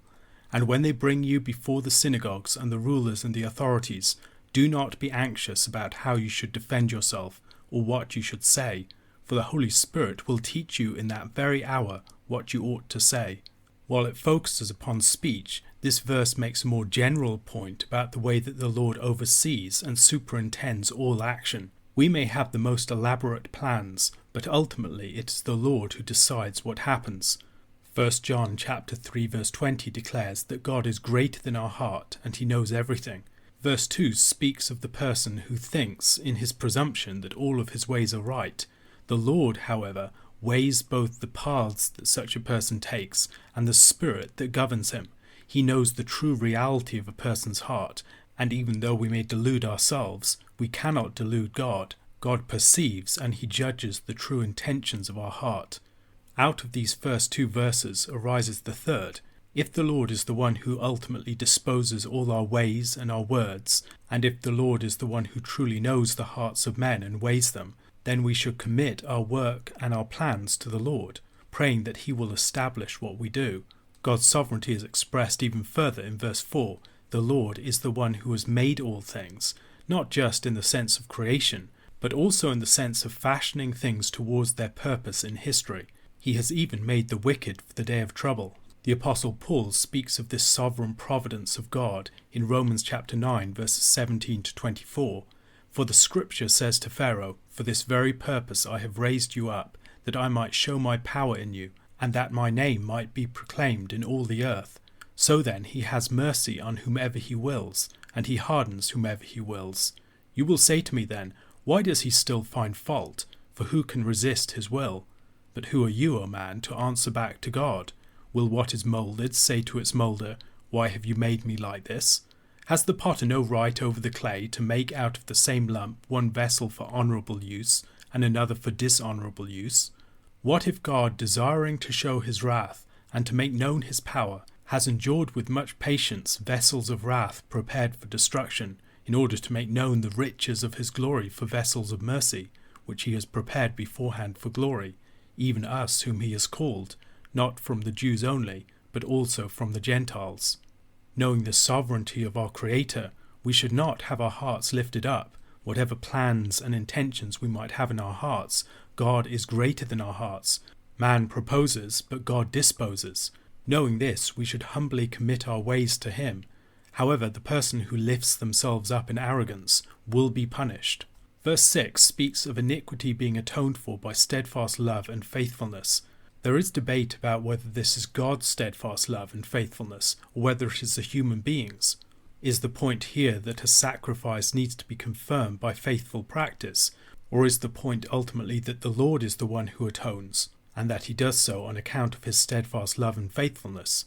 That would certainly seem to be the more theologically attractive reading. Bruce Waltke doubts whether it is the actual reading, however. Given the use of this language elsewhere, he thinks it must refer to the human being's steadfast love and faithfulness. We have another occurrence of such language in Proverbs chapter 3 verse 3. Let not steadfast love and faithfulness forsake you. Bind them around your neck. Write them on the tablet of your heart. Michael Fox suggests that we might hear the language of Exodus chapter 34 verses 6 to 7 here. The Lord passed before him and proclaimed, the Lord, a God merciful and gracious, slow to anger, and abounding in steadfast love and faithfulness, keeping steadfast love for thousands, forgiving iniquity and transgression and sin, but who will by no means clear the guilty, visiting the iniquity of the fathers on the children and the children's children, to the third and the fourth generation. The second verset of the Proverbs speaks about the fear of the Lord as the means by which we turn away from evil. If the first half is about the atoning for sin, the second half is about the transformation of life. The cause of this is the fear of the Lord, a profound sense of the Lord's holiness with a corresponding sense of humility and a desire to obey him and honour him in all that one does. If you want to turn away from evil, look to the Lord. His greatness, his goodness, and his holiness are a spur to transformation of life. Verse 7 gives us another reason why it is wise to commit one's way to the Lord. When the ways of a man are pleasing to the Lord, he will guard that person's way. He will protect them from harm. He will be a shield around that person. A significant example of the Lord's protection of his people, ensuring that their enemies will not strike them, can be seen in Exodus chapter 34 verses 23 to 24. 3 times in the year shall all your males appear before the Lord God, the God of Israel, for I will cast out nations before you and enlarge your borders. No one shall covet your land when you go up to appear before the Lord your God 3 times in the year. Verse 8 is the exception in verses 1 to 9. It's the one verse that does not include the name of the Lord within it. However, it is very similar to a verse from the previous chapter which does include the name of the Lord. Better is a little with the fear of the Lord than great treasure and trouble with it. The righteous man won't necessarily be rich. However, he will be far more secure and blessed than the wicked man will be. The wicked man ultimately will face his doom, but the righteous man will be established by the Lord, and ultimately he will flourish and prosper. Verse 9 returns us to the principle described in verse 1. The plans of the heart belong to man, but the answer of the tongue is from the Lord. Here, however, it is the Lord's establishment of the steps of a man that is especially emphasized. Knowing the providence and the sovereignty of God, we should commit our ways to him. We do not know the uncertainties, the hidden dangers, the obstacles and the false paths that lie before us. We must therefore commit ourselves to the Lord, praying for his guidance, seeking that in his gracious providence he will preserve us from evil, that he will guide us in the good way, that he will establish the work of our hands, and in his goodness that he will bring us at last to his heavenly kingdom. In verses 10 to 15 we move from the Lord to the King. However, the way that the King is described, we could replace the name of the Lord for the King, and the Proverbs will be very similar to ones that we have encountered earlier. The righteous King reflects the character of God. He acts in the name of God. Within the Davidic covenant, the righteous King is described as the Son of God. The King here speaks wisdom that comes directly from God. An oracle is on his lips. His lips are supposed to convey the judgment of God himself. Justice ultimately comes from God and must be upheld by the King in the Lord's name. Elsewhere we see the word and the authority of God closely aligned with the words of the wise and also with the authority of parents. In addition to judgment, weights and measures must be true and just. False measures are driven by covetousness. They are an attempt to defraud others. However, just weights and measures are pleasing to the Lord. They're in keeping with the Lord's own character. The King is the exemplary man. In the character of Solomon and David we see this most powerfully. Solomon, for instance, is the one who exemplifies wisdom. He is a new Adam ruling in the midst of a new Eden. Nations and kings' thrones are established by righteousness. As we read through the story of 1st and 2nd Samuel and the story of the kings, the fortunes of Judah and Israel are repeatedly seen to depend upon the righteousness or the unrighteousness of their kings. In addition to righteous deeds, the king is concerned for righteous lips. For a king to judge wisely, he has to be aware of the people around him. He has to be alert to their character, and he has to surround himself with just people. The king is on the lookout for those of righteous lips. Those who speak uprightly manifest their righteous character, and as a result will be the sort of people with whom he wants to surround himself and by whose service and counsel he wants to rule. In the king's desire for people of righteous lips, he is once again comparable to the Lord. In Proverbs chapter 12 verse 22, lying lips are an abomination to the Lord, but those who act faithfully are his delight. The king is a man not just of wisdom and righteousness, but a man of power. His wrath is able to bring death. He has the power of death and life committed to him as an agent of the Lord's judgment. The wise man who counsels the king, however, is able to assuage the king's anger. This implies both the power of the words of wisdom, but also the tractability of the king. A good king is someone who expresses anger when it needs to be, but also who surrounds himself with people who can assuage it when it would best be appeased. The king's countenance, when it shines upon someone in favour, is like the life-giving light of the sun. Alternatively, his favour is like the clouds that bring the spring rain, the rain that would come to ensure the harvest. If death is in the power of the king in verse 14, life is in the power of the king in verse 15. Waltke suggests that in verses 16 to 19 we have something akin to a miniature prologue. It reminds us of much of the material of chapters 1 to 9. Chapter 3 verses 13 to 14, Blessed is the one who finds wisdom, and the one who gets understanding, for the gain from her is better than gain from silver, and her profit better than gold. Proverbs chapter 8 verses 10 to 11, Take my instruction instead of silver, and knowledge rather than choice gold, for wisdom is better than jewels, and all that you may desire cannot compare with her. Chapter 8 verse 19, My fruit is better than gold, even fine gold, and my yield than choice silver. The righteous man is once again defined by his way. He both turns away from evil, and he guards his way from unrighteousness. By the negative implication of verse 18, he is also defined by humility. His heart is not lifted up. He fears the Lord, and as a result does not hold an exalted opinion of himself. His lowliness of spirit and his association with the poor might make us think of the Beatitudes and the way that Jesus blesses the meek and the lowly in spirit. Verses 20 to 24 are particularly concerned with speech. In verse 20 we see that the person who gives thought to the word will discover good, something that is paired with the blessedness of the one who trusts in the Lord. The implication here is that trusting in the Lord is associated with giving thought to the word. The word here might be the word received, the word of the wise, the commandment of the Lord that is meditated upon. It might also refer to words that are spoken, that the wise man meditates upon and reflects upon before he utters. The words of the righteous and the wise are not just upright and true, they are words that are carefully fashioned for the situation. They are words that are beautiful and persuasive. They are sweet here, and as a result they move people to appropriate action. Aristotle spoke of the various forms of persuasion as ethos, pathos, and logos, the first relating to the personal character of the speaker, ethos, the second putting the audience into a certain frame of mind in order to move them, the pathos, and the third, the logos, the reasoned discourse by which the case is proved. The wise person has a depth, soundness, and integrity of character that enables him to marshal ethos powerfully.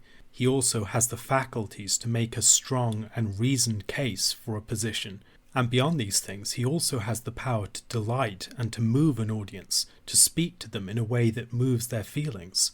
In its own distinctive terminology, the book of Proverbs here is speaking about all these different aspects of speech, the ethos of deep moral character and integrity that renders the speech of the wise man a fountain of life of good sense, the insight and understanding by which the heart of the wise can speak judiciously and persuasively, and the pathos by which he can speak graciously and beautifully, words that are like a honeycomb, words that bring delight, but also which bring healing.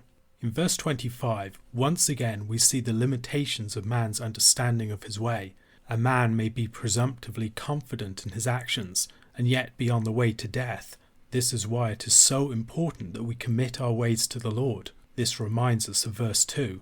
The worker's appetite is one of the things that drives him on. If a man had no appetites, he would not be spurred to act. A man's hunger, a man's desire for love, a man's desire for honour and status, all of these things drive him to work, to create, to produce, to perform great deeds. In this way, a man's mouth, his hunger, can properly handled be something that plays in his favour. that serves to inspire him to productivity and greatness. Verses 27 to 29 all concern different types of evil men: the worthless man, the dishonest man, and the man of violence. The first man, the worthless man, is a troublemaker who plots evil and whose speech ignites and causes damage. The dishonest man, through his lies, his rumours, and his tale-bearing, spreads discord, and he divides people who were once close together. The man of violence is one who spreads his violence to others by enticing other people to join him. Verse 30 describes the way that he communicates in a way that is deceptive and underhand, communicating furtively with his body language while saying something very different with his mouth. The fifth commandment, to honour father and mother, can be applied more broadly in the honouring of elders. Respect for those of greater age is on a number of accounts. First, we are the beneficiaries of the sacrifices of such persons, and those that inherit the legacy that they have left for us.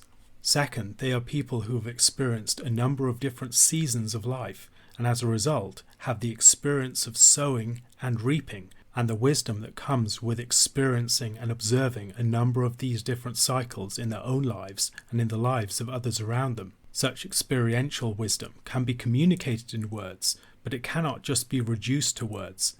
Verse 32 expresses one of the great principles of the book of Proverbs. The person who is slow to anger, who is not reactive, and who is patient is someone who is truly mighty. While an impetuous man can perform great deeds of greatness in the world outside, if he cannot master himself, he is not able to exercise true rule. True authority and control begins with mastering yourself. Once you have mastered yourself, you will be able to lead others. The person who cannot master themselves, however, is the reactive victim of all the forces that are around them. They are not operating by their reason, but they are the plaything of their untamed passions. The true mighty man, the true leader, is the one who rules his spirit, who has taken the inner city of his life. This same principle is expressed in a negative form in chapter 25 verse 28. A man without self-control is like a city broken into and left without walls. The analogy of the self and the walled city is a powerful one. The walled city can be besieged by all sorts of forces. There can be great tumult and unrest and war outside of the city, but if the city has sure and certain and strong walls, life within the city can continue calm and untroubled. The final verse of the chapter returns us to the principles with which it began. The Lord is the one who disposes all events, the greatest event to the smallest event. Even the small events that might be attributed to chance are actually the actions of God, in this case the lot that is cast into the lap. A question to consider: if a man's spirit is like a city that must be taken and ruled, what in our governing of our spirits might be comparable to the walls by which a city is defended? Proverbs chapter 17 begins with a proverb reminiscent of Proverbs chapter 15 verse 17. Better is a dinner of herbs where love is, than a fattened ox and hatred with it. Here the house of feasting seems to refer to a house full of sacrifices. The peace and harmony of a household is its greatest wealth, and not even great banquets can compensate for its lack. In this image of a strife-filled house enjoying peace offerings, we might think of the example of the Corinthian church in 1 Corinthians chapter 11, when some are eating before others, some are going home drunk, and others are going home hungry. What should have been a great celebration of their oneness in Christ in the celebration of the Lord's Supper actually ends up being quite the opposite. Even a dry morsel, if it were expressive of the peace and unity of a household, would be preferable to that. The status that a person comes to enjoy can depend far more upon their character than upon their birth. While the son of the house has great advantage over the servant, he can by his folly fall from his position, and the servant, for his part, can be raised up. Although we are rightly attentive to the disparities of birth within a society, we should also pay attention to the way in which people can rise and fall as a result of their folly or their wisdom.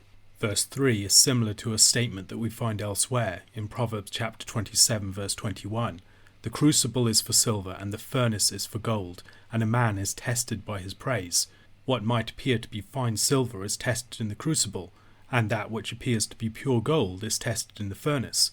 Appearances may deceive. When these substances are tested, it may transpire that they are otherwise than they first appeared.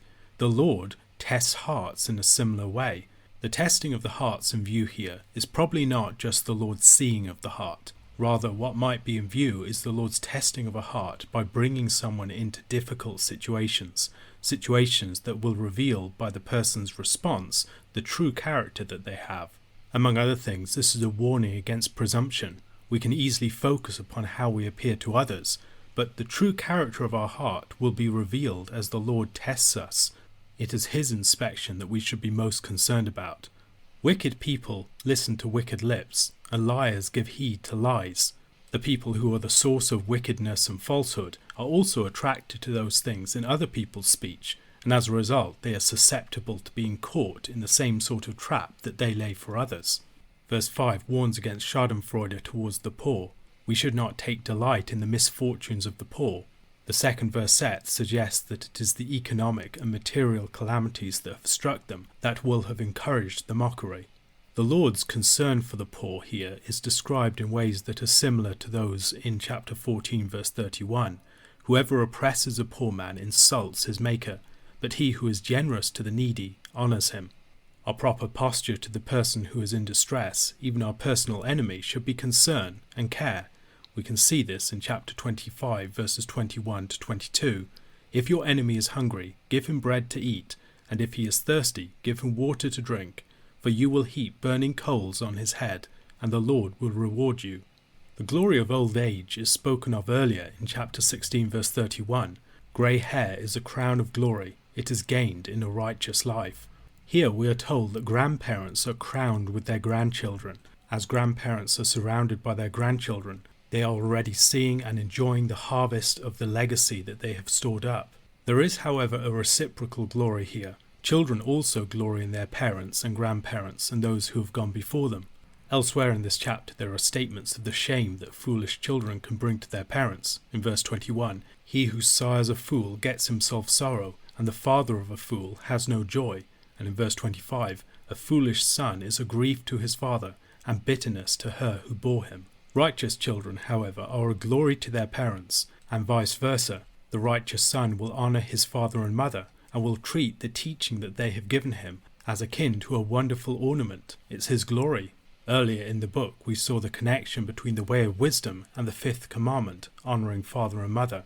That same principle expressed in a more elaborate form here shows the mutual glory that is characteristic of the way of wisdom, where the generations glorify each other, and a whole family built up in mutual honour and consequent strength is naturally elevated in such a manner. Bruce Waltke observes that most of the Proverbs from verse 7 to verse 28 are synthetic or synonymous parallelisms concerning fools. We see in verse 7 the mismatch of traits, fine speech and fools, and false speech and princes. If the first, the fine speech in the mouth of the fool, is unfitting, the false speech in the mouth of the prince is so much more so. Princes, by implication, should be characterized by noble and true speech. Bribery is a form of exploitation and perversion of justice. By requiring bribes, justice could be withheld from the poor. Justice would also become partial to the rich and the corrupt, who are able to buy off judges. Verse 8 is difficult to understand, but it may be referring to the way that the person who gives bribes perceives them.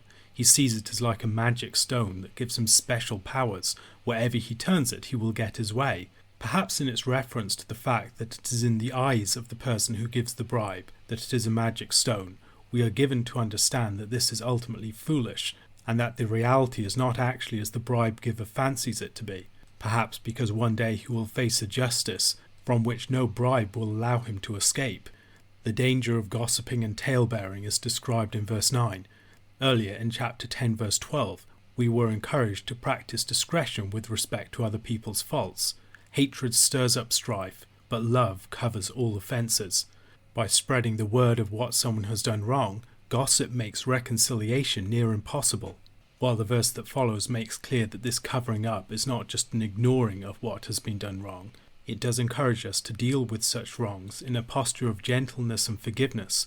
We want, if at all possible, to heal the wound and the breach between two people, and as a result we draw no more attention to the wrong than needs to be drawn to it to rectify the harm and the division that it has caused. We should be forgiving and tractable, looking for the possibilities of reconciliation and healing, doing all in our power to avoid exacerbating the wound that has been caused. The gossip and the talebearer, by contrast, love to spread the word of such wrongs and to make the divisions stronger by their actions. The righteous man seeks to de-escalate situations, and one of the best ways to do this is to deliver a rebuke in private.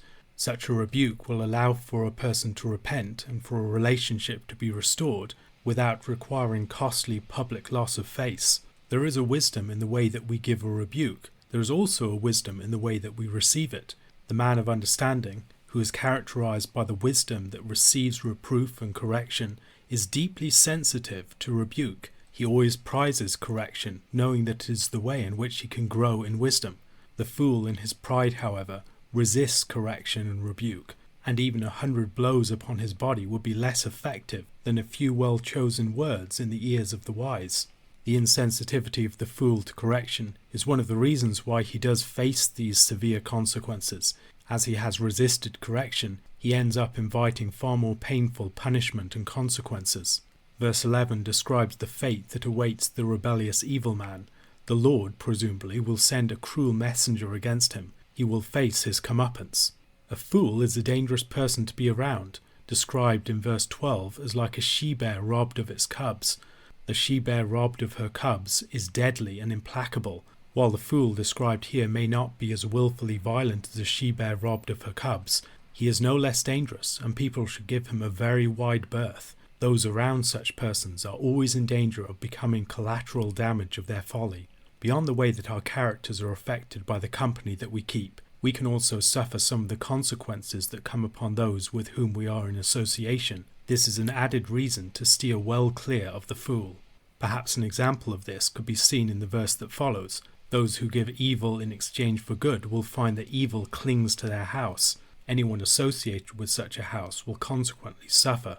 The beginning of a conflict is like a breach in a dam, a small initial trickle of water that will soon lead to a great opening and a torrent coming forth. Those who recognize the warning signs will get away as soon as possible.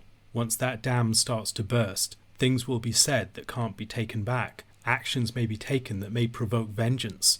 Far better to leave the situation before tempers overflow. The task of the person delivering justice is to condemn the wicked and to justify the righteous. A failure to condemn the wicked and a failure to justify the righteous are both an abomination to the Lord. Neither can be excused. The failure of omission is not to be considered minor in comparison to the sin of commission in relation to justice. Verse 16 imagines a situation where a fool comes to buy wisdom. First of all, wisdom cannot be bought so simply. Wisdom has to be learned, and a fool who seeks to buy wisdom is like a man with no mouth buying food. Without sense, the fool has no ability to receive the food of wisdom. Verse 17 speaks about other companions that we have in our lives, the friend who is with us constantly, and the family member who is most likely to be by our side when something goes badly wrong. Friends can forsake people in the time of poverty and need. Brothers are more likely to be found at that point. However, there are exceptions. Chapter 18 verse 24 speaks of this. A man of many companions may come to ruin, but there is a friend who sticks closer than a brother. Chapter 6 verses 1 to 5 give an extended warning against putting up security for a neighbour. In verse 18 another such warning is found. Verse 19 speaks of the way that love of transgression goes hand in hand with the love of strife. Michael Fox suggests that the door that is made high is a reference to the one who makes his opening high, which is a reference to the mouth that speaks haughty and proud words. If this is the case, it will go very neatly with the verse that follows. Verses 21 and 25 express the bitterness and the sorrow of the foolish son. This should remind us of the proverb with which the larger collection begins. A wise son makes a glad father, but a foolish son is a sorrow to his mother, in chapter 10 verse 1. This principle is an added spur to the good father to raise up his son in the way of wisdom. If he does not, he will end up hating his son and finding his son a cause of shame and sorrow, when faithful children and grandchildren could be his crown. The joy that's absent from the father of the fool is picked up in verse 22, as we see that the joyful heart is good medicine. Such a joyful heart will give healing to every aspect of someone's life. Irrespective of outer circumstance, the joyful heart can bring balm. We've earlier read similar principles to this. In chapter 15 verse 13, a glad heart makes a cheerful face, but by sorrow of heart the spirit is crushed. The discerning sets his face towards wisdom. He's focused on this as his object and his goal. The eyes of the fool flit to the ends of the earth. He wants the blessings that wisdom gives, but he looks in all the wrong places. We might think here of the words of Deuteronomy chapter 30 verses 11 to 14. For this commandment that I command you today is not too hard for you, neither is it far off. It is not in heaven that you should say, who will ascend to heaven for us and bring it to us, that we may hear it and do it? Neither is it beyond the sea that you should say, who will go over the sea for us and bring it to us, that we may hear it and do it? But the word is very near you, it is in your mouth and in your heart, so that you can do it. The fool looks to the farthest reaches of the world, in part because he refuses to accept that wisdom is what the Lord has declared it to be, that it's so near at hand and clear as to what it entails. He wants something foreign and strange and esoteric, but in reality wisdom is something that will humble him in his pride, calling for the fear of the Lord above everything else. Job chapter 28 is an extended poetic expression of this fact, in verses 20 to 28 of that chapter. From where, then, does wisdom come? And where is the place of understanding? It is hidden from the eyes of all living, and concealed from the birds of the air. Abaddon and Death say, we have heard a rumour of it with our ears. God understands the way to it, and he knows its place. For he looks to the ends of the earth and sees everything under the heavens. When he gave to the wind its weight, and apportioned the waters by measure, when he made a decree for the rain, and a way for the lightning of the thunder, then he saw it and declared it. He established it and searched it out. And he said to man, behold, the fear of the Lord, that is wisdom, and to turn away from evil is understanding. Verses 23 and 26 describe forms of perverse justice, the wicked that accepts the bribe in secret, and then the person who imposes a fine upon the righteous man or strikes the upright noble. Where such things take place, justice boils down to tyranny and mere power, rather than being founded upon truth. The final two verses express once more the principle of self-control at the heart of knowledge, and mastery of lips is indicative of its presence. The person who is wise knows that much of the time wisdom is to be found in his holding his tongue, in not speaking into a situation that he could make volatile, in not speaking in situations where he lacks the necessary understanding, in holding his tongue in response to a slight, or in not pridefully advancing his voice over others. The importance of this ability to hold one's tongue is seen in the fact that even a fool can be seen to be intelligent if they practice this. How much more so the person who is genuinely wise? A question to consider. Verses 16 and 24 describe the foolish ways in which fools can seek after wisdom itself. What are some of the characteristic faults of fools that render their quest for wisdom futile? Proverbs chapter 18 begins with a warning against the separatist. Such an individual cuts himself off from a community that might check him in his desires. He seeks pretexts for quarrels and ends up being just an authority to himself. His proud wisdom in his own eyes leads him to cut himself off from the wisdom and the insight of the group. Solomon describes this as his breaking out against all sound judgment or competence. Such a man is completely unteachable. He cuts himself off from the sort of community that might stress test his opinions, that might force him to reconsider. Such a person might, for a period of time, throw in his lot with a particular teacher or some crank expert who supports his opinions, but before long he will differ with them too and cut himself off from them in their turn. Any wise leader of a community should know this type of person and be on the lookout for them. When an individual has a series of previous communities that they've been a member of before leaving those communities on account of pointless quarrels, the leader of the new community that they want to join should be aware that despite all of their flattery, they are a very dangerous sort of person to have around. One of the things that this proverb highlights for us is the importance of community for wisdom.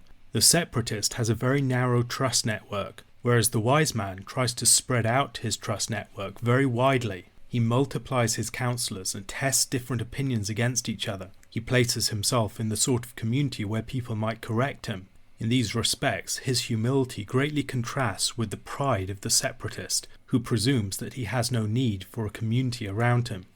The pride of the fool is also the subject of verse 2. The fool, once again, is defined by his pleasure. If people don't have an appetite for wisdom, they won't pursue it. And the fool does not want wisdom at all. What he desires to do is to express his opinion. He's always spouting off. He's the pub expert. He's not prepared to have his opinion tested or challenged. All he wants is to have it flattered and affirmed. Of course, the opinion of the fool is a foolish opinion, and in the process of expressing his opinion, he exposes his character to any that are wise in the vicinity. One of the most notable effects of wickedness and folly is disgrace and contempt. The fool who cuts himself off from others and their wisdom, who won't listen to them but will just spout his own foolish opinion, will end up being disgraced and dishonoured. No one will have a high opinion of him. Wisdom, by contrast, is compared to water, deep waters like those of a well, flowing waters like those of a fountain and a bubbling brook. Deep waters suggest the refreshing profundity of good speech. The fountain and the bubbling brook suggest their outflow and their constant source. They constantly spring up from the depths of the heart. Verse 5 might seem by itself to be a fairly banal statement, although Michael Fox observes that we should take the good in a more pragmatic sense. No good will come of being partial to the wicked or depriving the righteous of justice. While people might think in an abstract moral sense that it is not good to do these things, it's a different question when it comes to actual social expediency. Maybe in some exceptional situations it's more convenient to be partial to the wicked or deprive the righteous of justice. Maybe some good results will come from it.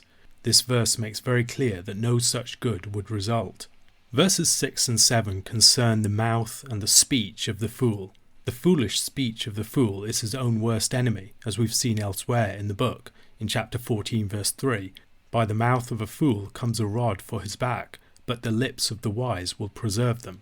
The speech of the fool, whether it's lies, words inciting to violence, spreading rumours and gossip and slander, coarse jesting, scoffing, or some other form of foolish speech, it will all too often end up boomeranging back to him and hurting him. He can set a trap with his speech, but he'll be caught in it. From the folly of the speech of the fool, we move in verse 8 to the folly of the person who listens to gossip. Gossip can be enticing, and once you are exposed to it, it's very hard to prevent yourself from just gulping it down. It has a sweet taste, but it produces bitter fruit within. These little tasty morsels of gossip can feed our deepest vices. As they go down into the inner parts of the body, they end up affecting us deep within. For this reason, the wise person is careful not to attend to gossip, not to allow his ear to be tempted by it. The active work of destruction can bring about great damage, but the sluggard, the lazy man, who is unprepared to work to keep up his property, for instance, can wreak all sorts of damage upon it simply by his neglect. The forces of entropy at work in the world don't wait for him, and it doesn't take long for things to deteriorate, for houses to become dilapidated, for fields and gardens to become overgrown with weeds, for underfed animals to become emaciated or to perish. Recognizing the destructive power of the sluggard, one should be very careful of committing anything to his charge. Verses 10 and 11 deal with contrasting forms of security. The name of the Lord, representing God's power and presence, is like a place of refuge, somewhere that people can run to for safety. The Lord placed his name among his people in the temple, so that the people would look to the temple and pray to him and seek his deliverance. When in need, the people of God call out to him in prayer, depending upon his name for security. However, the rich man can trust in his wealth. For the rich man, his riches are his source of security, that he will look to for safety in the day of trouble. They are like a high wall for him. However, the end of the verse reveals that this is the case in his imagination. It's not necessarily the case in real life. True security is to be found in the name of the Lord alone. A common theme in the book of Proverbs is the importance of humility for the gaining of wisdom, and the danger of pride. The statement of verse 12 is very similar to ones that we've encountered earlier. In chapter 16 verse 18, pride goes before destruction, and a haughty spirit before a fall. This verse seems to have been merged with chapter 15 verse 33 to form the statement of verse 12. Chapter 15 verse 33 reads as follows: "The fear of the Lord is instruction in wisdom, and humility comes before honour." Rash and hasty speech is always a danger. The wise person ponders before he speaks. Chapter 15 verse 28, "The heart of the righteous ponders how to answer, but the mouth of the wicked pours out evil things. We've already seen the hastiness of the fool in his expression. A fool takes no pleasure in understanding, but only in expressing his opinion. The fool is the person who always has the narrative ready to place upon events, even if he hasn't actually listened to what actually took place and spent time to try and understand. So eager is he to express his opinion that he won't give himself sufficient time of silence to inform himself, and as a result, he can't prevent himself from revealing himself to be the fool that he actually is. This is a cause of shame to him, and over time his hastiness in expressing all of his hottest takes will lead any people of wisdom to place less and less store upon his words. His words will merely be for the other fools who want to be confirmed in their opinions and their prejudices. Sadly, there is seldom a shortage of people who just want an appealing and affirming narrative, rather than attending to reality and to events and gaining wisdom through careful reflection upon them. The importance of guarding one's spirit and heart is the subject of verse 14. We've seen this principle before in the preceding chapter in verse 22. A joyful heart is good medicine, but a crushed spirit dries up the bones. A healthy spirit can bear one through the deepest forms of suffering and sickness, but there are few forms of trial that are harder than that of bearing a crushed spirit. Wisdom isn't just something that you're naturally born with. A person has to acquire wisdom, and this occurs as you have a heart that is ordered towards wisdom and an ear that's pursuing it. So much of the book of Proverbs is concerned with those things that orient us towards wisdom, recognizing that it is the company that we keep, the people that we listen to, our willingness to accept rebuke and correction, the degree to which we honour the word of the Lord, whether we listen with respect to the instruction of our parents, whether we seek the counsel of the wise. Wisdom is obtained in such a manner, and if you want to get wisdom, you need to begin by making sure that your heart is receptive to it and that your ear is pursuing it. If those organs are not operating as they ought to be, your pursuit of wisdom will be utterly in vain. Verse 16 is a difficult verse to understand. Is it expressing a positive view of the bribe, something that has been described in far less favourable terms elsewhere? Is it merely giving a descriptive account of the ways that bribes can be effective? There are other statements of this kind elsewhere in the book of Proverbs. For instance, in chapter 21 verse 14, a gift in secret averts anger, and a concealed bribe strong wrath. It is by no means clear that what we are dealing with here is a gift intended to pervert the ways of justice, to ensure partiality to your cause in a dispute. William McCain argues that what is in view here is most likely a gift designed to win favour or an entree into the circle of a social superior who can assist you in your situation. It can prove wise to win friends through gifts and favours. Through your generous attitude towards others, others may end up being more solicitous of your welfare in the longer-term future. There are situations where legal proceedings may be almost interminable, and there's no way of deciding between two parties. In these sorts of civil disputes, it may be most effective to settle a matter by means of lots. We've read about lots earlier in chapter 16 verse 33. The lot is cast into the lap, but its every decision is from the Lord.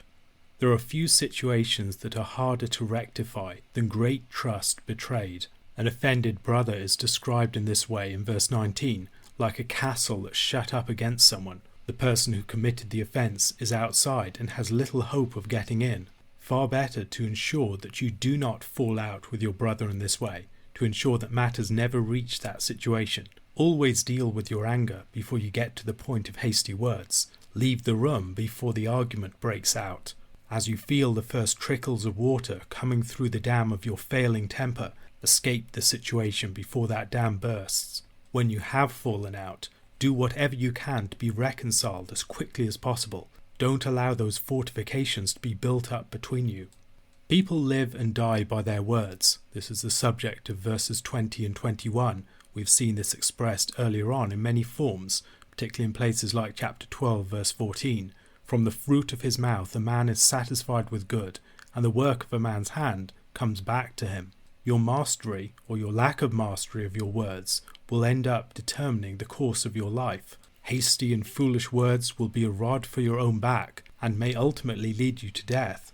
But a well-trained spirit and careful lips will win you favour and honour and life. Proverbs chapter 19 verse 14 declares, "House and wealth are inherited from fathers, but a prudent wife is from the Lord. Here again we are told in verse 22 that a wife comes as favour from the Lord. The goodness of the wise wife is expressed in several different ways and at several different places in the book of Proverbs. Finding such a woman is closely related to success in the quest for wisdom herself. The discovery of such a woman is never a sure thing.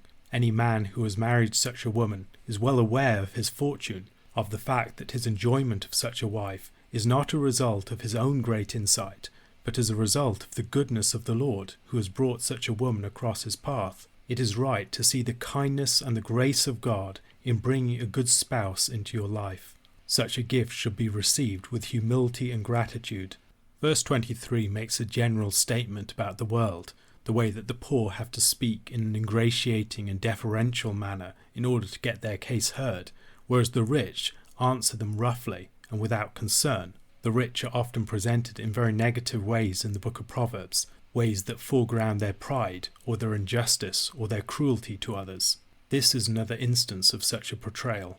The chapter began with the character of the separatist.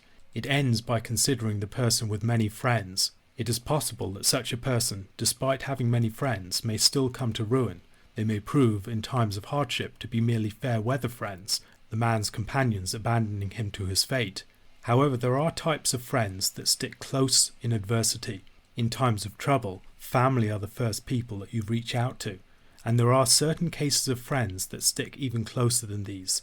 Family and friends are also described in verse 17 of chapter 17.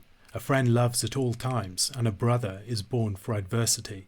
The friend described in verse 24 is present at all times. He loves at all times like the character in chapter 17, but like the good brother, he is also there in the time of adversity. A question to consider.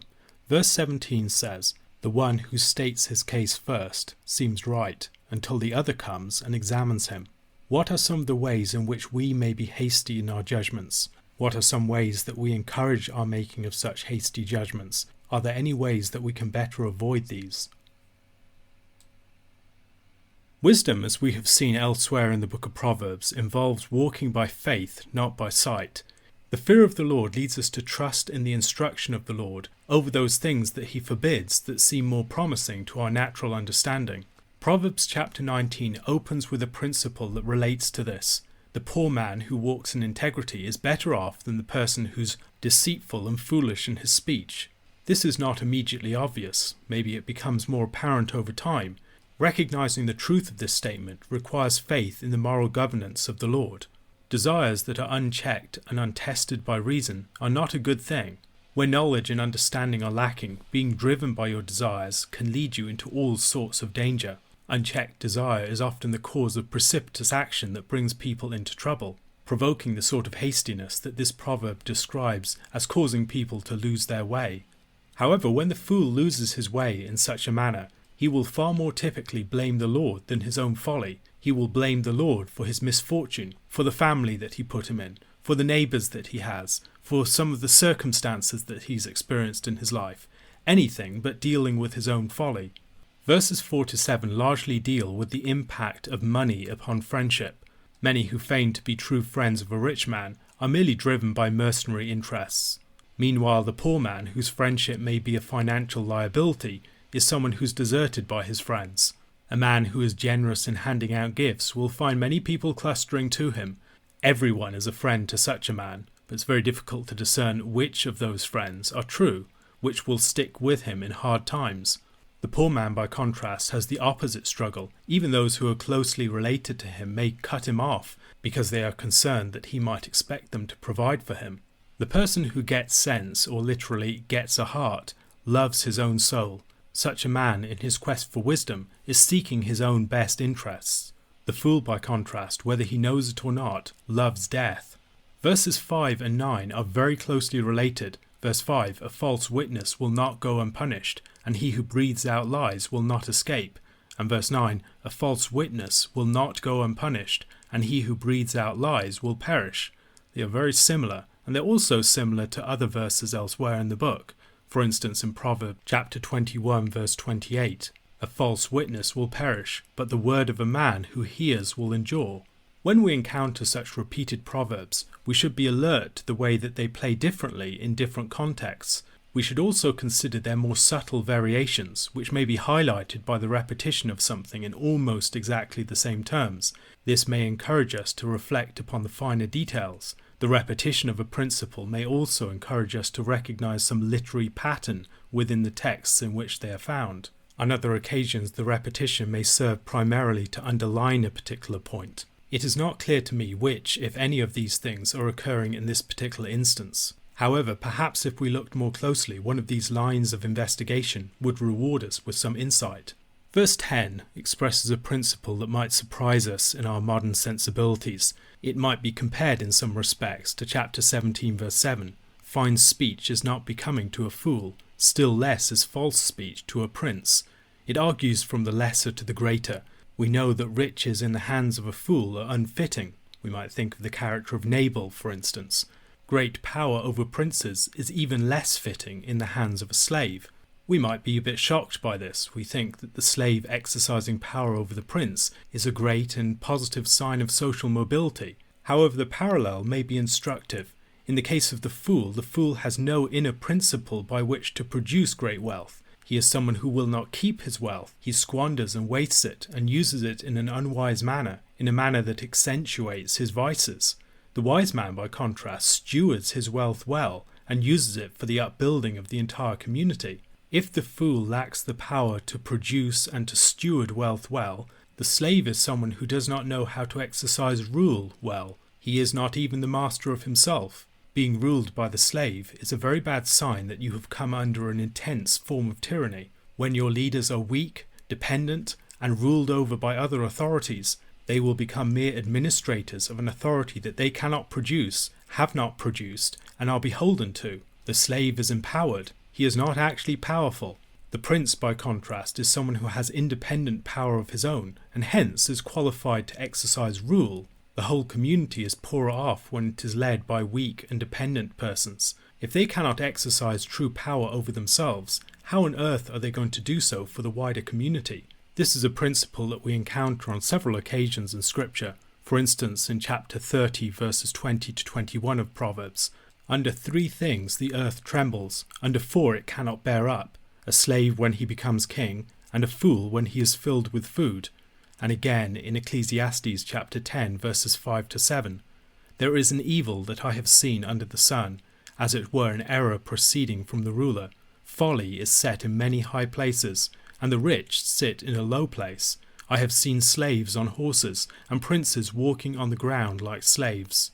Verse 11 expresses a 2-stage process, the first which is being slow to anger, not being hot-headed, and the second which is the quality of graciously overlooking an offence. Being slow to anger gives one the time and the space to think through an issue, to reflect, deliberate, and then come to a wise decision. The person who has this characteristic is someone who's in a position then to forgive. He can overlook an offence, having considered it, not just reacted against it, but responded thoughtfully and after deliberation to the situation. Such a man, by virtue of his control over his own spirit, is able to bring healing to a situation.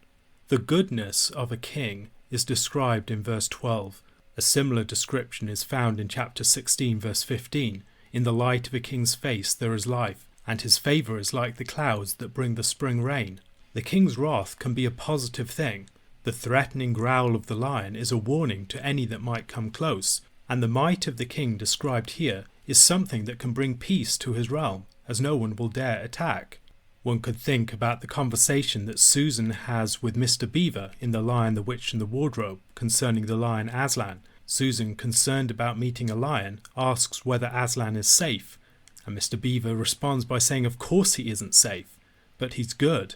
The good king is supposed to be like such a lion, terrifying to the enemies of the people of God, but a source of health and peace to all within his realm. A man can be ruined by a foolish son, and his life can be made a continual misery and frustration by a quarrelsome wife. A successful society has a one body with many members quality to it. When all of the people within such a society are working together and in harmony, all are made stronger by each other. However, in a quarrelsome society where people are at odds with each other, where counsel goes unheeded, where antagonisms exist, Where people are in rebellion against their leaders, and those who are in authority prey upon those under them, the entire society will be weakened as a result. Proverbs describes the dynamics of such a society elsewhere. An excellent wife is the crown of her husband, but she who brings shame is like rottenness in his bones. When a husband and wife are working together well, the husband gives his strength to his wife, and his wife glorifies him and brings him honour in the society. In a healthy society, a son receives wisdom from his father, a place in the world from his father, authority from his father, and the son who honours his father in such a society empowers his father even further, as by acting in his father's name he extends his father's dominion. There is mutual honour between the generations in a healthy society. Grandchildren are the crown of the aged, and the glory of children is their fathers. Proverbs chapter 17 verse 6. A similar thing is true of a people and their leader. A people can be glorified in a wise and good leader, and a king, for his part, is glorified by his people. Proverbs chapter 14 verse 28. In a multitude of people is the glory of a king, but without people a prince is ruined. While wisdom builds people up then in mutual honour, folly produces societies where people are always tearing each other down, where everyone is weaker by virtue of the others. In Proverbs chapter 18 verse 22 we are told that he who finds a wife finds a good thing and obtains favour from the Lord. A similar principle is expressed in verse 14, perhaps to counterbalance verse 13 and to present the positive vision of the wife as someone who glorifies her husband and is received as a gift from the Lord. Finding a prudent wife is not something a man can take full credit for himself. Ultimately, this is a gift of the Lord, a sign of the Lord's favour. Verse 15 describes the way that slothfulness can sap people of their energies. The person who is slothful will find his energies forsaking him. He is put, as it were, into a stupor. Where a person's resolve and their abilities are not engaged, they will gradually diminish. Once again, the source of life is keeping the commandment of the Lord. Yet the meaning of the second half of verse 16 is not entirely clear, and different suggestions have been put forward for its interpretation. Michael Fox suggests that the original text should be read as a reference to a word rather than his ways. However, it is also possible that despising his ways refers to the way that the foolish person has treated his way of life with disregard and contempt. Ultimately, he loves death and hates himself. The Lord is the patron and the protector of the poor. It is easy to practice a form of charity that makes others beholden to us, that puts others into our debt.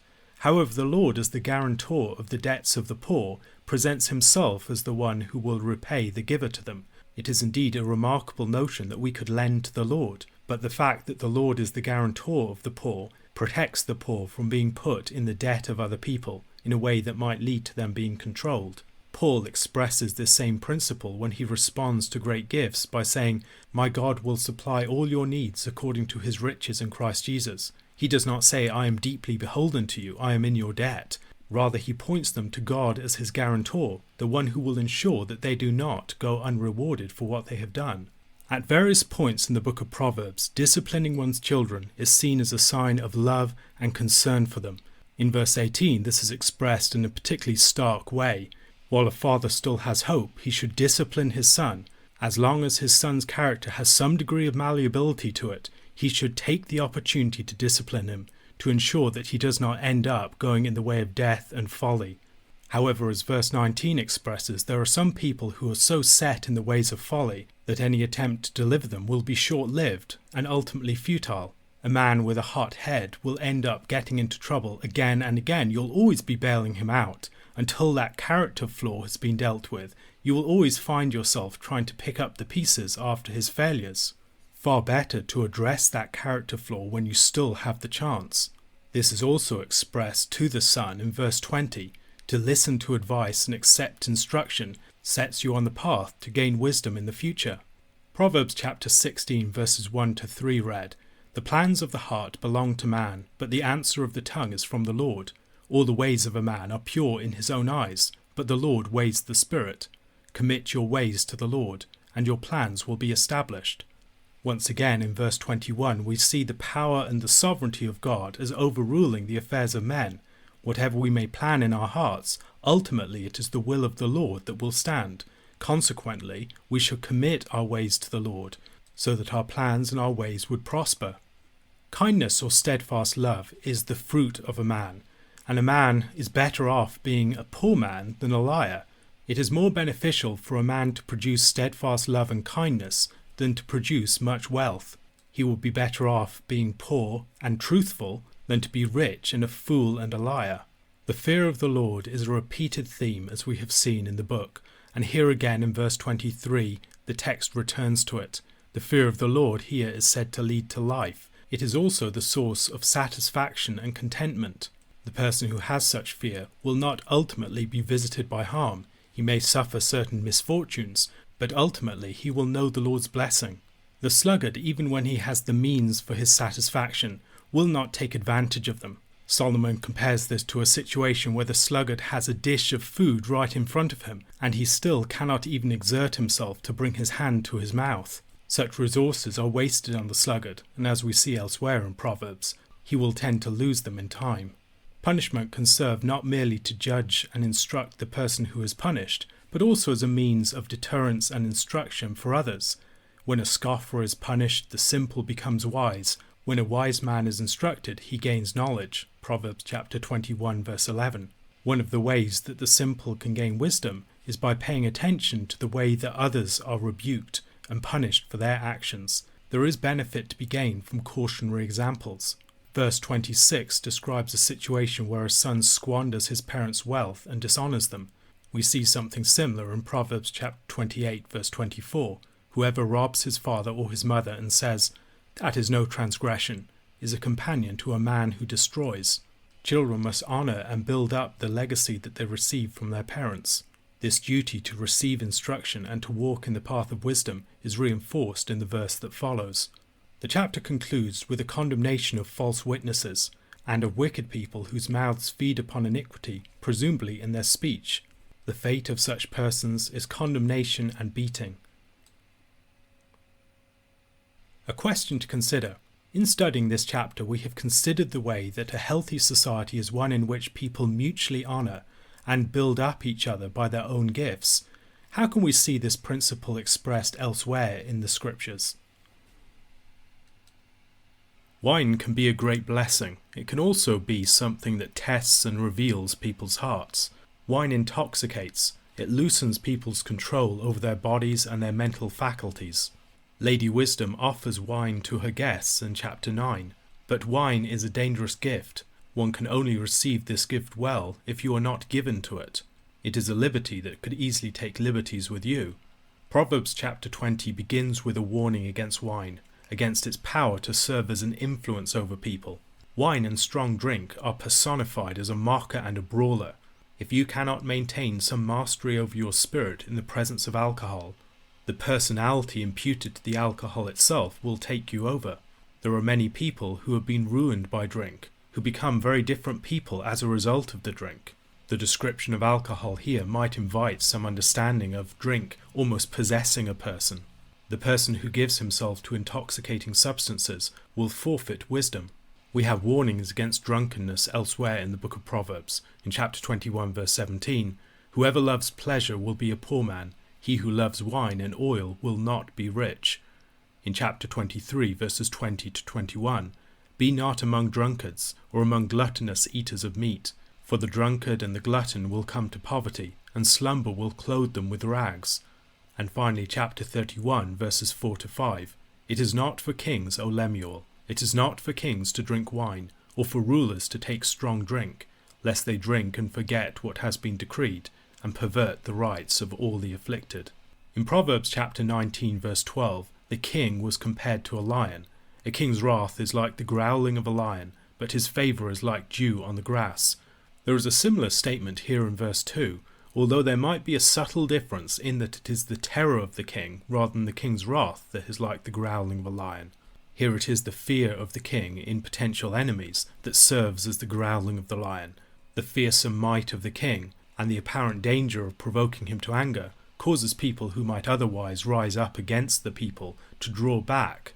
Although it can be unsettling to think of this, the security and safety of a society can often rest in large measure upon the threat of violence and effective vengeance upon all who would threaten the general peace and all who would break the law. The ideal king is the one who can rule by means of his growl. He does not generally need to bite or to engage in violence. The terrifying might of his growl is sufficient to drive off any enemy.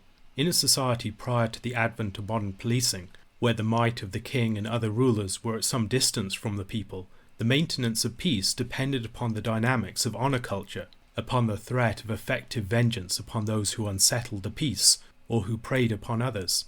Those who were not able to project a sufficient fear of what would happen to those who threatened them and their family could easily be doomed to be the prey of those mightier than them. Modern nations can still operate to a degree within some sort of an honor culture. There needs to be some projection of might and a deterrent warning and threat upon any who would think of attacking the nation. We might also think of the mob boss in a movie. If he does not project some dominance through might, he will be in great danger of being taken out by rivals. In such an honor culture, there can be a great temptation for the powerful man to see every small slight as an excuse for violence. If he can blow up at the smallest offence, everyone will be extremely deferent to him and fearfully submit to him. One might also think of the quick-tempered father or husband who terrorizes his household and dominates them by the fear that he creates. Verse 3 presents the flip side of such an honor culture. While it is a very good thing for the king to project a warning to adversaries, it is not good to seek a fight at every opportunity. The good man will not needlessly terrorize others through fear. There is a truer honor found in those who can control their temper, and having controlled their temper, can forgive.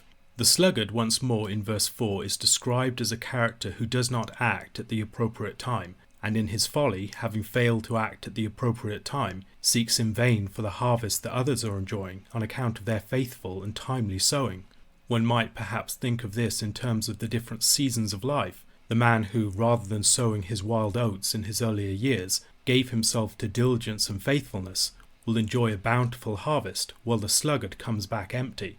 Verse 5 is a difficult one to understand. Bruce Waltke suggests it refers to the wicked and the conniving person, whose plans and schemes are hidden but can be wheedled out of him by the wise man.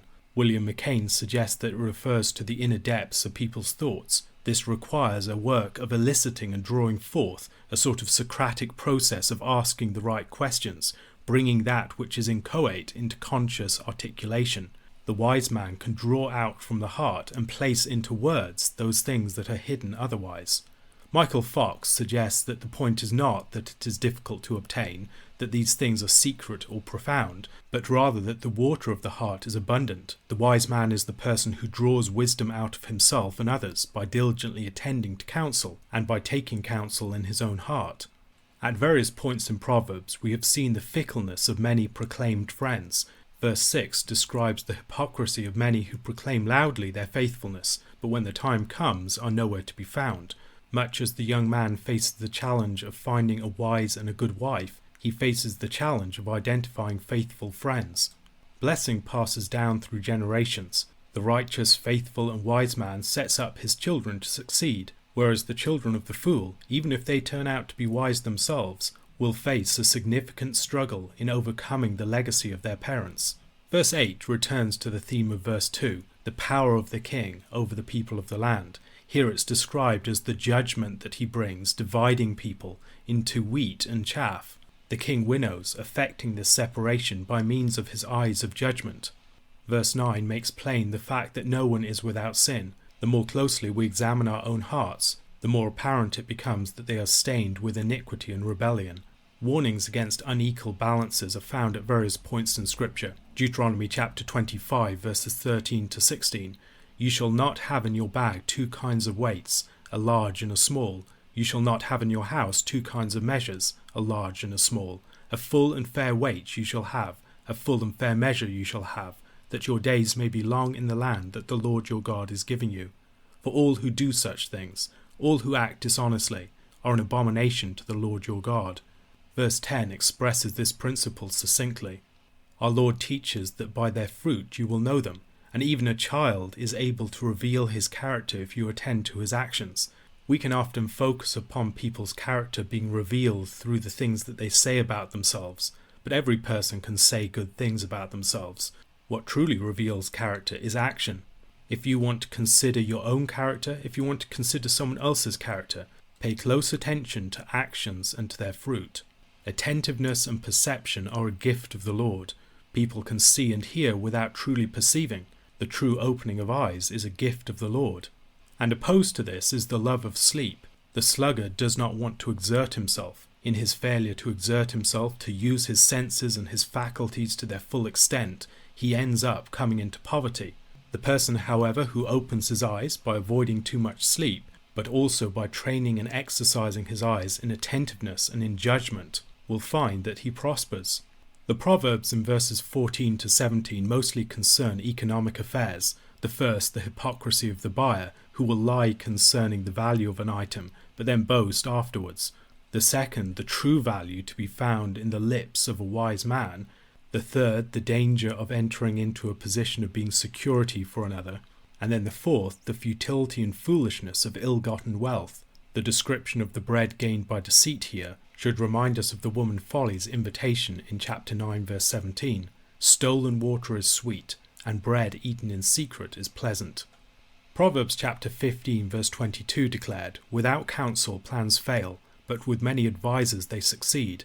Verses 18 and 19 are both speaking in their way to the question of counsel. The king is responsible to make the most momentous plans. He's not the universal expert. Rather, he must be gifted in the testing of different voices of wisdom, weighing them up, perceiving their strengths and their weaknesses, placing them in conversation with other positions, and through all of this, to arrive at wise, prudent action, having deliberated carefully. To rule well, he must seek out many counselors and know where they may assist him. However, we face the danger of including the wrong people in our counsel. The person who goes around revealing secrets and slandering others is not a person into whose counsel you should enter, nor should you allow them into yours. The fifth commandment states, "Honor your father and your mother, as the Lord your God commanded you, that your days may be long, and that it may go well with you in the land that the Lord your God is giving you." Verses 20 and 21 concern judgments upon those who fail to honor their father and mother. Exodus chapter 21 verse 17 says that whoever curses his father or mother shall be put to death. Whether judgment comes by such human punishment or by other means, the person who curses his father and mother, who despises his parents, will find that his light is put out. The lamp here probably refers to his own posterity. If you fail to honor your father and mother, how do you expect your children to honor you? A related point is in verse 21, presumably referring to the person who wants to gain the inheritance very quickly, who wants to snatch it from his parents without actually receiving it appropriately at the proper time and over time. This might be related to the proverb of chapter 19 verse 26. He who does violence to his father and chases away his mother is a son who brings shame and reproach. When you see the wicked prospering and the righteous suffering, it can be difficult to have confidence in the Lord's moral governance, particularly if you feel that you have been wronged. In such situations, you might want to take matters into your own hands. The warning of verse 22 comes with a charge to be confident in the Lord in such situations. Here we should consider the teaching of places like Romans chapter 12 verses 19 to 21. "Beloved, never avenge yourselves, but leave it to the wrath of God, for it is written, 'Vengeance is mine, I will repay,' says the Lord. To the contrary, if your enemy is hungry, feed him. If he is thirsty, give him something to drink, for by so doing you will heap burning coals on his head. Do not be overcome by evil, but overcome evil with good." The providence and the moral governance of the Lord is also a subject of verse 24. A man's heart may have its plans, but the Lord ultimately directs his steps. When we look back at our lives, how much have we actually planned? So many of the critical events of our lives, the events that have determined the course that our lives have taken thereafter, are things that we could never have foreseen, nor have controlled. Ultimately, these things come from the Lord. He is sovereign over all of our steps, and so we should commit our ways to him, knowing that we cannot truly understand our way. He is the one to whom we must look for guidance and protection. Our inability to understand or to control our way should also lead to circumspection and caution when we make commitments concerning the future. Here the warning is against making rash vows. We can see a similar warning in Deuteronomy chapter 23 verses 21 to 23. "If you make a vow to the Lord your God, you shall not delay fulfilling it, for the Lord your God will surely require it of you, and you will be guilty of sin. But if you refrain from vowing, you will not be guilty of sin. You shall be careful to do what has passed your lips, for you have voluntarily vowed to the Lord your God what you have promised with your mouth. The testing of people by the king and by the Lord is the subject of the verses that follow. Earlier in the chapter, in verse 8, we read, "A king who sits on the throne of judgment winnows all evil with his eyes." This process of winnowing the wicked, of separating them from the wheat of the righteous like chaff, might remind us of Psalm 1, where the wicked are compared to chaff that the wind blows away. Here there is also a wheel involved, which is almost certainly not an instrument of torture in the context, but an instrument to assist the winnowing, which we see also in Isaiah chapter 28, verse 27. If the wise king divides the righteous from the wicked, the Lord's searching is far more intimate and intensive. Some have seen verse 27 as referring to the man's own spirit searching out his inner self, that the Lord searches him out by such self-examination. Michael Fox challenges this reading, pointing out that it is not the soul that is doing this, but the breath. The breath is the lamp of the Lord, and the Lord is the one that's searching out. Every place that the breath, the animating principle of life, goes within a human being, the Lord is searching out by the light of that spirit. The point is that every single aspect of our lives come under the Lord's sight. Nothing that we do is hidden from him. The righteous Davidic king is the son of the Lord. He expresses the Lord's character to his people, and this is seen particularly in steadfast love and faithfulness. The king is kind and loyal to his people, and his commitment to them is the means by which his own throne is established. A king who oppresses and shows no covenant faithfulness to his people will have a very uncertain rule. As modern persons, we tend to think of society as formed of lots of individuals who have various differences, but those differences do not make a difference. In Scripture, however, a lot of emphasis is placed upon the differences between different groups of people, between the young and the old, between men and women, between rulers and their subjects, and with many other people in various stations of life. A good society is one in which every member rises to their full stature and expresses their gifts and their strengths to the service of all. Verse 29 expresses something of this principle. The glory of young men is their strength. The strength of a society more generally is primarily seen in their young men. A good society honours the strength of young men and employs it for the benefit of all, ensuring that young men do not use their strength in a cruel or oppressive fashion, nor that young men in their strength are just seen as disposable. Old men should also be honoured for their part. They should be honoured for their wisdom. They should not merely be regarded as relics of some past to be swept away. Rather, their particular insights should be attended to. The young men should learn from the old men and attend to their counsel. As they exercise their strength with the direction and the guidance of the older men, they will be much more effective and also more beneficial for the rest of society. Likewise, it's the duty of the older men to honour the younger men and to build them up, not just to exploit the strength of the younger men for their own power. In a society of mutual honour between the generations, between parents and children, between husband and wife, between the sexes more generally, all should be built up. The strengths of one party are not used purely for their selfish interests, but for the benefit and empowering of all.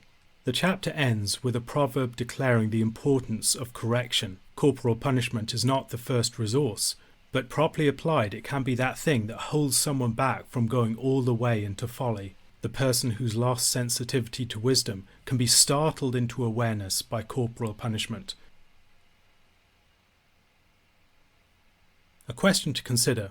Within this chapter there is a lot of teaching concerning the task and the wisdom of the king. Considering the character of King David, where in his life can we see these principles exemplified in both their positive and their negative aspects? Elsewhere in the book of Proverbs, the king is described as giving life-giving dew to the land. Here his heart is described as like a stream of water held in the hands of the Lord, who moves it wherever he will. The king's heart, which ideally should irrigate the land with justice, is under the rule of the Lord. Such kingship is described in Isaiah chapter 32, verses 1 to 2. Behold, a king will reign in righteousness, and princes will rule in justice. Each will be like a hiding place from the wind, a shelter from the storm, like streams of water in a dry place, like the shade of a great rock in a weary land. The Lord's mastery over the heart of the king is also seen in the book of Exodus, as the Lord strengthens and hardens the heart of Pharaoh. The Lord's knowledge of and mastery of the heart is also seen in verse 2. We can easily delude ourselves about the true intents of our heart, But we cannot deceive the Lord. The Lord weighs and understands our hearts. He can perceive our true motivations and the true moral character that we have. The invalidation of sacrifice and prayer and other acts of worship by unrighteousness or injustice is a common theme within the New Testament and the Old. What the Lord really desires is not the ritual sacrifices, so much as the hearts of his people and their obedience. This principle can be seen in the story of King Saul in 1 Samuel chapter 15 verse 22. And Samuel said, "Has the Lord as great delight in burnt offerings and sacrifices as in obeying the voice of the Lord? Behold, to obey is better than sacrifice, and to listen than the fat of rams." Hosea chapter 6 verse 6 is one of the verses that Jesus quotes on a few occasions in his ministry. "For I desire steadfast love and not sacrifice, the knowledge of God rather than burnt offerings." Proverbs chapter 15 verse 8 also expresses a similar principle. "The sacrifice of the wicked is an abomination to the Lord, but the prayer of the upright is acceptable to him." A person's lamp can be a way of describing the principle by which they act. Proverbs chapter 6 verse 23. "For the commandment is a lamp, and the teaching a light, and the reproofs of discipline are the way of life." In verse 4, however, we see that haughty eyes and a proud heart are the lamps of the wicked. These lamps are themselves sin, and they lead the person to sin and destruction. It is not just sinful actions that are sinful, but also our faculties and desires that are bent towards sin are themselves sinful. The book of Proverbs warns on a number of occasions against easy wealth, against get-rich-quick plans. Proverbs chapter 28 verse 20, "A faithful man will abound with blessings, but whoever hastens to be rich will not go unpunished." This is a foolish way to seek wealth. A man who is diligent will build up lasting wealth, but the person who is trying to avoid difficult labour and get rich quick will end up coming to poverty. He has rejected the principle by which true and lasting wealth is made and maintained. This warning against those who are hasty in trying to get wealth is followed by a warning against wickedness in the gaining of wealth, the person who employs deceit in pursuit of riches. Such achievement of wealth is described as like a vapour. It is insubstantial and short-lasting. It will soon evaporate in the heat of the sun. This warning against deceit is followed by another warning against the way of wickedness, a warning against violence. The principle here is similar to that expressed by our Lord. He who lives by the sword will die by the sword. The wicked will themselves be swept away by the violence that they initiate. Michael Fox suggests that we should read verse 8 as "a man's behaviour may be tortuous, even while his deeds are pure and upright." Such a proverb would be a warning against judging too hastily. That way of a man that seems strange and unfamiliar may not in fact be wrong. This, however, seems unpersuasive as a reading to me. It is far more likely, I think, to be a straightforward contrast between the way of the wicked and the guilty and the way of the pure. Verse 9, along with verse 19, warn against the misery of living with a quarrelsome wife. Such warnings are found elsewhere in the book of Proverbs. In verse 19 of this chapter, it is better to live in a desert land than with a quarrelsome and fretful woman. In chapter 19 verse 13, a foolish son is a ruin to his father, and a wife's quarrelling is a continual dripping of rain. The warning concerns a quarrelsome wife, in part because the book of Proverbs is overwhelmingly written to young men. Perhaps the purpose of the proverb is to provide a warning about the potential miseries of an imprudent marriage. A young man led astray by his desires may not give careful thought to the consequences of a bad choice in a marriage partner, yet he would be far better off not being married than being married to such a woman. Many lonely and unmarried young men have sought to enter into a marriage hastily in order to escape such loneliness, but the loneliness of the unmarried may be nothing when compared to the loneliness of those in an unhappy marriage. There are few things more miserable than a home filled with contention, and perhaps there is no person better able to sow misery and bitterness throughout the whole of the household than a quarrelsome wife. The converse of this truth is incredibly important for Proverbs 2, as we see in the final chapter. A faithful and loving wife is the crown of her husband and can overwhelmingly determine the tenor of an entire household by her presence. The wicked man has a deep desire for evil. He is merciless. He does not want to forgive, but rather wants to see the downfall of his neighbour. By contrast, of course, the righteous wants reconciliation. He desires restoration of the sinner. He is ready to forgive, and he wants to repair the breaches and those things that are broken. The simple person, the person who is yet uninstructed and has not learned the path of wisdom, can gain wisdom through moral exemplars. He can learn from the punishment of the scoffer the connection between deeds and consequences. He can also learn from the company of the wise. The identity of the righteous one in verse 12 is a matter of debate. Many take it to refer to God. God is the one who brings ruin upon people. However, it could also be a reference to the righteous man. Such a person observes the house of the wicked, and in his imagination he casts the house down, realizing that it is not going to last. Alternatively, perhaps he casts it down with a word of judgment declared against it. For many commentators, however, this seems too much of a stretch, and the righteous one is taken to refer to God. One could see a symmetry between our relationship to the poor and God's relationship to us. The poor depend upon others, upon other people acting on their behalf and showing compassion upon them. We depend in a similar manner upon the Lord. If we show no love and concern and compassion for the poor, why should we expect the Lord to show such things towards us? This is related to a principle that we encounter on a number of occasions in Scripture. There must be a symmetry between the way that we act to others and the way that God has acted towards us. And indeed, it is as we act in that way towards others that we enjoy the benefits of what God has done towards us. If we do not forgive, for instance, we will not be forgiven. The character of the gift or the bribe that's mentioned in verse 14 has led to diverse readings among commentators.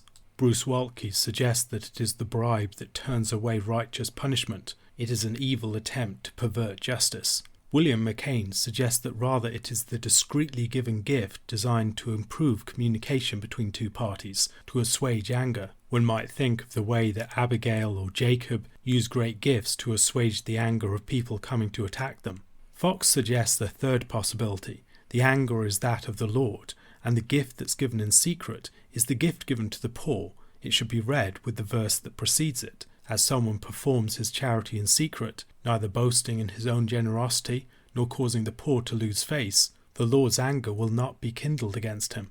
When justice is done in a society, whether by the legal authorities or by the Lord himself, there are contrasting results. The righteous are heartened, but the evildoers are thrown into terror. It is important that justice be seen to be done. The manifest performance or occurrence of justice gives a signal to all within a society. It is an encouragement to righteousness and dissuasion from injustice. The fate of wicked people is the subject of verses 16 to 18. The person who willingly leaves the way of righteousness and wisdom will end up in the realm of the dead. The person who's given over to pleasures will find that he becomes poor, and the wicked person is dispensable for society. When destruction comes, he will be a ransom for the righteous. He will take the place of the upright in the destruction. We might recall Abraham interceding for Sodom in Genesis chapter 18. The Lord is deeply concerned that the righteous be preserved, but the wicked by their wickedness have made themselves worthless and will perish. This should be a very sobering thought. John Ruskin, a famous Victorian philosopher and art critic, wrote in a way that well describes something of the principle of verse 20. Hence it follows that if a thing is to be useful, it must be not only of an availing nature, but in availing hands, or in accurate terms, usefulness is value in the hands of the valiant.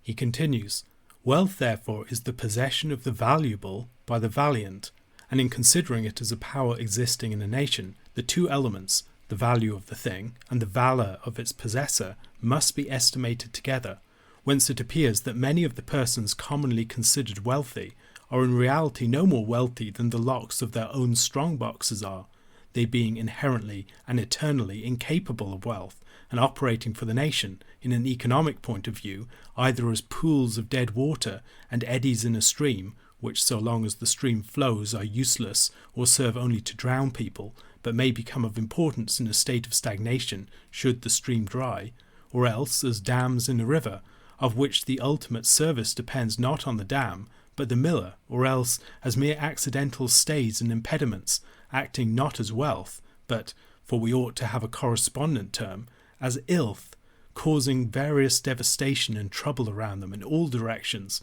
or lastly, act not at all, but are merely animated conditions of delay, no use being possible of anything that they have until they are dead.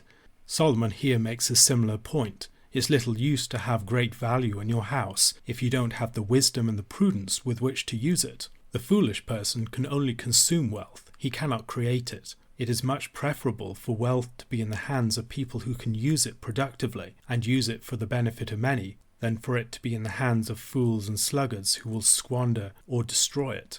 Aiming for the right things is the subject of verse 21. Pursuing righteousness and kindness will lead you to find life and honour. Those persons, however, who seek to avoid the pursuit of righteousness and kindness and get life and honour immediately end up finding neither.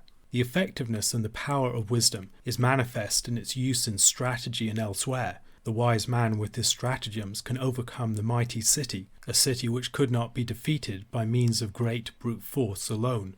Self-control continues to be central to the task of wisdom.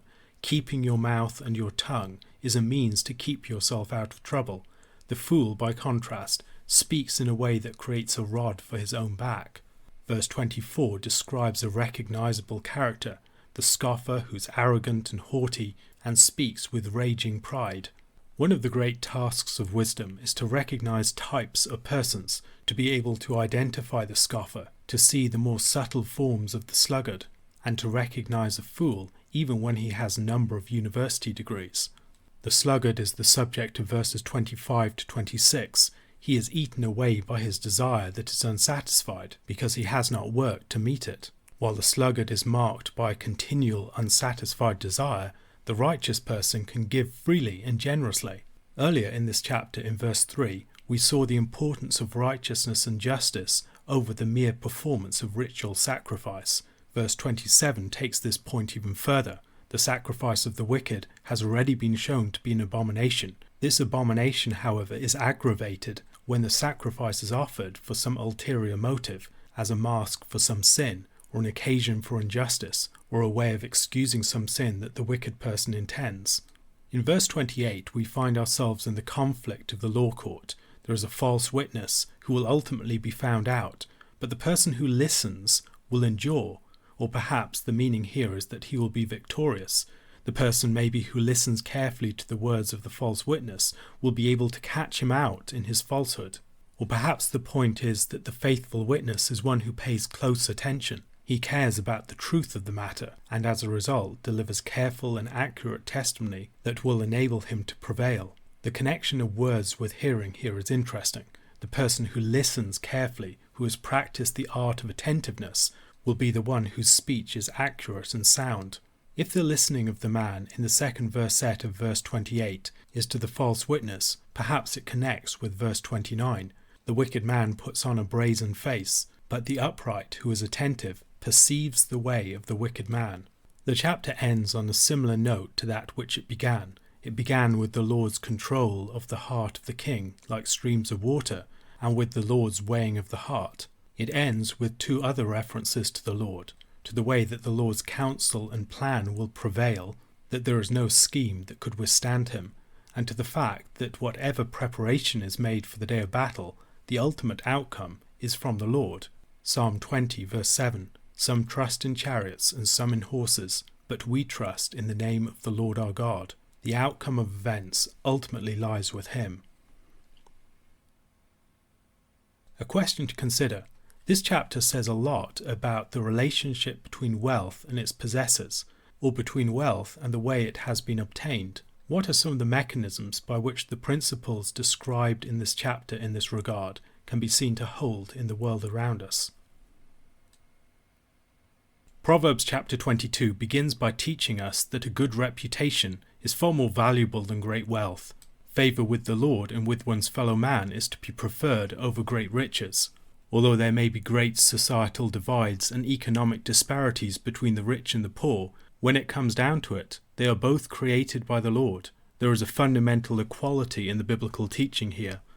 Oliver O'Donovan writes, "The equality of human beings is an aspect of the doctrine of creation. It locates every human being equally to every other as one summoned out of nothing by the Creator's will, one whose life is a contingent gift, created for fellowship with others and answerable to judgment. Only when social differences, which may be inoffensive or even constructive, tend to deny that created equality, do they expose themselves to such radical critiques as those which Christians have directed against slavery and, more recently, racism. To take two examples that commended themselves ecumenically to all Christian consciences, equality is something that is true about human beings. The language of ideals confuses the most important distinction between equality, as the reality of the relation between any two humans created in the image of God, and equal treatment, as the norm of behaviour that gives some practical expression to this reality. It is a demand of faith that we should lay hold and act upon the truth of human equality. It is in fact an aspect of the belief that God created the human race, and without the one belief, the other must be undermined. But it is a truth beneath the surface, at the metaphysical level, a truth that has to be seen through to, past the differentiated and complexified structures of human society. Human society does not and cannot yield us a clear and unhindered view of our equality. To insist that it shall do so is to want to live metaphysically, that is, to confuse the foundations with the superstructure of human existence, and the result of that is to annul the created forms in which the elaboration of human society is possible. The fate of all revolutionary equalization is to make human life unlivable. Proverbs is not at this point teaching such equalization. Rather, it is reminding us of that basic fact of creation, the fact that we must take by faith that whatever social and economic disparities may suggest, all persons are equally creatures of God and must be treated with dignity accordingly. The trouble or danger referred to in verse 3 may be a quarrel. The person who is simple runs straight into quarrels and gets himself enmeshed and entangled in them. The wise man, by contrast, knows better than to get himself tangled up in other people's affairs. He keeps his distance. Humility and the fear of the Lord have been connected in the book of Proverbs on several occasions. Here it's possible that the reward for humility is the fear of the Lord, and from that we have the reward of riches and honour and life. The fear of the Lord is the beginning of wisdom, and the person who has humility is aptly disposed to receive this. Wisdom herself rewards those who find her. Riches and honour are with me, enduring wealth and righteousness, in Proverbs 8 verse 18, and in verse 35 of that chapter, for whoever finds me finds life and obtains favour from the Lord. The crooked, the sluggard, the fool, and other such characters often believe that they are making the way easier by the way that they sin. However, here we see once more that the way of the crooked is characterized by difficulty and pain and danger. The thorns on the way of the crooked are difficult and painful. The snares may be fatal dangers. The crooked here is contrasted with the person who guards his soul, who will keep very far from such ways. Raising children is a common theme in the book of Proverbs, and here again we are taught the duty of parents to set the pattern for their children. Once their children have been set in the right path, they will tend to continue in it throughout their lives. Just as the rich man can rule over the poor man, the person who borrows can be the slave of the lender, either by virtue of the demand that the lender has upon him, or perhaps in the danger of his being reduced to actual slavery. What a man sows, he will also reap. Themes of sowing and reaping are common in the wisdom literature. They give a sense of the fruits of particular actions, the seasonality of activity, the fact that you need to act at particular times if you're going to be effective, and the fact that failures in the past can have great repercussions for the future. Human life is also characterized by seasons of sowing and reaping. Various seasons of our lives are defined primarily by sowing, by actions whose consequences are many years in the future. There are, however, other seasons of life where we are primarily harvesting, where we're reaping the consequences of what we have done in the past, for good or for ill. The person in verse 8 is someone who has sowed injustice, and what he has sown, he will receive back himself. And at that point, the rod of his fury, the flail by which someone might thresh grain, will fail him. He won't be able to protect himself from the consequences of his actions. The Lord is the patron of the poor. In Proverbs chapter 19 verse 17 we read, "Whoever is generous to the poor lends to the Lord, and he will repay him for his deed." Here again we are reminded that the person who is generous will receive back bountifully from the Lord. The Lord is no one's debtor. John Wesley was once asked if a particular campaign of preaching had produced many additions to the church. His response was a surprising one. No, but there were some blessed subtractions. The presence of certain discontents within a community can affect everyone. Remove those discontents, and quarrelling and abuse and all these other problems will cease. In Scripture, there are a number of occasions where people are told to purge out certain people from a community that will corrupt it or lead it into idolatry or sin. We see this in 1 Corinthians chapter 5, where the sinful man has to be purged out like the old leaven. Recognizing the scoffers in a community and dealing with them effectively is one of the means by which a community can be built up. The king is on the lookout for faithful servants. Proverbs chapter 16 verse 13, righteous lips are the delight of a king, and he loves him who speaks what is right. The person whose heart is pure and who speaks with wisdom and grace is exactly the sort of person that the king wants to have in his service. The friend of the king here may not just be a particular companion of the king, but rather a more official counselor. The Lord makes sure that the words of knowledge do not fall to the ground, whereas he will overthrow the words of traitors. Once again, we should remember that what Proverbs is teaching is not just about the natural dynamics of the world, but about the way that the Lord is involved in moral governance of his creation. It is he who ultimately secures the victory of the wise. The sluggard is someone who gives excuses in order to avoid work and exertion. Here a claim that there is a lion outside in the street. The sluggard is often held up as a figure of ridicule in the book of Proverbs. We find a similar verse later on in chapter 26 verse 13. The sluggard says, "There is a lion in the road, there is a lion in the streets." His folly is obvious, and mockery of him may be one means of rousing him to his senses. In verse 14, the mouth of the forbidden woman is described as a deep pit. Earlier on in chapter 7 verse 27, we are told that the way of the adulterous woman led down to death. Her house is the way to Sheol, going down to the chambers of death. Later on in chapter 23 verse 27, we are told that the prostitute herself is a deep pit. For a prostitute is a deep pit, an adulteress is a narrow well. Here, however, it is the mouth of the forbidden woman that is the deep pit. Earlier in the book, in the description of such women, their mouths and their speech were the primary means by which victims were hooked. Understood in this way, the speech of the seductress is the great pit into which people are in danger of falling. The second verset of this proverb, "He with whom the Lord is angry will fall into it," is important to consider. The Lord is the one who condemns such people to their doom. He's the one who exposes them to the danger. In Ezekiel chapter 3 verse 20, "Again, if a righteous person turns from his righteousness and commits injustice, and I lay a stumbling block before him, he shall die." While the Lord protects the righteous, he ensnares the wicked. He gives them the rope with which they will hang themselves. As Christians, we pray, "Lead us not into temptation." Knowing our own weakness and the power that sin still has within us, we seek the protection of the Lord from such snares. Children left to their own devices will not end up walking in the path of wisdom. They are attracted to folly from the outset. This inclination needs to be trained out of them, and careful discipline, including corporal punishment, is a means by which this can be achieved.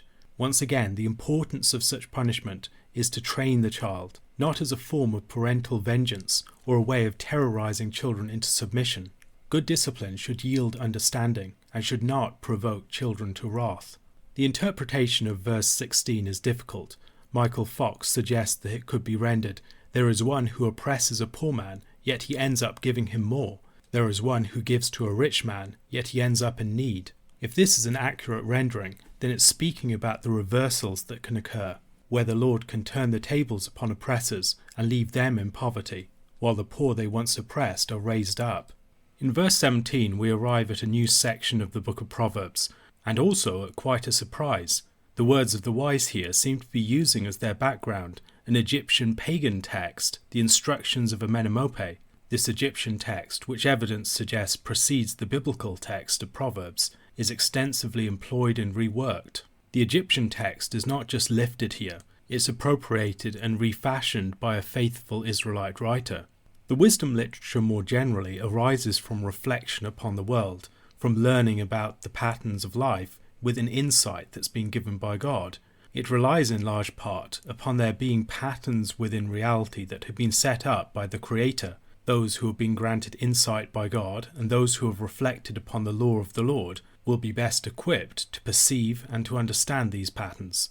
Wisdom is also something that is cosmopolitan. You do not have to have received special revelation to be able to perceive some of these patterns in reality. This is what is spoken of often when people talk about natural law. Those with an instinctive grasp of this sort of natural law are able to practice it within the practical reason of living well. Wisdom, or the art of living well, is something that can be brought to greater articulation by some, but for many it is found primarily in sound patterns of life, and much reflection concerning such patterns of life had occurred in pagan nations. In the story of King Solomon we see the cultural interchange that occurred through his wisdom. We also see that his wisdom is compared to the wisdom of men of the East.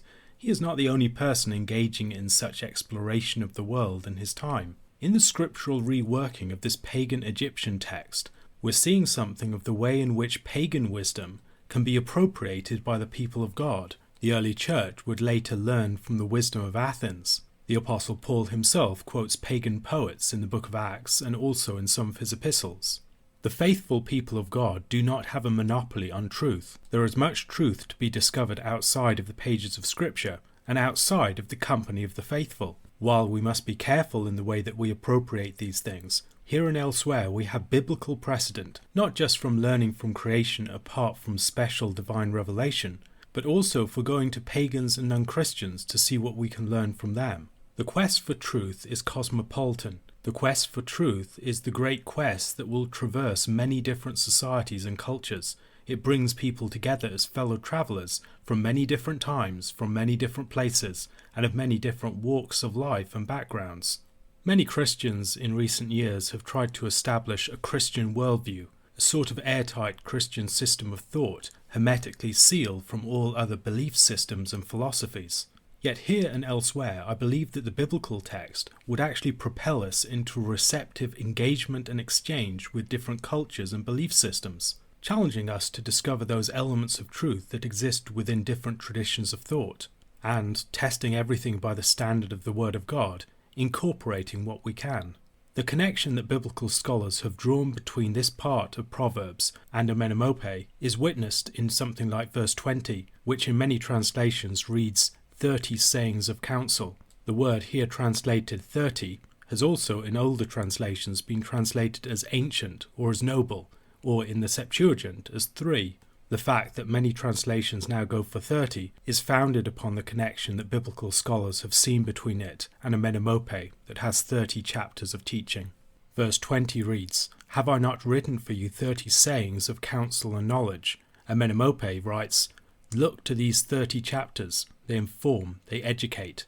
Bruce Waltke and others have tried to break down the 30 different sayings of this section, but their precise divisions and enumeration is not easy to determine.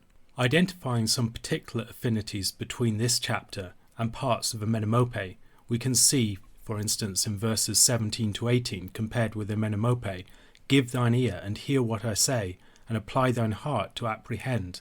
It is good for thee to place them in thine heart. Let them rest in the casket of thy belly. They may act as a peg upon thy tongue." With verse 22, "Beware of robbing the poor and oppressing the afflicted." Of verses 24 and 25, "Associate not with a passionate man, nor reproach him for conversation. Leap not to cleave to such an one, that terror carry thee not away." And verse 29, "A scribe who is skillful in his business findeth worthy to be a courtier." In verses 22 and 23, once again we see the Lord as the guardian and the protector and the guarantor of the poor. The Lord cares for the weak, the oppressed and the afflicted, and he will act against all who mistreat them. The danger of bad company corrupting good habits is seen in verses 24 to 25. The character of a man who is given to anger can be contagious. If you hang around with such a person, you can become an angry person yourself, and having gained their vice, you risk suffering its bitter consequences. Once again, we have a warning against putting up security for others. Chapter 6, verses 1 to 5 provided the most extensive warning along this line. Verse 28 warns against moving the ancient landmark. A very similar verse is found in chapter 23, verse 10, just a few verses later. "Do not move an ancient landmark or enter the fields of the fatherless." Knut Heim observes that this is something that is repeated also in the text of Amenemope. The repetition that we see here in Proverbs seems to be based in part upon a repetition within the source text of Amenemope. The concern here is particularly that of protecting the widows and the fatherless and other vulnerable figures from having their property taken from them by the rich oppressor. A society that did not honour the boundaries of property would swiftly become predatory. A great deal of wisdom consists in being attentive to the world and the people around you. The final proverb of this chapter encourages people to be alert to those people who are competent and gifted in their orbit, to mark those people and see where they end up. People of great gifts will almost invariably rise up. If you see a very skillful person, he is most likely destined to be elevated. A question to consider. Where else in Scripture might we find examples of the cosmopolitan character of wisdom? In the Gospels, Jesus often sets his teaching concerning the disciples' proper behaviour in the context of feasts. Such feasts were contexts in which group membership, inclusion and exclusion, one's place in the social order, and all these other things were very much in view. Everyone would want a place of honour at the table, and some people, being proud, might assume a place that exceeded their status and end up being humbled by being told to sit down lower. The subordinate invited to a meal in verses 1 to 3 of chapter 23 of Proverbs is in a similar position. He needs to bear in mind that the meal table is not merely a place for satisfying appetites. It is a place where the ruler who is the host will be testing and judging his guests. If he is unable to master his appetites in that context, the ruler will certainly be paying attention. The saying that follows in verses 4 to 5 warns against a too eager pursuit of wealth. Perhaps this would lead people into unrighteous behaviour, like robbery and other things like that. The warning is that such wealth does not last. It does not offer the certainty that people think. Moth and rust corrupt, and thieves break in and steal. The wealth, to use the analogy here, sprouts wings and flies off. This section, like many of those that surround it, excerpts a series of statements in the same order as they are found in the Egyptian book, the instructions of a menemope. However, whereas the image that is used in a menemope is that of a goose, here in Proverbs it is that of an eagle. The wise person is prudent with wealth, but he does not pursue it in the same way as others, giving himself to it entirely. Wealth is fickle. It is like a vapour. It can vanish. It's insubstantial. True wealth is found in pursuing wisdom. Those who pursue wisdom more directly will often find that it is attended by the blessings of honour and riches. Verses 6 to 8 bring another warning about behaviour at meals. Here it concerns the begrudging host. While the begrudging host may offer things as a matter of social formality, he does not really want to share his wealth or invite people to his table. Although on the surface he may show the expected politeness and hospitality, in his heart he is deeply resentful, and his words are merely hypocritical. Accepting such a man's invitation and eating his meal will have no effect in improving relations. All the pleasantries and the compliments that the guest gives will be wasted, and the food might as well be vomited back out. Many fools have reached the point where they are so opposed to wisdom that any wisdom declared in their presence will merely solidify them in their folly. They will react against it. They will double down in their errors. In such situations, it may be better not to speak any wisdom in the presence of the fool at all, rather than confirming him in his folly. Being alert to the degree to which people are teachable is an important aspect of wisdom. If you are not careful, you may be placing pearls before swine. The warning of verses 10 to 11 is very similar to that found a few verses earlier, in chapter 22, verse 28. Do not move the ancient landmark that your fathers have set. At this point, the focus is more explicitly upon those who are fatherless, persons who are vulnerable to exploitation, who lack the defense that a father or husband would give. The warning here goes back to places like Deuteronomy chapter 19, verse 14. You shall not move your neighbour's landmark, which the men of old have set, in the inheritance that you will hold in the land that the Lord your God is giving you to possess. Verse 12 is an exhortation to application of one's heart and attentiveness of one's ear. Wisdom does not just get passively absorbed. You have to devote yourself to searching it out. It requires discipline and it requires diligence. It requires a disposition of the heart and of the body's functions. The heart that is inclined to instruction will be a humble heart, a heart that loves the truth, and will pursue it wherever it is to be found. Verses 13 to 14 bring another encouragement to discipline children. The striking with the rod here should not be limited to merely corporal punishment. Symbolically, it would include all the different modes of parental correction. The meaning of verse 13 is not that the rod won't kill the child, but rather that proper parental discipline will save such a child from death. This is confirmed by the verse that follows. A child that has been well disciplined early on will be set on the right path, and in the long term such a child will avoid the far more painful and indeed deathly consequences of folly. A son who has been receptive to such discipline and who has grown in wisdom will be a cause of pride for his parents. They will delight in his wisdom, and they will be honoured by it. This, of course, should be a further inducement to the son to devote himself to wisdom's way. Psalm 37 verses 1 to 6 exhorts us, "Fret not yourself because of evildoers. Be not envious of wrongdoers, for they will soon fade like the grass and wither like the green herb. Trust in the Lord and do good. Dwell in the land and befriend faithfulness. Delight yourself in the Lord, and he will give you the desires of your heart. Commit your way to the Lord. Trust in him, and he will act. He will bring forth your righteousness as the light, and your justice as the noonday." Faced with the seeming prosperity of the wicked, like the psalmist, it is very easy for one's foot to slip, to be tempted to envy them.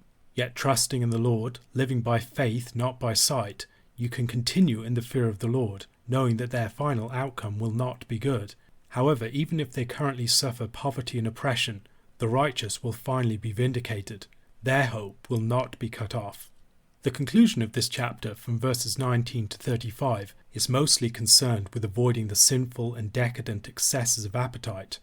These verses begin with a warning against keeping bad company. The paradigmatic rebellious son in Deuteronomy chapter 21 verse 20 is a drunkard and a glutton. Here the son is warned against keeping company with such people. Their fate, as long as they continue in that path, is apparent. They will squander what wealth they have, and they will end up in poverty. Their vigour and their motivation will soon escape them. Drunkards become sluggards, and as a result become poor. Those who keep their company will share their destiny. Observance of the fifth commandment is a great protection against all of this.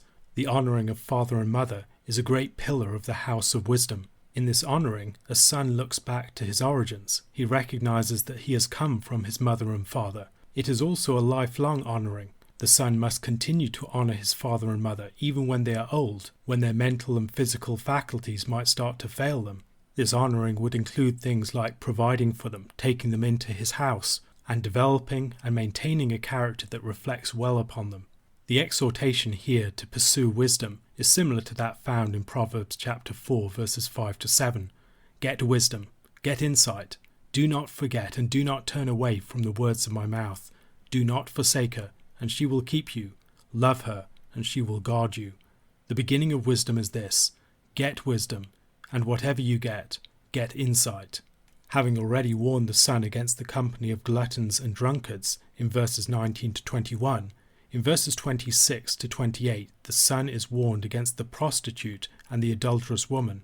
Such warnings are common in the book of Proverbs. The adulterous woman is someone whose ways lead down to death. Her mouth is compared to a pit that someone can fall into. Here the prostitute and the adulteress are compared to a deep pit and a narrow well. Such imagery for women is found at various points in Scripture. Elsewhere in Proverbs it can be seen in chapter 5 verses 15 to 20. Drink water from your own cistern, flowing water from your own well. Should your springs be scattered abroad, streams of water in the streets? Let them be for yourself alone, and not for strangers with you. Let your fountain be blessed, and rejoice in the wife of your youth. A lovely deer, a graceful doe, let her breasts fill you at all times with delight. Be intoxicated always in her love. Why should you be intoxicated, my son, with a forbidden woman, and embrace the bosom of an adulteress? Michael Fox also raises the possibility that the deep pit and the narrow well may also be a euphemistic way of speaking of the woman's sexual organs. Proverbs chapter 22 verse 14 read, "The mouth of forbidden women is a deep pit. He with whom the Lord is angry will fall into it." The powerful temptations of the woman's seductive mouth and the allure of her hidden sexual parts are disclosed in their true character here. In the case of the prostitute or the adulterous woman, these are deep pits. They're wells that someone can fall into and never be able to get out again. In some cases, folly can be clearly perceived, and one of the powerful ways to warn against such folly is by lampooning the foolish. Verses 29 to 35 contain such ridicule of the foolish drunkard. The one who has given himself to wine is not a happy person. He has sorrow and woe and has constant conflict. He's complaining and grumbling. He has bloodshot eyes. He and his companions hunch over their wine, inspecting it, swirling it in the cup, looking at their reflections in the glass. He delights in all of its sensuous qualities, its colour, its taste, the way that it swirls, the way that it goes down so smoothly. Yet it acts like a deceptive serpent to him. It makes him look foolish. He sees things that aren't there. He engages in coarse, drunken speech. When he lies down, he's like a landlubber at sea, like someone on the top of a mast of a vessel during a storm at sea, the floor that he's lying on reeling beneath him. Although he hasn't been in a fight, he'll wake up the next morning feeling as if he had. But even despite all of the ways that drink is making a fool of him, the only thought that he has when he comes to his senses is where the next drink is coming from. A question to consider. This chapter speaks a lot about the dangers of being mastered by one's appetites. What does a healthy way of relating to one's appetites look like? What are some of the practices by which appetites can be better mastered? Proverbs chapter 24 begins with a warning against envying evil men. The righteous man should neither envy such men nor desire to enter into their company. The temptation would be their seeming prosperity. While it can be very easy to read the book of Proverbs as a book of empirical observations, at such points we see that it is very much about living by faith. The righteous man in such a situation needs to beware of living by sight. He needs to recognize the character of evil men and their final fate. The temptation to envy evil men is one that we see elsewhere in Scripture. For instance, in Psalm 37 verses 1 to 2, "Fret not yourself because of evildoers. Be not envious of wrongdoers, for they will soon fade like the grass and wither like the green herb." And in Psalm 73 verses 1 to 5, "Truly God is good to Israel, to those who are pure in heart. But as for me, my feet had almost stumbled, my steps had nearly slipped. For I was envious of the arrogant when I saw the prosperity of the wicked. For they have no pangs until death. Their bodies are fat and sleek. They are not in trouble as others are.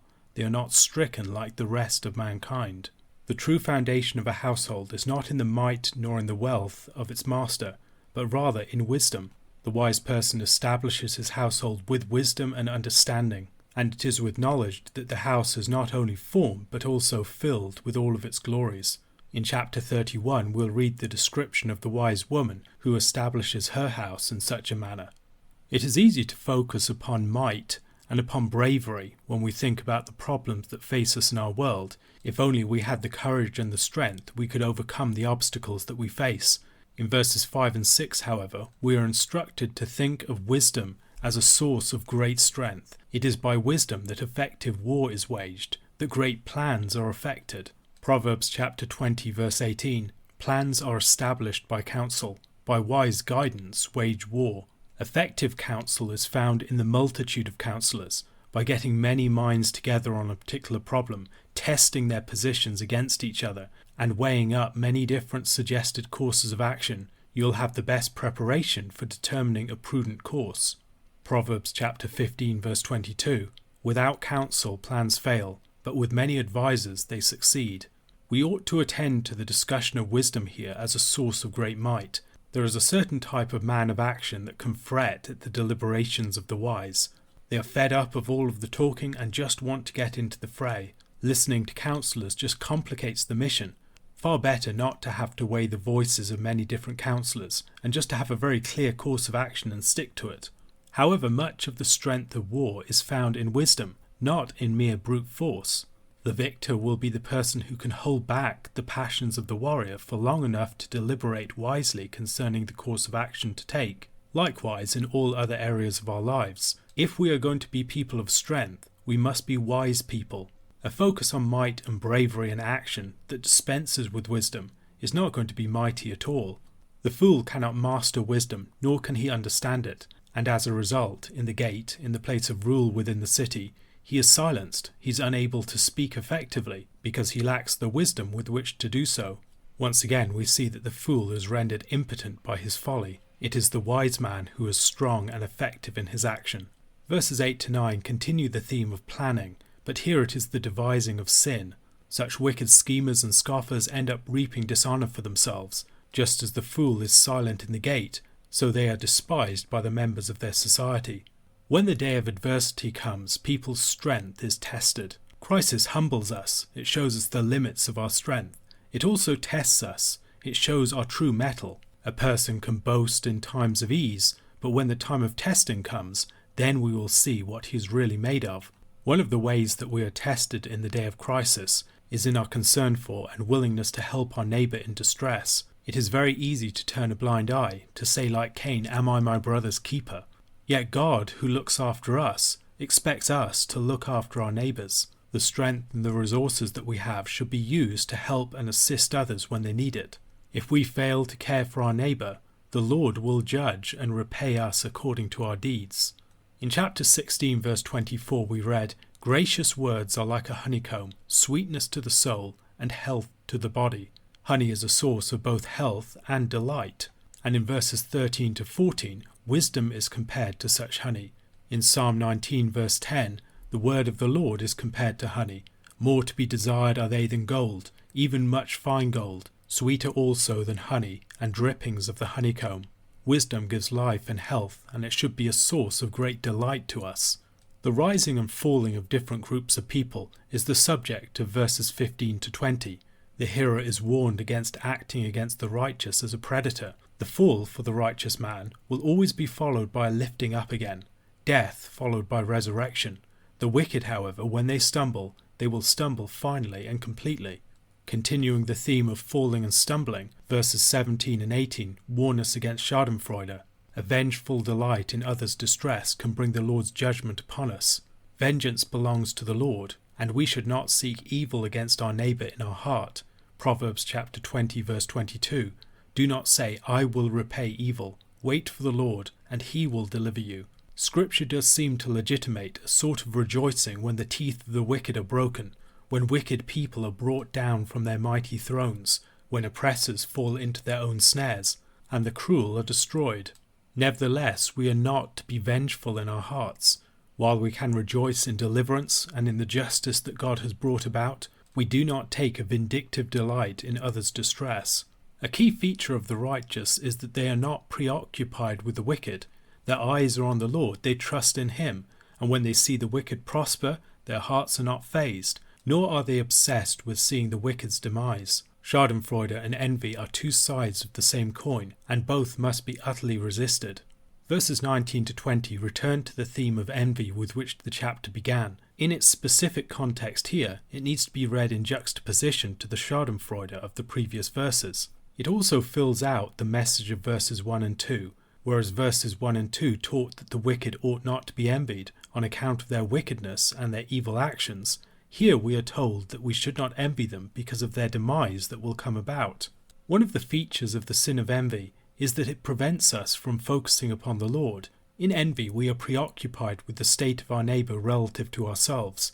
However, the righteous man is not preoccupied with his neighbour, either seeking his downfall or envying his success, but rather looks to the Lord with confidence and seeks a blessing from him. As he is confident the wicked will not finally prosper, he does not focus upon them. He is freed confidently to live a life of contentment, of thanksgiving and generosity. The king has been connected with the Lord at various points in the book of Proverbs. He is a servant of the Lord to the people. He represents the Lord's wrath against sin and is to uphold justice within the land. The faithful king is a son of God and images the Lord to the people.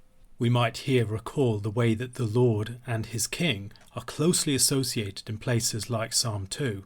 The charge here is also related to Exodus chapter 22 verse 28. You shall not revile God, nor curse a ruler of your people. Political authority and divine authority are connected in various ways. Scripture commonly warns against the danger of partiality in judgment. Exodus chapter 23 verses 2 to 3. You shall not fall in with the many to do evil, nor shall you bear witness in a lawsuit siding with the many so as to pervert justice. Nor shall you be partial to a poor man in his lawsuit. Deuteronomy chapter 1 verse 17. You shall not be partial in judgment. You shall hear the small and the great alike. You shall not be intimidated by anyone, for the judgment is God's. Deuteronomy chapter 16 verse 19. You shall not pervert justice. You shall not show partiality, and you shall not accept a bribe, for a bribe blinds the eyes of the wise and subverts the cause of the righteous. Here we are taught that besides breaking the commandment of the Lord, the person who perverts justice will also be cursed by the people, who will bring dishonour upon himself. Conversely, those who exercise true justice invite blessing upon themselves, presumably both the blessing of the Lord and the blessing of the people around them. Kissing a person's lips would be a sign of honour and respect. In verse 26, we are shown that true honour and respect is seen in speaking with candour to people. The difficult word, the challenging rebuke, can often be rejected by people. They can feel that it is an attack. But a friend that speaks with candour to you, who truthfully directs you towards wisdom, even when it may cost them to do so, is the real faithful companion. He's the one who really kisses the lips, rather than the flatterers who will just tell a man what he wants to hear. Verse 27 teaches the importance of doing tasks in their proper time. The person who abandons the work of the field in order to build his house will find that there is nothing in his field when the time comes for harvest. However, if he attends to first things first, he will be able to have both the house and a fruitful field. Bearing false witness against a neighbour is the subject of verses 28 to 29. Here the act of false witness is seen to be motivated by a desire for vengeance. Such a litigious man uses the law as a weapon. His desire is not justice or deliverance, but revenge and causing hurt to another party. Proverbs chapter 6 verses 9 to 11 read, "How long will you lie there, O sluggard? When will you arise from your sleep? A little sleep, a little slumber, a little folding of the hands to rest, and poverty will come upon you like a robber, and want like an armed man." We are given a description of the property of the sluggard. A once fruitful vineyard has fallen into disrepair. It's overgrown with thorns and nettles, and the stone wall that once protected it is now broken down. All of this is the result of the sluggard's laziness. The accumulation of many small acts of laziness, the little sleep, the little slumber, the little folding of the hands to rest, lead to the progressive deterioration of the sluggard's property. While the sluggard's movements may be slow, and the fall of his property into ruin may be gradual, when poverty comes, it will come suddenly and unexpectedly, like a robber or a bandit coming upon him. He will be utterly unprepared. A question to consider. What are the virtues that will help us to avoid either envy or schadenfreude towards the wicked? Proverbs chapter 25 begins a new section of the book of Proverbs. It's a compilation of a number of the Proverbs of Solomon that were brought together in the time of Hezekiah. Hezekiah was king of Judah from around 728 to 687 BC. He was co-regent with Manasseh for the latter decade or so of his reign. The Proverbs in this section, from chapter 25 to 29, are more thematic in their ordering, especially in chapters 25 and 26. There are a lot of metaphor and simile proverbs, far more than elsewhere. The section is introduced in a way that makes reference to a previous section of Solomonic proverbs. These also are Proverbs of Solomon. King Hezekiah's men were presumably transcribing proverbs from various sources, editing them and collating them within a single text. This work may have been undertaken to consolidate the wisdom and the tradition of the nation. In 1 Kings chapter 4 verses 29 to 34, the wisdom of Solomon and his forming of proverbs is described. And God gave Solomon wisdom and understanding beyond measure, and breadth of mind like the sand on the seashore, so that Solomon's wisdom surpassed the wisdom of all the people of the east, and all the wisdom of Egypt. For he was wiser than all other men, wiser than Ethan the Ezrahite, and Heman, Calcol, and Darda, the sons of Mahal, and his fame was in all the surrounding nations. He also spoke 3,000 proverbs, and his songs were 1,005. He spoke of trees, from the cedar that is in Lebanon to the hyssop that grows out of the wall. He spoke also of beasts, and of birds, and of reptiles, and of fish.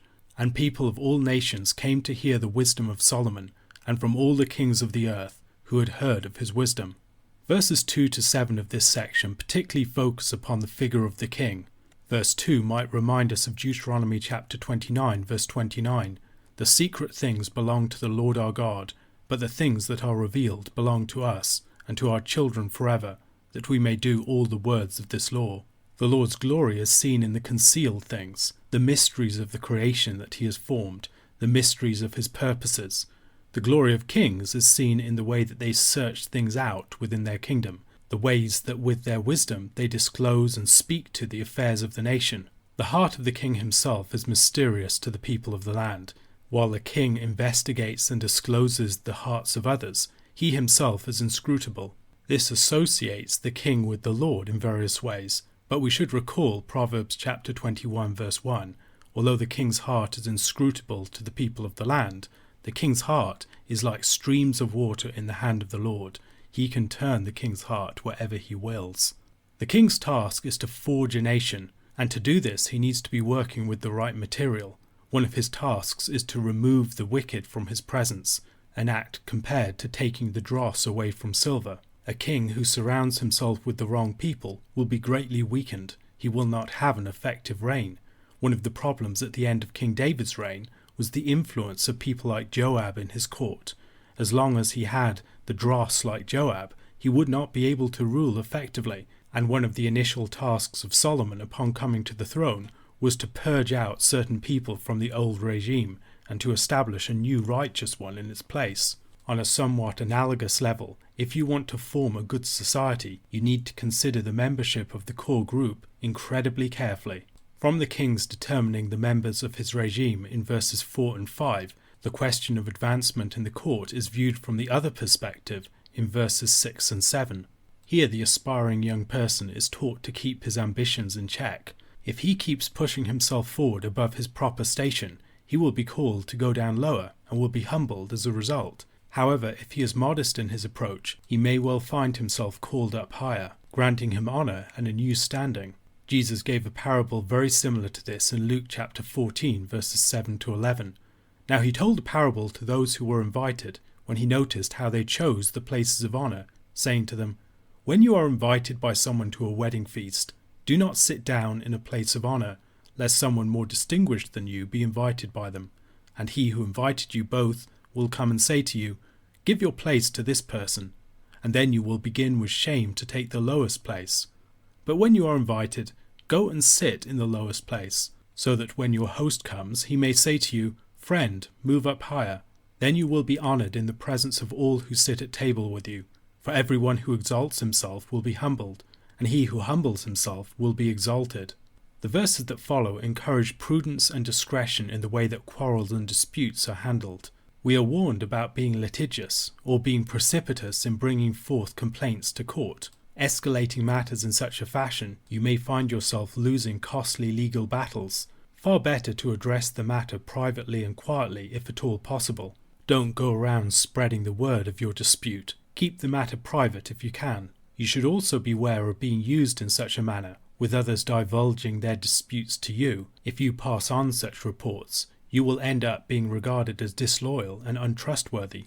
Jesus also teaches concerning these matters in the Gospel. Matthew chapter 5 verses 25 to 26.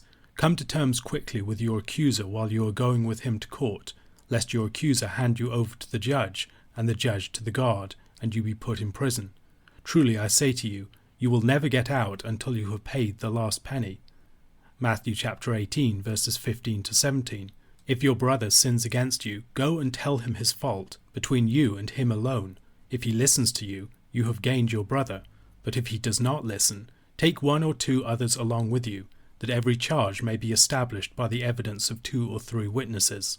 If he refuses to listen to them, tell it to the church, and if he refuses to listen even to the church, let him be to you as a Gentile and a tax collector. The principles here can be applied more broadly. We should always be mindful of ways to avoid escalation of conflict. This involves dealing with many matters privately if possible. It involves doing our best to leave the door open for reconciliation. Our concern should always be to de-escalate. We need to be careful not to act in a manner that will cause people to dig in their heels. Verses 11 to 15 speak about the character and the power of words. One of the things that the Proverbs really accentuate is the importance of the right words at the right time. Words ought to be delivered in season by the man of wise speech to the man of the listening ear. This is expressed in verse 11 with the image of a beautiful piece of jewellery, golden apples set in a beautiful piece of silver. And here the piece of silver is compared to the ear that hears, and the apples of gold to the words that are spoken. The need for a piece of jewellery to have the right setting is witnessed in the unfitting setting of the gold ring in the pig's snout in chapter 11 verse 22. Here, however, the setting is fitting for the word that is received. The ear is a common place for jewellery, and in verse 12 the reproving word is described as if it were a piece of jewellery that could be set in the ear. If the ear will receive it, the word will adorn it. It would be strange indeed to have snow at the time of harvest, in May and June. Indeed, it might even have been disastrous. What is described in verse 13 is most likely a situation where people in the heat of the day, in the middle of their labours, would long for the refreshing coolness of the snow. If one were to experience the refreshing coolness of the snow at that time, it would be similar to a faithful messenger.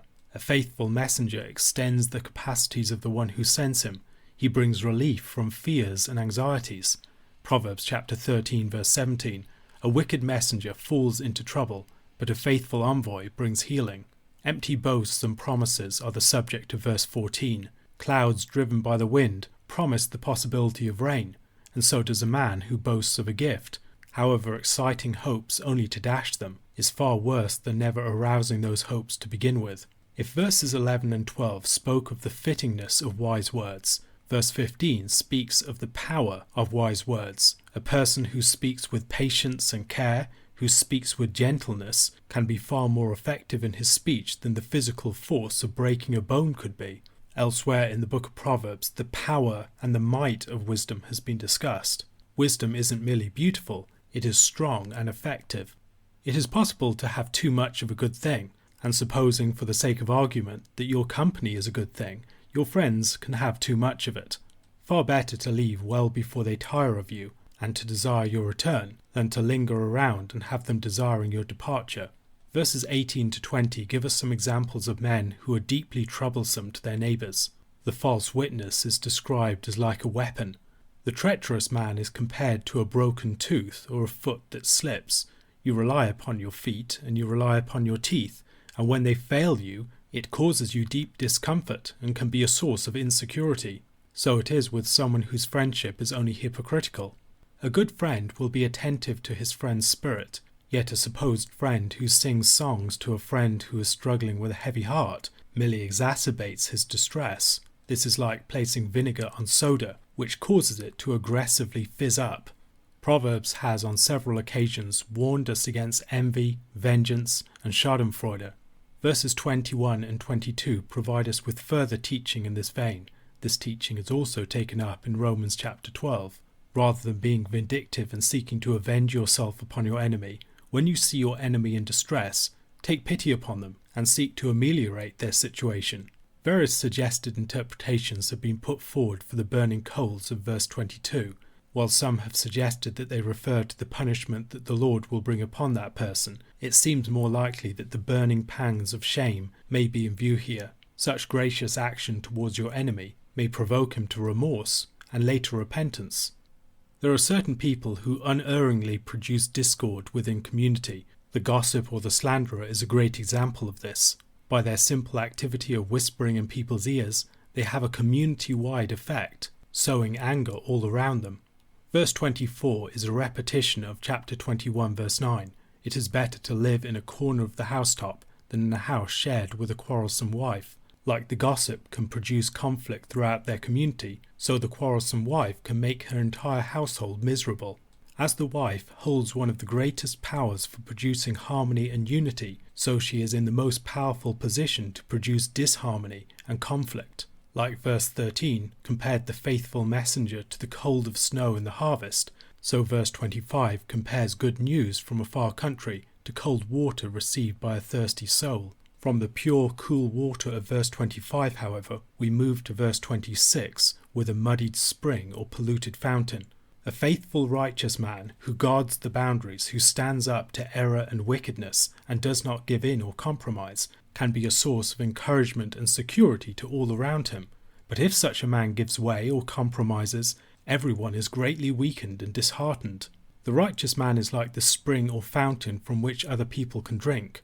He provides life to those around him, and he does so by maintaining purity. If he fails to maintain such purity, if he fails to stand up to and oppose the wicked, he ends up being worthless to everyone. Indeed, he may even become a threat.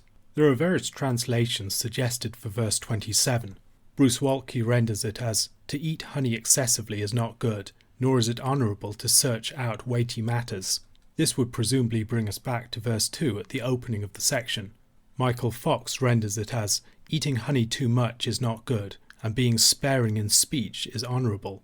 William McCain points out that whatever we interpret it as, we need to follow the logic of the illustration. Eating honey is a good thing in itself. The danger is doing it to excess. So whatever is referred to in the second half of the verse must be a good thing that should not be taken to excess. He suggests that it is to be sparing with eulogizing words. Proverbs chapter 16 verse 32 reads, "Whoever is slow to anger is better than the mighty, and he who rules his spirit than he who takes a city." Verse 28 expresses this truth in a negative form. A man who lacks rule of his spirit, who cannot control himself, is like a city without walls. While a city with walls can continue its life even when it's surrounded by an enemy, the city without walls will be easily overrun and overwhelmed by any enemy. Wisdom, in large measure, is found in learning how to respond rather than react. The walls are those boundaries that differentiate yourself from others. They're the boundaries that allow you to deliberate rather than merely reacting. They're the boundaries that allow you to maintain your inner composure when everyone else is losing his head. They are also the boundaries that enable you to avoid taking on the character of other people too easily. A walled city can retain its own character even against those things that are around it. The city without walls has no way of marking itself out from those things that surround it. The proverb here compares the city with walls to a person with self-control. Without self-control, you will be controlled by your impulses, by your environment and the forces that are at work within it, by the movements of the masses around you, by whatever passions are in the air. The self-controlled man has an inner core of agency. He can act in a way that is self-determined, not just determined by other factors. Another way of looking at this, perhaps, is to see that the self-controlled man is a man who truly possesses a heart, a realm within, distinguished from the realm outside, within which he can meditate, deliberate, weigh things, consider words, and a fountain from which his actions can spring. A question to consider. Verse 11 compares an ear that listens well to a setting of silver. What are some of the ways in which we can make our ears a fitting setting for wise words? Proverbs chapter 26 deals with a number of different types of figures. In verses 1 to 12, the fool, quarrellers and mischief makers are the subject of verses 17 to 22, and at the end we have hypocritical and false friends. The focus of the opening verses is on the fool, his folly, and how to handle him. Michael Fox observes that these verses view the fool chiefly from the angle of suitability or fittingness. The inappropriateness of giving honour to the fool is an especially important point here, and it is mentioned in the verse with which the chapter begins. Snow in summer is out of keeping with the season, while it could be refreshing, as we see in Proverbs chapter 25 verse 13. Here it is the fact that it is out of keeping with the season that is emphasized. Human blessings and curses in Scripture are often spoken of as if they had an effective force. However, verse 2 gives us a possible window into how this effectiveness was perceived. The baseless curse here is described as ineffective, it doesn't land. A true curse presumably invokes the Lord's righteous judgment upon a person. Where a person is not properly subject to the Lord's curse, no curse will be effective against them. We might think of the story of Balaam and his fruitless attempt to curse Israel in the book of Numbers. The fool is insensitive to wisdom and is beast-like. Like a brute animal that needs to be driven along by mankind, so the fool needs to be corrected by the rod. Having an untrained and resistant ear, his body must be beaten like that of an animal. Verses 4 and 5 foreground a feature of Proverbs more generally, that they can often seem contradictory. Wisdom is required to interpret and to apply a proverb effectively, and here we have two proverbs that are seemingly directly contradictory, placed in immediate juxtaposition. Clearly the compilers of these proverbs, if not Solomon himself, want us to reflect upon how they go together. Various proposals have been given for understanding the relationship between these two proverbs. Some focus chiefly upon the different contexts within which they could be applied. whereas others suggest that some sort of equivocation might be taking place. What is meant by answering a fool according to his folly in the first proverb may not be the same as what it means in the second. There is a dialectical character to wisdom, where different principles push against each other, and you need to hold these different principles in conversation. People who would absolutize one principle without counterbalancing it by another are always in danger of falling into folly. It can be a very dangerous thing to enter into a quarrel with a fool. He is far more likely to bring you down to his level than you are to bring him up to yours. Furthermore, to onlookers, you will be associated with him. The people that you choose to dialogue with are often seen to be your counterparts. It is very easy to cheapen wisdom by bringing it into conversation with fools. We can think of the illustration that our Lord gives of throwing pearls before swine, or in Proverbs chapter 29 verse 9, if a wise man has an argument with a fool, the fool only rages and laughs, and there is no quiet. Trying to reason with a fool in such a situation merely sets up your wisdom to be drowned out and to be ridiculed. Besides this, by speaking to the fool on his own terms, you risk giving legitimacy to his opinions. The fool isn't motivated by the truth, he's motivated by the folly in his heart, and the more that you try and reason with him, the harder it will be for people to discern the difference between your sort of speech and his sort of speech, because you're having to deal with him on his own terms. There are, however, considerations on the other side. A fool who speaks unchecked is in great danger of becoming wise in his own eyes, which is a far more dangerous state. He can be puffed up, thinking that he is wise because no one has challenged him. In such a situation, it may be important to speak directly to his folly and to address it forcefully and openly. Perhaps one of the best ways to do this well is to consider the audience who are listening to you address the fool. The role of the audience may be a critical factor in helping us to understand the counsel that's being given here. In the encounter between the wise man and the fool, the wise man likely has to be very alert to the way that other people view the fool and his engagement with him. The ideal is to discredit the fool in the presence of the assembly, but not to get entangled in conflict with the fool. Say enough to expose the fool as a fool, but don't try and best him in an argument. He is impervious to reason, and you'll just end up looking like a fool yourself. As a modern illustration of this, you might think of the advice given to people online: don't feed the trolls. There are occasions when the trolls need to be exposed as trolls, but most of the time it's best just to keep your distance. Verses 6 to 10 have a chiastic or book-ended structure. As Bruce Waltke observes, verses 6 and 10 concern the hiring of a fool, which you should not do. Verses 7 to 9, the fool using Proverbs, and then in the centre, giving honour to a fool. It is that central element that explains the rest. The other things that are mentioned here, the fool bearing words of wisdom in his mouth, or the fool being entrusted with responsible tasks, are all unwise forms of honouring the fool. The fool is a figure who should be exposed, disgraced, and pitied. He should never be honoured, and any that honour him are merely inviting trouble. If the faithful messenger is like an extra pair of feet for the person who sends him, and also like a refreshing drink or someone who brings healing, the foolish messenger is quite the opposite. The person who sent him is worse off than if he had no messenger at all, and he ends up receiving violence rather than receiving health. Proverbs are lame and powerless in the mouth of the fool. The fool doesn't know how to use them. However, in his ignorance of how to use them, he can actually cause damage, as we see in verse 9. He is like a drunkard wielding a thorn bush. The commissioned fool is also like an archer that ends up hurting people. The wise person will know better than to hire or to give an education to the fool, who will merely use it to cause damage and to confirm him in his folly. The fool confirmed in his folly is described in verse 12, the man who is wise in his own eyes. Far better to be a base and obvious fool than to be a fool with the veneer of learning, a fool who is heeded and is given reason to believe that he has something to contribute.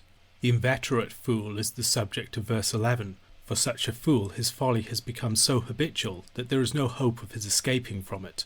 2 Peter chapter 2 verses 21 to 22 uses this proverb: For it would have been better for them never to have known the way of righteousness, than after knowing it to turn back from the holy commandment delivered to them. What the true proverb says has happened to them. The dog returns to its own vomit, and the sow, after washing herself, returns to wallow in the mire. Verses 13 to 16 concern the sluggard. verse 13, largely repeating Proverbs chapter 22, verse 13. The sluggard says, "There is a lion outside, I shall be killed in the streets." One point of this proverb is that the sluggard will habitually rationalize his laziness. Verse 14 compares the sluggard to the door moving on its hinges. The sluggard is set in his bed, as the door is set in its hinges. Neither has an extensive range of movement. However, the door, turning on its hinges, can actually be useful. The sluggard, however, is nothing of the kind. Proverbs chapter 19 verse 24 read, "The sluggard buries his hand in the dish, and will not even bring it back to his mouth." In verse 15 we are told that the reason for this is that he is so worn out. The sluggard perpetually complains of his tiredness. He cannot exert himself. Even when he has food directly in front of him, he will end up starving because of his failure to put in any effort. Verses 5 and 12 have spoken of the danger of someone who is wise in his own eyes, and the sluggard is one such example. The sluggard is the classic example of the incompetent person who, because he has not put in the effort to understand things, doesn't even know the measure of what he doesn't know. He is the pub expert. One might think, for instance, of Lady Catherine de Bourgh in Pride and Prejudice, as she spoke of the piano. "If I had ever learnt, I should have been a great proficient." True wisdom and skill takes discipline, diligence, and application. The sluggard, lacking all of those things, never attains it. Verses 17 to 22 concern quarrellers and those who cause conflict. Keeping out of conflicts not your own was the subject of Proverbs chapter 22 verse 3, and it's the subject of verse 17 here. The person who gets embroiled in other people's fights is merely inviting trouble. Verses 18 to 19 concern the cruel jester, the person who would mask his vicious action as a prank or as a mere joke. He is compared to a madman hurling dangerous projectiles. Paying no care to his action, he is unmindful and utterly unconcerned about the damage that he might cause. Having the measure of such a person, you should keep well clear. Verses 20 to 22 concern other figures who cause trouble for all who are around them. There are certain individuals in communities who are the cause of all the conflicts and the strife and the difficulties. If you effectively remove such people, suddenly all of the conflicts and discord ceases. Proverbs chapter 22 verse 10 makes a similar point. "Drive out a scoffer, and strife will go out, and quarrelling and abuse will cease." Whisperers and slanderers are a particular danger. Proverbs chapter 18 verse 8, "The words of a whisperer are like delicious morsels. They go down into the inner parts of the body."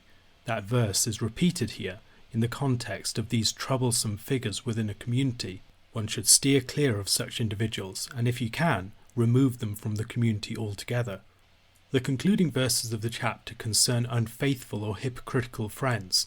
Such persons are compared to the glaze or the sheen that can be on an earthen vessel. What may look attractive and precious on the surface may be nothing of the kind when you see underneath. These unfaithful friends are particularly defined by their lying tongues and by their flattery. They mask menace and hatred. It is quite possible that they don't feel hatred towards the people that they are deceiving and flattering. Rather, they may just be seeking their own ends in a selfish manner. But that selfishness is tantamount to hatred of others. It leads just as surely to other people's ill. The wise person should be able to see through such figures. A question to consider. Within this chapter we've seen the figure of the fool, the sluggard, quarrellers and those who cause conflict, and finally unfaithful and hypocritical friends. We often see blurring of the lines between these various figures. What are some of the affinities that these different figures and their characteristic vices can have with each other? Proverbs chapter 27 continues the gathering of Solomonic proverbs by Hezekiah's men. The meaning of Proverbs can be enhanced by a new setting, and we encounter some examples of that here. The opening verses deal with the subject of boasting and praise. It is dangerous to be overconfident and boast about your plans.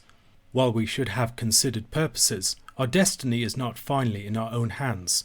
Proverbs chapter 16 verse 9, "The heart of man plans his way, but the Lord establishes his steps." Similar points are made in James chapter 4 verses 13 to 16. "Come now, you who say, 'Today or tomorrow we will go into such and such a town, and spend a year there and trade and make a profit.' Yet you do not know what tomorrow will bring. What is your life? For you are a mist that appears for a little time, and then vanishes. Instead, you ought to say, "If the Lord wills, we will live and do this or that." As it is, you boast in your arrogance. All such boasting is evil. Recognizing the Lord's sovereignty over all of our actions, we will be much less inclined to boast about future plans. Our inability to control the future, or to know fully what is expected in the future, has two sides to it. On the one side, it humbles us before the Lord's sovereignty, and on the other side, it throws us upon the Lord's provision. It curbs our boasting, but it can also, as Jesus teaches in the Sermon on the Mount, relieve our anxieties. Recognizing his providential rule over the future, we can cast ourselves upon the Lord. Self-praise is of little worth, and praise from family members and close friends is also of little value.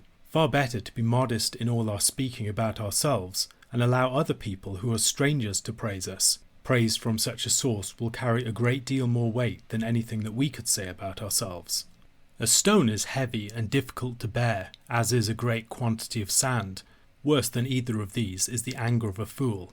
Those who have to suffer it will find it very difficult to endure.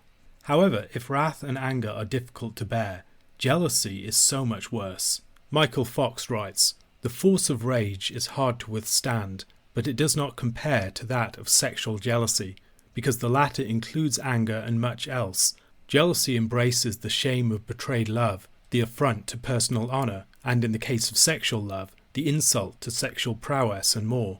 Their combined force is irresistible, both to their possessor and their target. For jealousy enrages a man, he'll not relent in the day of vengeance." Proverbs 6:34. In cases where the love is not betrayed, the jealousy is directed at anyone who might intrude in the couple's bond. Then the jealousy is infused with the power of love itself, and is insuperable. Verse 5 works with the seeming contradiction between rebuke and love. Of course, these things are not contradictory at all. If you love someone, you will be prepared to rebuke them. However, rebuke is not pleasant, and it can often be mistaken for something opposed to love. It is far better to give an open rebuke from love than to remain silent in order to be nice.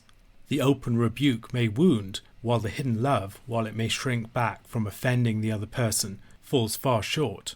Verse 6 continues on the same theme. The true friend who is prepared to wound his companion and tell him what he really thinks when he thinks that his companion is going astray is faithful. Perhaps counterintuitively, it's the person who will shower their companion with kisses and affirmation and give them all sorts of flattery that is the real enemy. They are concerned to be liked for their own selfish purposes. They are either too cowardly or too driven by self-interest to tell their companion what he really needs to know. It is good to deal candidly with people, to avoid hiding matters that need to be dealt with openly. All of this should be done in love and for the sake of love. We can see this principle in Leviticus chapter 19 verses 17 to 18. "You shall not hate your brother in your heart, but you shall reason frankly with your neighbour, lest you incur sin because of him. You shall not take vengeance or bear a grudge against the sons of your own people, but you shall love your neighbour as yourself. I am the Lord." Dealing openly and swiftly with one's neighbour, rather than allowing bitterness to fester in your heart, is an important practice to ensure that love is not compromised.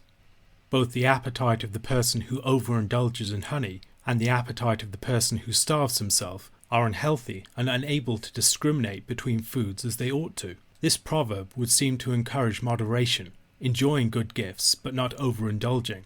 The man who strays from his home is compared to a bird that has left its nest. Such a person has abandoned his station and vocation, and as a result is dangerously unsettled and perhaps even not to be trusted.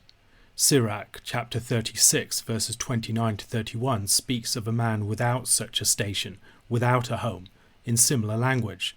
He who acquires a wife gets his best possession, a helper fit for him and a pillar of support.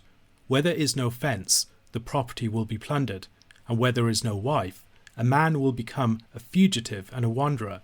For who will trust a nimble robber that skips from city to city? So who will trust a man that has no nest, but lodges wherever night overtakes him? It is good and healthy to have a station and a vocation in life, something that ties you down, a wife and a home that you are serving.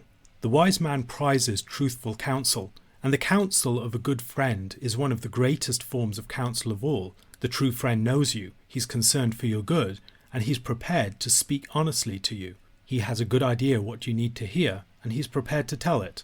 As his concern is your good, he's not trying to advance himself over you, and he will also be discreet in the way that he exposes your faults. Such a friend is a very valuable thing to have, and if you have such friends, be prepared to rely upon them. While it may be tempting only to rely upon one's family, if you are in distress, you will often find that a good friend is nearer to hand than a brother. In such cases, you should go to them. Indeed, asking a favour in such circumstances may even strengthen the relationship that you have with your friend, rather than compromising it. The wise son is a cause of strength for his father. Faced with his adversaries, the man with wise sons will find himself more confident. He has the support of his sons behind him. Verse 12 largely repeats chapter 22 verse 3. The simpleton is someone who pointlessly runs into trouble, whereas the prudent person sees it in advance and gives it a wide berth. Verse 13 repeats chapter 20 verse 16, another warning about a situation of giving security. However, in contrast to chapter 20 verse 16, which speaks of foreigners, in this translation it speaks of an adulteress. We might recall the story of Judah and Tamar in chapter 38 of Genesis. When thinking about speech, it's important to recognize that speech itself is an action. It's not just the contents of the words, it is also the way that we speak that matters. The person who blesses his neighbour loudly in the morning is waking him up before he has had a full night's sleep. Whatever the words may say, it is an unkind act. This principle can be applied quite broadly. We might think about situations where people claim to be delighting in telling the truth when it is clear that they delight primarily in provocation. Just as getting our brother up early in the morning with an ill-timed blessing is not an act of love, so it is possible for a man to tell truth to his neighbour in a way that functions as a falsehood and a curse. The misery of a house with a quarrelsome or nagging wife has been the subject of a number of proverbs. A wife is likely to be a man's greatest source of delight and strength, or his greatest source of misery and weakness. Choosing carefully is very important. The quarrelsome wife is described as a figure who wears down a man, like the continual dripping of rain, perhaps a leak in a roof. Your home should be a place of shelter, but here it is described as a place that has a storm within. It contains the wind. She is like oil in a man's right hand. The right hand, the hand of strength, is compromised in its ability to grasp and master things, because the oil of the quarrelsome wife causes things to slip through its fingers. The meaning of verse 17 has been debated. Michael Fox suggests that it refers to magnetized iron. Iron joins to magnetized iron, and one man joins to the face of his fellow. This would refer to the attraction of companionship and fellowship. However, given the period that Proverbs was written in, magnetized iron would probably not have been well known. More likely this refers to the sharpening effects of iron on iron. And the word face is playing with its two meanings, the face of a blade and the face of a man. Just as the hardness of iron renders it suitable to sharpen another piece of iron, so a candid and intelligent friend can sharpen the wits of his companion. A servant taking concern for the well-being of his master, guarding and serving him, is compared to the gardener who tends a fig tree. His concern for the fig tree means that he will be blessed from it. Likewise with the faithful servant of a human master. As he ministers to his master, he will be blessed by him. Verse 19 makes a comparison with the way that water reflects the face of a person, although there is much debate about what the comparison in question is. Fox lists a number of possibilities. Perhaps a community of feelings is what is in view, or maybe it's insight that gives greater knowledge, or introspection into one's own soul. Maybe it's fellowship as you turn to another, or the exposure of hearts in such fellowship. It might also refer to a recognition of others' feelings. Bruce Waltke suggests that given the context which is concerned with friendship, it means that a person can recognize his own character by looking to his friends.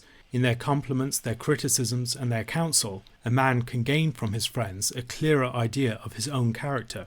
The insatiability of human appetite is the subject of verse 20, compared to the insatiability of the grave itself, and perhaps no less destructive. Testing people and improving people are the subject of verses 21 and 22. The first concerns the man that is tested by his praise. As you pay attention to the way that people speak of someone, you will get a good measure of their character. Pay attention to who says things about him, and what they say. Fools will be attracted to folly, and so those whose praise is always on the lips of the simple should be suspected of folly themselves. The fool can be impervious to improvement and education, while grain can be improved through the mortar and the pestle, and simpletons who are receptive to wisdom can become wise through education. Such processes are wasted on the fool. He won't respond to them. Once again, we are supposed to be alert to the unteachability of certain people. The final verses of the chapter talk about the blessings and the sustainability of a subsistence lifestyle. Riches and social honours can easily pass away. Even a crown does not endure forever. However, the riches of the land and the riches of good livestock can increase and continue over time. Pay close attention to such property in your possession and take good care of it, and it will provide for you in the very long term. Some commentators have seen in this a reference to the duty of the king, arguing that this is addressing by analogy the one who is the shepherd of the nation. A question to consider. Once again in verse 22, Proverbs brings up the character of the unteachable. What are some of the distinguishing traits of the unteachable person? Proverbs chapter 28 opens with a contrast between the righteous and the wicked. The wicked are here described as paranoid. They are those people who, as a result of their guilty conscience, always find themselves furtively looking over their shoulder, hoping that justice has not caught up with them. The righteous, by contrast, have a boldness that comes from their innocence and their trust in the Lord, knowing that the Lord is in control of all things and that they have committed their paths to him. They can act without the fear of those who are trying to escape the Lord's moral governance. The description of the wicked as fleeing when no one pursues is one of the curses of the covenant in Leviticus chapter 26 verse 17. I will set my face against you, and you shall be struck down before your enemies. Those who hate you shall rule over you, and you shall flee when none pursues you. Guilt has an enervating effect on a people, while being in right standing with the Lord gives a person the confidence to act with true boldness. Verse 2 describes the political fallout experienced by a nation that transgresses the word of the Lord. They are afflicted by a multitude of rulers. We might speculate as to the reason why this is the case. Perhaps this is a consequence of the fact that when people reject the law of the Lord as a standard for what is right and wrong, things boil down to mere power, and there are many people who will compete for that. The righteous and the wise ruler, by contrast, seeks to uphold the law, and as a result he can appeal to a principle of order that has a greater potential for securing consensus than mere power. Such a kingdom built upon righteousness and the law of the Lord will be inherently more secure and enduring. Elsewhere in Proverbs, the king is compared to rains. In verse 3, however, we have a poor man who's compared to a beating rain, a rain that destroys crops and washes away the soil rather than actually bringing any benefit.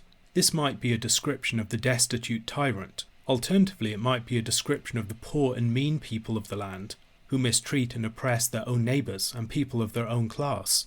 The righteous and the wicked are not merely concerned with their own moral actions, but with the status of the moral discourse of the nation as a whole.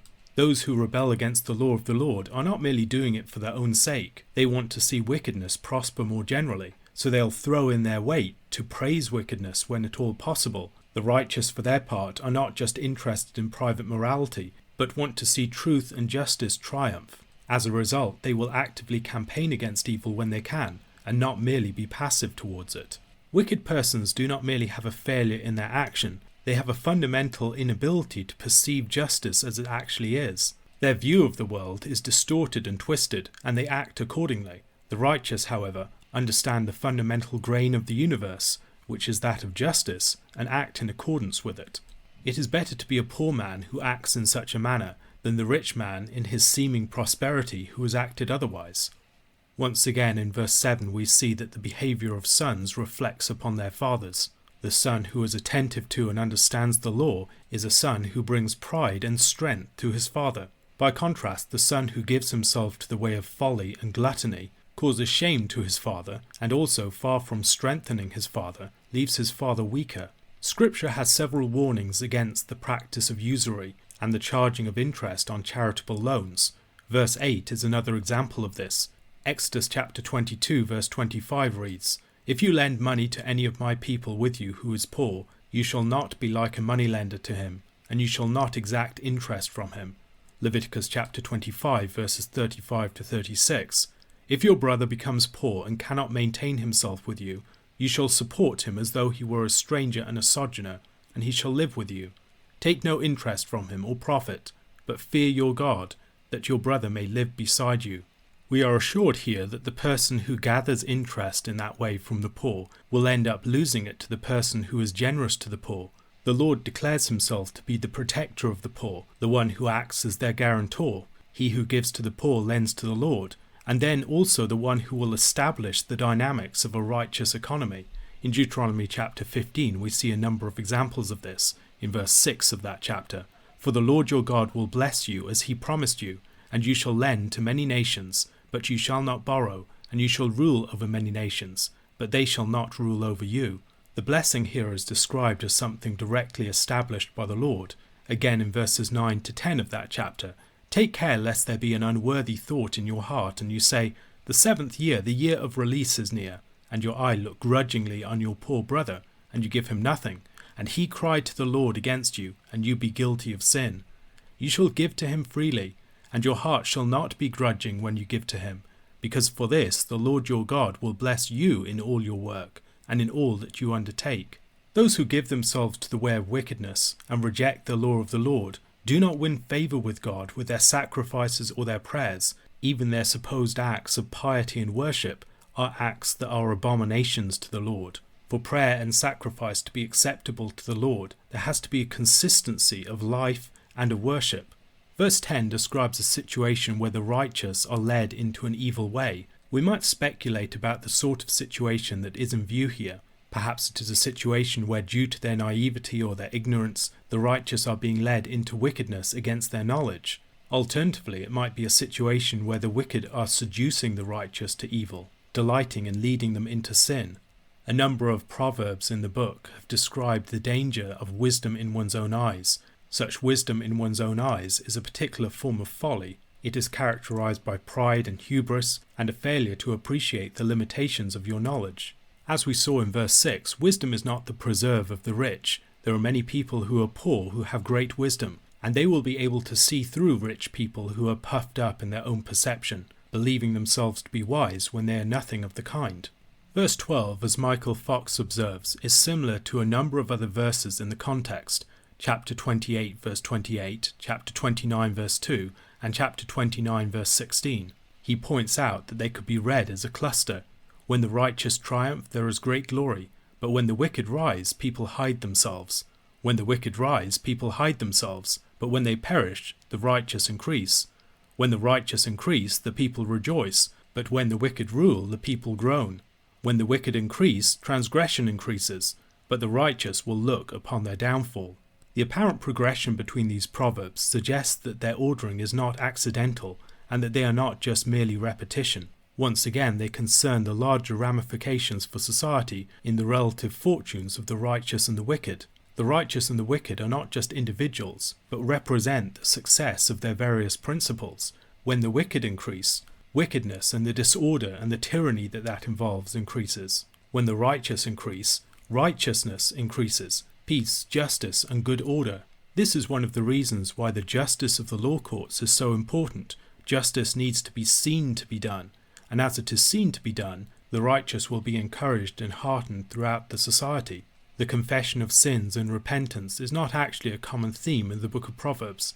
In verse 13 we encounter a statement that is very similar to those that we find elsewhere in Scripture. For instance, in Psalm 32 verse 5, "I acknowledged my sin to you, and I did not cover my iniquity. I said, I will confess my transgressions to the Lord, and you forgave the iniquity of my sin." Fearing the Lord and taking sin and the dangers that are associated with it seriously will protect a person from harm, whereas the person who hardens his heart to sin and to the word of the Lord invites disaster for himself. In chapter 19 verse 12, the king was likened to a growling lion. A king's wrath is like the growling of a lion, but his favour is like dew on the grass. Also in Proverbs chapter 20 verse 2. The wicked and oppressive king is also like a lion, but he devours, tyrannizes and oppresses his people, leaving them in a very sorry state. Verses 16 to 18, however, speak about the way that such oppressors and those who have committed injustice are actually inviting their own doom. Their oppression does not actually lead them to prosper.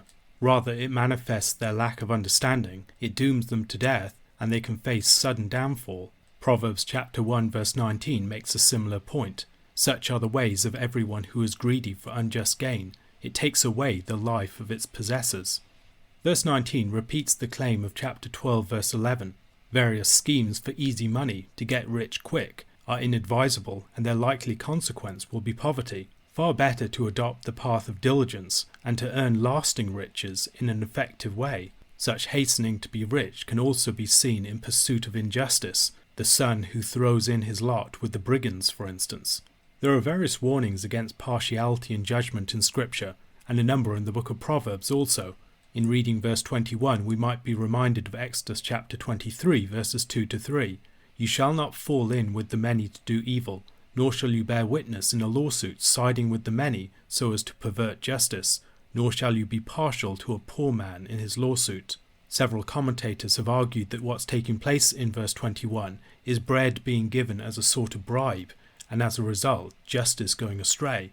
However, it is more likely that this is describing a mitigating circumstance that should lead the righteous judge to deliver a judgment that's tempered more by mercy in the case of someone who has committed a crime out of the desperation of his poverty. The man who pursues riches hastily, with folly and injustice, will find that poverty pursues him. The righteous man who cares for his neighbour is prepared to rebuke him. Faithful are the wounds of such a friend. Indeed, such a person may find that he is more honoured as a friend in the future. By contrast, the value of the flatterer's friendship can rapidly depreciate. Those who merely tell their friends what they want to hear will consistently lose the friendship of wise people over time. Verse 24 speaks to a situation where a son dishonours his father and mother, perhaps in seeking to secure the inheritance before they have died and to drive them off it. We find a similar statement in chapter 19, verse 26. He who does violence to his father and chases away his mother is a son who brings shame and reproach. In speaking to the religious leaders of his day, Jesus speaks to another form of dishonouring of parents that fits this description. In Mark chapter 7, verses 19-13, and he said to them, You have a fine way of rejecting the commandment of God in order to establish your tradition. For Moses said, Honour your father and your mother, and whoever reviles father or mother must surely die. But you say, if a man tells his father or his mother, Whatever you would have gained from me is korban, that is, given to God, then you no longer permit him to do anything for his father or mother, thus making void the word of God by your tradition that you have handed down, and many such things you do. Verses 25-27 give us three examples of contrast between people who will prosper and people who will fail. The contrasts in some cases are inexact, inviting us to reflect upon some of the features that could fill them out. For instance, in verse 25, the greedy man stirs up strife, but the one who trusts in the Lord will be enriched. The implication is that the one who trusts in the Lord is also a man of peace, whereas the greedy man does not trust in the Lord, and despite pursuing riches, is not ultimately enriched. Verse 28, with which the chapter ends, relates to verse 12, and we discussed it in that connection. Like that verse, it describes the larger social consequences of the prospering of the righteous or the wicked. When the wicked prosper, the entire society suffers, and the righteous may even find themselves driven into hiding. A question to consider. We have noted the connection between verses 12 and 28 of this chapter and verses 2 and 16 of the chapter that follows. What can we learn by comparing these verses and by reading them in their succession? Proverbs chapter 29 concludes the second section of Solomon's Proverbs. At a number of points in the book of Proverbs, slow and gradual habitual processes with sudden ends are described. Here it is that of resistance to rebuke. The person who is given many reproofs and yet responds by hardening himself against them will experience a sudden destruction. Having run through all of the warning signs that he is being given, he faces a final collision that he cannot avoid. Verse 2 is the third of four related statements in chapters 28 and 29. Chapter 28 verse 12, When the righteous triumph there is great glory, but when the wicked rise, people hide themselves. Chapter 28 verse 28, When the wicked rise, people hide themselves, but when they perish, the righteous increase. Chapter 29 verse 2, When the righteous increase, the people rejoice, but when the wicked rule, the people groan. And then in verse 16 of this chapter, When the wicked increase, transgression increases, but the righteous will look upon their downfall. The contrasting fortunes of the righteous and the wicked have ramifications for the whole society. Verse 3 is another proverb speaking of the consequences of wisdom or folly in a son for his parents. The wise son is a cause of gladness in his father. The dissolute son, who is the companion of prostitutes, ends up bringing dishonour to his father and squanders his father's inheritance. All that for which the father had sacrificed and laboured is now going to waste, in the most dishonourable of ways. Chapter 29 of Proverbs often moves between the household and the nation. Whereas verse 3 spoke about the household and the way that the foolish son would squander the family fortune, in chapter 4 we're talking about the building up of nations or their tearing down. The righteous king builds up his nation by the practice of justice, by observing and enacting the law, acting on behalf of the oppressed, and establishing righteousness. By contrast, the corrupt ruler, the one who is gathering bribes or excessive taxes, will end up undermining and weakening the whole nation. Verses 5 and 6 should be read together.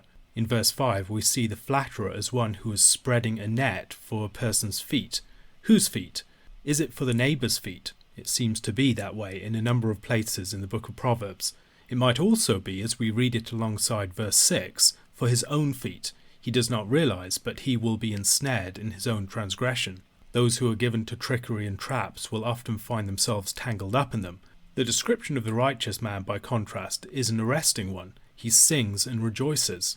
This is the song of the victorious person, of the person who has escaped the trap or been delivered from it.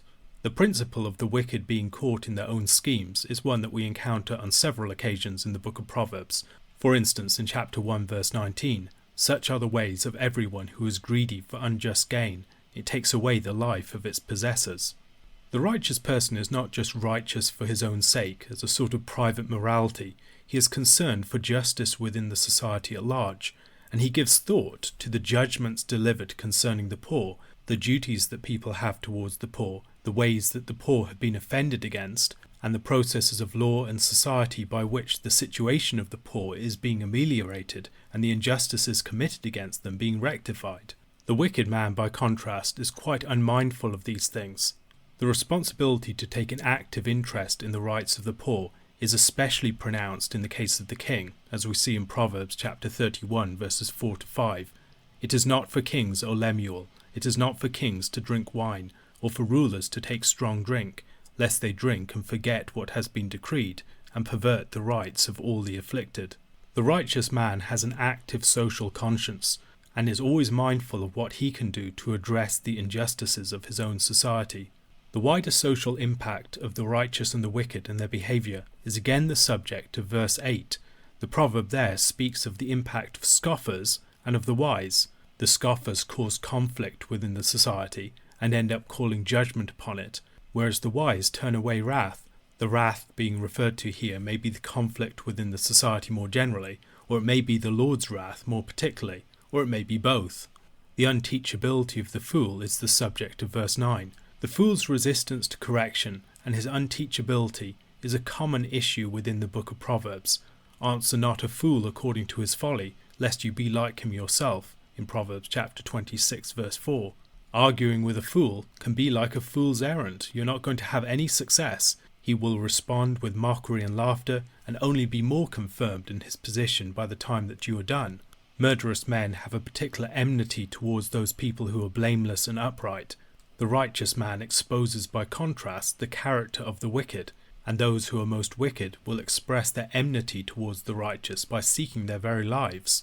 Self-control and mastery of your spirit and your temper is a notable hallmark of wisdom in the book of Proverbs. A man without self-control is like a city broken into and left without walls. Whoever is slow to anger is better than the mighty, and he who rules his spirit than he who takes a city. The folly of the fool and the wisdom of the wise can often most clearly be seen in the contrasting ways that they respond to aggravation. The wise person is able to master his spirit, and as a result to hold back from saying things that are rash and foolish. The fool, by contrast, possesses no such mastery and ends up giving full vent to his opinion. By the simple act of being able to hold his tongue in such a situation, the fool would have been considered very differently. Even a fool who keeps silent is considered wise. When he closes his lips, he is deemed intelligent. Chapter 17, verse 28. The corruption of a kingdom can go from the top down. A ruler who has listened to lies will end up forming a corrupt regime around him. We can think about this in the case of David. As he sinned and lied concerning Uriah and Bathsheba, the corruption of his kingdom went all the way down. His officials started to be characterized by corruption, lies, and unfaithfulness. Verse 13 should remind us of chapter 22, verse 2. The rich and the poor meet together. The Lord is the maker of them all. However, here it is referring to a meeting between a negative character, the oppressor, and the poor man. Here the Lord is described not as the maker, but as the giver of life. It is the Lord who has given the light to the eyes of both the poor and the oppressor. Implied here is a sense of the seriousness of what the oppressor is doing. He is presuming upon the continued grace of the Lord, who has given him life and is sustaining him in it. Verse 14 also relates to the proper treatment of the poor, and once more speaks particularly to the role of the king. The king who judges the poor with equity is a king who will find his own throne established forever. The Lord is the patron of the poor. The one who gives to the poor lends to the Lord. The one who enacts justice towards the poor is the one who will receive the blessing of the Lord, as he is doing the Lord's own work. The power of a foolish son to bring misery to his parents in their older age is frequently mentioned in the book of Proverbs. Such a son wanting his inheritance right away might turf his parents out of their property. In his folly he can squander their wealth and bring dishonor upon the family by consorting with prostitutes and others. However, a father who faithfully disciplines his son will find that when he is in his older age, his son will give him honor and rest. The father who fails to discipline may find quite the opposite. A lack of exertion in training his son in his earlier years leads to considerable misery down the line and damage that cannot easily be rectified. Prevention in such a case is so much better than cure. Man should live by the word of the Lord, and where there is no prophetic vision, a people lack direction. However, those who devote themselves to meditating upon the law can find clarity in dark times. Verses 19 and 21 speak to masters in their treatment of their servants. The servant within the house could be subjected to corporal punishment. Unlike the hired worker, he would not just be dismissed from his position, and mere words of rebuke would be a very limited deterrent or corrective. The servant might understand the words of rebuke, but he would be unlikely to heed them. The person who just pampered his servants would find that he lost their respect, and in the end overran his house. These verses might shock modern sensibilities. It is important that we read them alongside other biblical teaching concerning masters and servants, which encourage a healthy relationship between the master and the servant, to the extent that servants should often want to remain in the house. A man and those people that surround him can both become the victims of his vices. In verses 22 and 23 we have two examples of this. The whole community of those surrounding the man of wrath labour under the burden of his strife. He is a cause of conflict and sin that can infect an entire community. In verse 23 it is the pride of a person that can bring him low. The very pride at the heart of a person's self-assertion is the greatest threat to their well-being. By contrast, the person who is lowly in spirit, a characteristic that comes with the fear of the Lord, is one who will ultimately obtain honor. The person who enters into dealings with a thief will find it difficult to escape being caught up in the thief's own crimes. The background to this verse can be seen in places like Leviticus chapter 5 verse 1. If anyone sins in that he hears a public adjuration to testify, and though he is a witness, whether he has seen or come to know the matter, yet does not speak, he shall bear his iniquity. And then in Zechariah chapter 5 verses 3 to 4, then he said to me, this is the curse that goes out over the face of the whole land. For everyone who steals shall be cleaned out according to what is on one side, and everyone who swears falsely shall be cleaned out according to what is on the other side. I will send it out, declares the Lord of hosts, and it shall enter the house of the thief, and the house of him who swears falsely by my name, and it shall remain in his house, and consume it, both timber and stones. The person who has dealings with the thief, perhaps buying stolen goods, will be reluctant to disclose what he knows. He has become a beneficiary of the crime, and as a result he ends up covering it up and bringing the curse upon that crime upon himself. Verses 25 and 26 speak about the place to which we should look for deliverance. Those with the fear of man are often looking primarily to rulers. They fear rulers, and they look to rulers for deliverance. The person who fears the Lord and trusts in the Lord, however, is in a very different position. Although it is not inappropriate to seek justice from rulers, indeed it is a positive thing to do, Verse 26 reminds us that justice ultimately comes from the Lord. He is the one that we should look to primarily. Even when human rulers fail to deliver justice, we can still find justice from the Lord. The final verse of the chapter concerns the enmity that exists between the seed of the serpent and the seed of the woman, between the unjust and the righteous. This enmity exists on both sides, and understanding the existence of, the character of, and the purpose of this enmity is a crucial dimension of the task of wisdom. A question to consider: what are some of the ways in which the enmity between the righteous and the wicked plays out in society and history? Proverbs chapter 30 is a new gathering of proverbs. It belongs to Agur, the son of Jacob, a figure about whom we know nothing else. The sayings of this chapter consist of a personal confession, followed by a number of numerical proverbs or epigrams. The style of the proverbs of this chapter differ markedly from those in the preceding sections of the book. It might be read as something of an appendix. The extent of the material of Agur in this chapter is debated. Some say that it only takes us up to verse 4, others suggest verse 6 or 9, some up to verse 14, and others have argued that the entire chapter 30 belongs to Agur. The sayings of Agur, or at least the initial part, is described as an oracle, a divinely inspired message. We usually associate the oracle with the prophetic literature, but here at the end of a wisdom book in Proverbs, it is applied to a number of wisdom sayings. We find a similar formula for an oracle in places like 2 Samuel chapter 23 verse 1. Now these are the last words of David, the oracle of David the son of Jesse, the oracle of the man who was raised on high, the anointed of the God of Jacob, the sweet psalmist of Israel. One of the first questions facing the interpreter of this chapter is whether there is a change of speaker between verses 1 to 4 and 5 to 6.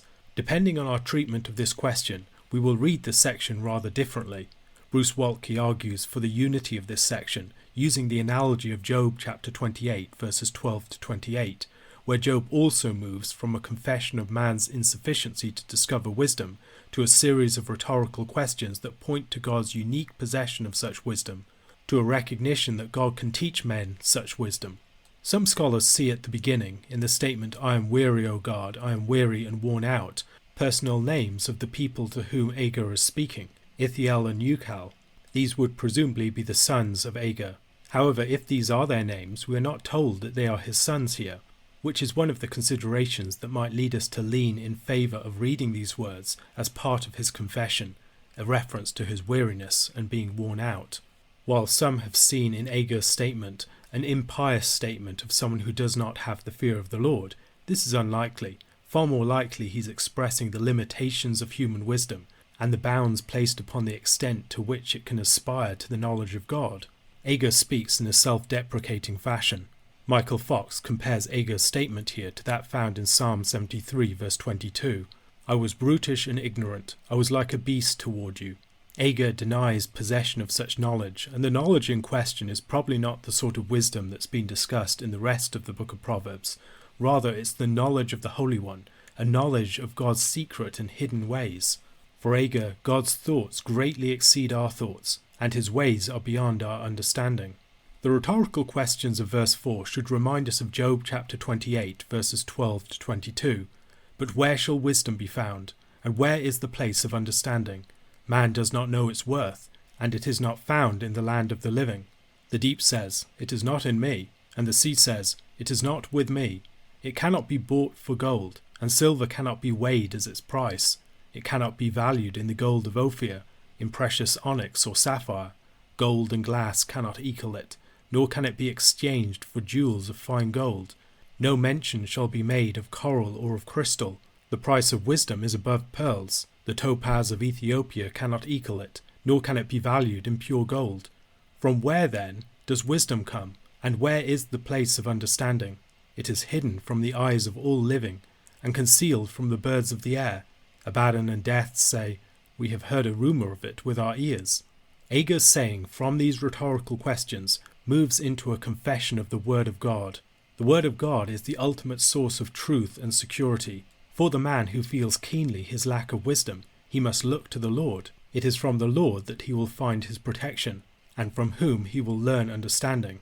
Job chapter 28 verses 23 to 28. God understands the way to it, and he knows its place. For he looks to the ends of the earth and sees everything under the heavens. When he gave to the wind its weight, and apportioned the waters by measure, when he made a decree for the rain, and a way for the lightning of the thunder, then he saw it and declared it, he established it and searched it out. And he said to man, Behold, the fear of the Lord, that is wisdom, and to turn away from evil is understanding. Verses 7 to 9 contain a prayer which is very unusual in the wisdom literature. Within it, Agur prays for deliverance from falsehood and lying. Within his prayer, he's concerned that he maintain his integrity. He does not want to be a person given to deceit, and in his prayer he's seeking the Lord's help in this matter.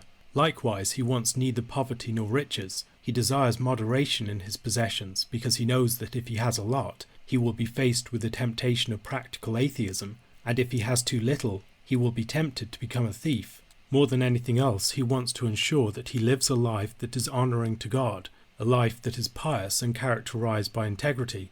If he is going to live such a life, he will need the Lord's protection from temptation and his empowering strength. Within the book of Proverbs, slander is seen to be universally wrong. Verse 10 speaks of slandering a servant to his master, a situation where the object of one's slander is defenceless and vulnerable, and the act of slander could be severely damaging. In such a situation, the slave can appeal to the Lord. A slave who cursed the slanderer in such a situation would be invoking the Lord's judgment upon the person. Those who mistreat the poor should beware of such consequences. This chapter contains several numerical proverbs or epigrams, many of them of the form x and x plus 1. The number of items is generally x plus 1, with the final element being the one that is particularly emphasized. The lists generally involve classing together several diverse and disparate phenomena, inviting the reader to reflect upon the comparisons or associations between them. Verses 11 to 14 are held together by the repeated "there are those," or in other translations, "a generation that." A single group is being described here, and the reader is being invited to reflect upon the logic of the association of their characteristics: dishonouring parents, self-righteousness, haughtiness, and cruelty. Fox argues that one of the effects of this is to highlight the collective character of sin. These verses describe the way that an entire people can become distinctively corrupted by evil. The sins that are mentioned in this list are sins that are also mentioned elsewhere in the book of Proverbs. For instance, cursing father and mother, Proverbs chapter 20 verse 20. If one curses his father or his mother, his lamp will be put out in utter darkness. Self-righteousness is spoken against in chapter 20 verse 9. Who can say, I have made my heart pure, I am clean from my sin? Along with these, there are frequent warnings against the haughty and the proud, and then against those who devour the poor. The leech of verse 15 has two daughters with identical names and demands. This might be a reference to the suckers on both ends of the horse leech. It's connected with the evil generation that precedes it, and with the four insatiable things that follow. You are supposed to recognize such a figure and avoid them. From the second half of verse 15 into verse 16, we have the first proverb of the form X things and X plus 1 things. Here it is 3 things that are never satisfied, 4 that never say enough. The point of the proverb is for us to ponder upon the connections between the different items, to think about analogies between them, and ways in which the analogies and connections open up windows into a deeper reality. In this particular proverb, we have 2 frustrated sources of life, which are insatiable, bracketed by corresponding sources of death and destruction, which are also insatiable. Sheol, or the grave, is the place of death that can never be filled up. The barren womb is the source of life that has been frustrated. There is a natural correspondence between these 2 things. The grave itself is like a barren womb that will be opened up in the event of Christ's resurrection. The prophet Isaiah speaks of the earth giving birth to its dead. Just as the womb and the tomb are opposing yet related forces, so water and fire stand in opposition. Here the land never satisfied with water is also like the barren womb that produces no fruit. The destroying fire, for its part, is like Sheol. This proverb invites us to think about the parallels between things that devour and things that cannot bring forth. It also encourages us to reflect upon the insatiability of the force of death within the creation.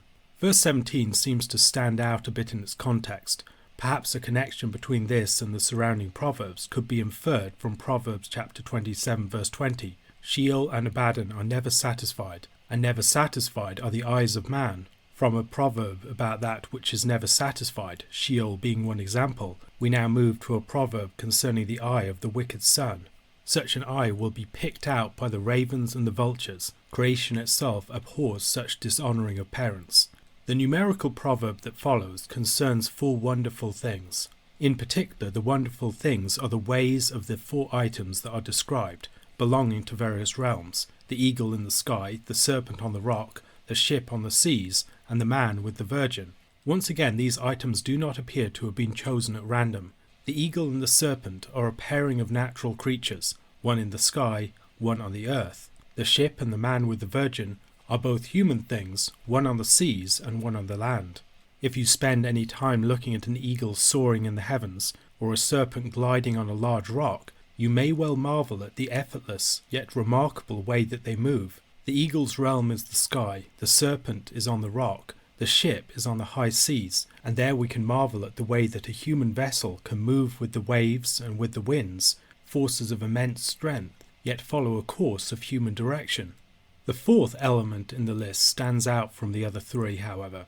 Those 3 former elements evoke something of the wonder of creation itself, of the natural world, and of human activity within it, and now the 4th element concerns something more marvellous still: the way of a man with a young woman, presumably one who has not yet had sexual experience. There is something properly mysterious about the sexual relationship between a man and a woman, especially in the initial consummation of a union, and this wonderful character invites us to think of it in terms of the wonders of the cosmos more generally. There is something occurring in such sexual union that exceeds our understanding, something delightful and beautiful, something that should invite our awe and our wonder. There is, however, a 5th way that is added to this proverb, which is the way of the adulteress, which, seen against the backdrop of the way of a man with a virgin, is perceived in its true ugliness. In euphemistic language, Agur describes the adulteress, who eats and wipes her mouth, engaging in sexual relations, and then cleaning up, as if nothing had happened at all, as if she hadn't profaned something wonderful by her perverse actions. Verses 21 to 23 contain a numerical proverb that speaks about disruptions to the social order. The earth trembles beneath these things. They represent a sort of social earthquake. The first is the slave or the lower official who becomes a king, presumably in an act of revolution. The next is the fool or social outcast who is filled with food. Then there is the unloved or hateful woman who gets a husband, gaining much social influence to perform her mischief. And then there is the maidservant who displaces her mistress, presumably by getting the master to commit adultery with her and cast out his wife. Each of these characters have larger social ramifications that disrupt much around them. The person who desires the good order of a society should feel a sense of horror at each one of these examples. From great social threats, we move to examples of animals that we can learn from. The animals described here are weak or small, but have compensating forms of wisdom. Proverbs 6 verse 6 directed the sluggard to pay attention to the ant and learn from his behaviour.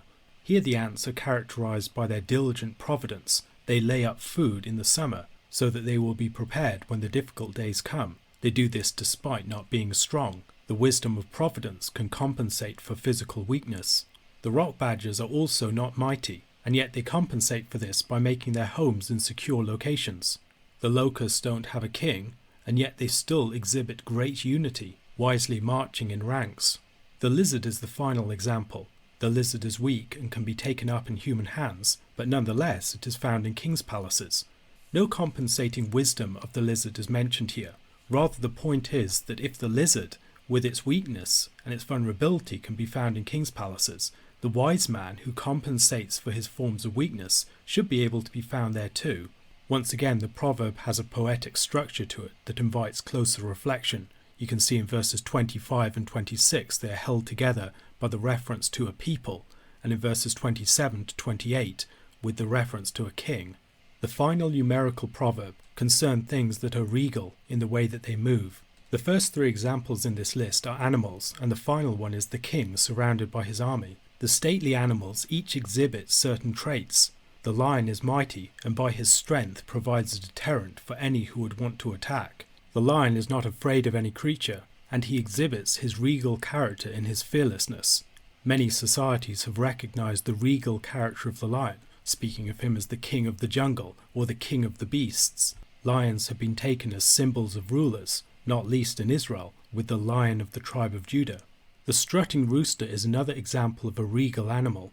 The rooster struts with command. He is aggressive towards any threat. He keeps others in line. He both provides and courageously protects. The he-goat is another example of a regal figure. He is a sure-footed and inquisitive figure who establishes dominance within his group. Like the lion with the pride, or the rooster with the brood of chickens, the he-goat is a creature committed to the group around him. In all of these animals, we see something of the virtues that should characterize the king's relationship with his army. The king needs to project an effective image of might so that people don't attack.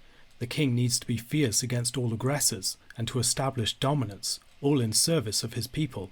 The prominence of the figure and the context of the king in these proverbs suggests that it might be directed particularly to people in the context of rule and authority in a society. The chapter ends with a warning, seemingly directed to those who exalt themselves as rulers in a way that is proud or who have devised evil.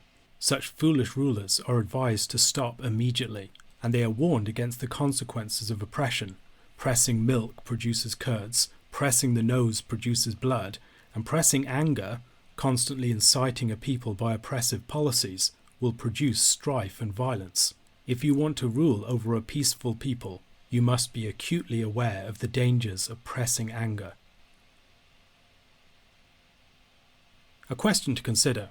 We noted the characterization of the generation in verses 11 to 14. What might be some of the ways in which the vices of the generation described in those verses produce or encourage each other?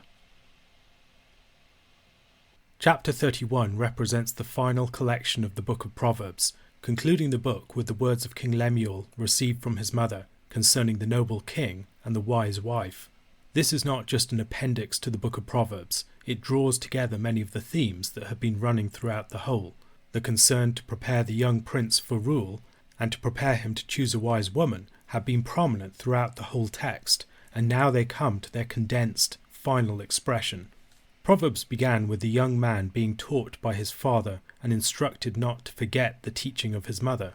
The book ends with the young man having left his father and mother, passing on the teaching that his mother once gave him, and sharing a poem of praise to the wise wife, the woman by which such a leader of his community would be elevated.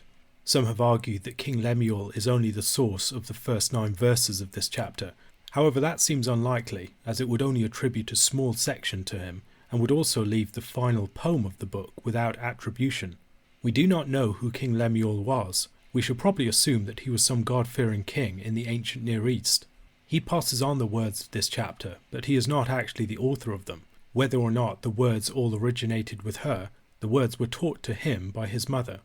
Verses 2 to 9 concern the behaviour of a noble king. She begins by addressing him as her son, and then with the affectionate term as son of my womb, and then as son of my vows, perhaps in reference to vows that she had made to raise him up in the instruction of the Lord. As Lemuel's mother, she was very concerned about those to whom Lemuel gave his heart. The virility and strength of a young man can often be devoted to unworthy women and can lead him to his own destruction. Lemuel needs to be on his guard. Such women could be his destruction, as for many kings before him and many after. A great many kings have been led astray by their hearts and by their lusts. In the pursuit of unfaithful women, they have squandered their strengths and their riches. A most notable example of this, particularly as we read the book of Proverbs, is Solomon himself. We might also think here of characters like King Ahab or of Herod, men whose wickedness was greatly compounded by their evil wives. It is good, as we see later in this chapter, for a man to give his strength to a woman, but he should give his strength to the wise wife, who will in turn strengthen him. A further danger, alongside strange women and many concubines, is that of a king who gives himself over to his appetites, particularly a king who gives himself to excesses of wine. The resulting inebriation makes it difficult for such a king to exercise justice. He will pervert and forget the law, and he will fail to deliver justice to those to whom it is due. It is not a bad thing to drink wine. Indeed, wisdom offers wine to her guests. The danger is that of drunkenness.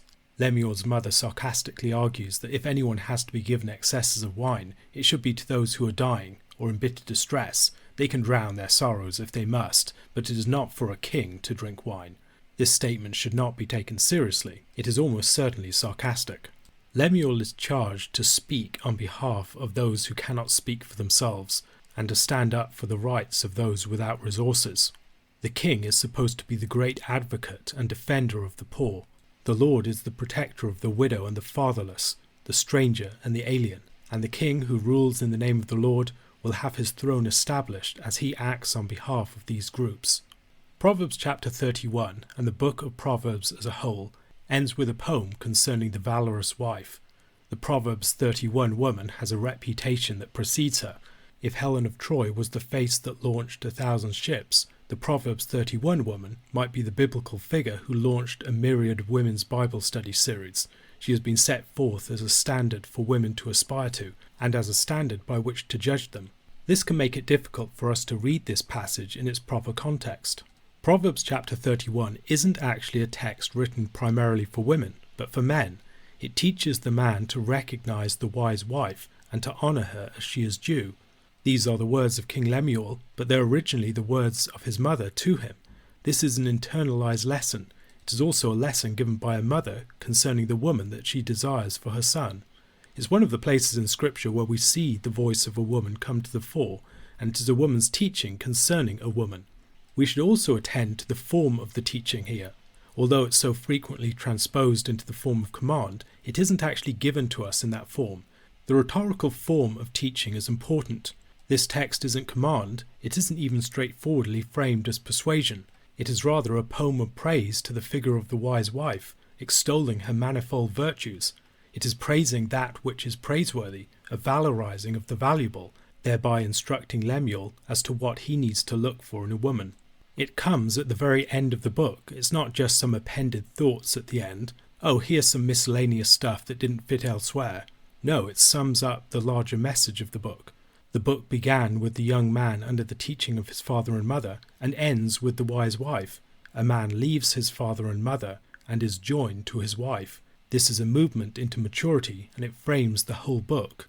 Here the book's interwoven themes of the young man's quest for love and the search for wisdom arrive at a poetic resolution in a climactic statement that unites them. The figure of Lady Wisdom, by whom God created the world, is incarnated, as it were, in the virtuous wife. We can see this as we look through the statements concerning the wise wife. The portrait reaches back to the beginning of Proverbs and the portrait of wisdom.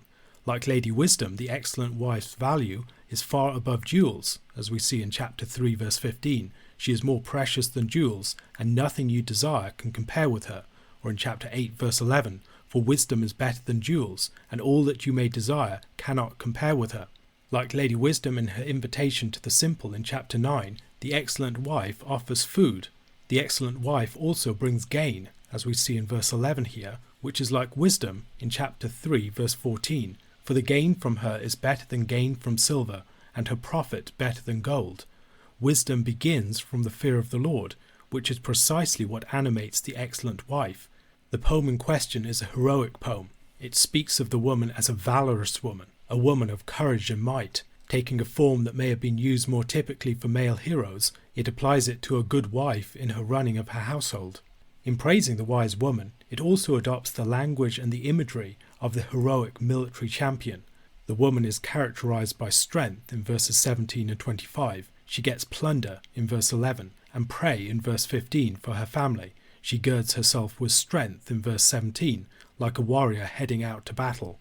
She rejoices and is celebrated like a hero returning from a great victory. She's fearless and confident in the face of the future. She's the powerful, wise woman who, through the prudent ruling of her household, brings prosperity and joy to her husband and family, and is honoured by all who know her. Beauty and charm are deceitful and fleeting, yet this woman is marked out by enduring faithfulness and determined action. The language of the valorous woman is also found in Ruth chapter 3 verse 11, and this poem has been connected with the character of Ruth by some. The poem is structured in 22 statements.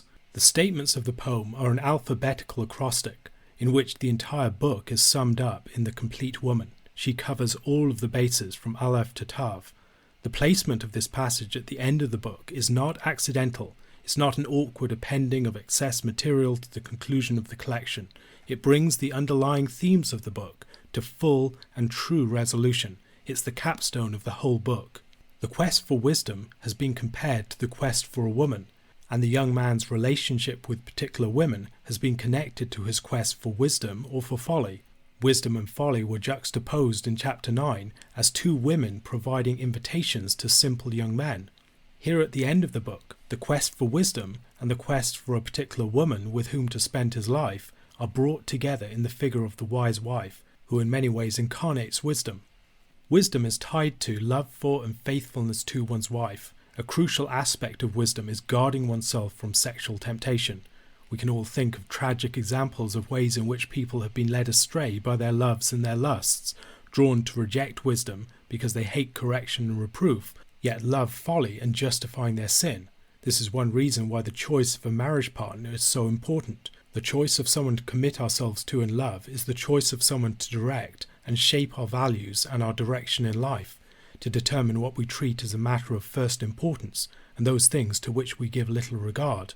There are few things that can be more devastatingly compromising of a person than the choice of a wicked or a foolish marriage partner. This has been a recurring theme throughout the Proverbs. If you are married, you have a position of immense influence over and responsibility for the loves, the values, and the life direction of your spouse, a power that can be wielded for incredible good or evil. If you are unmarried, you should choose your partner with the utmost of care. If they are not a wise person, you may live your entire life fighting against the gravitational pull of their folly. Wisdom is to be pursued and sought out, and we must love and cleave to her. When we attend to this image, it might seem strange, at least when compared to our cultural notions of wisdom.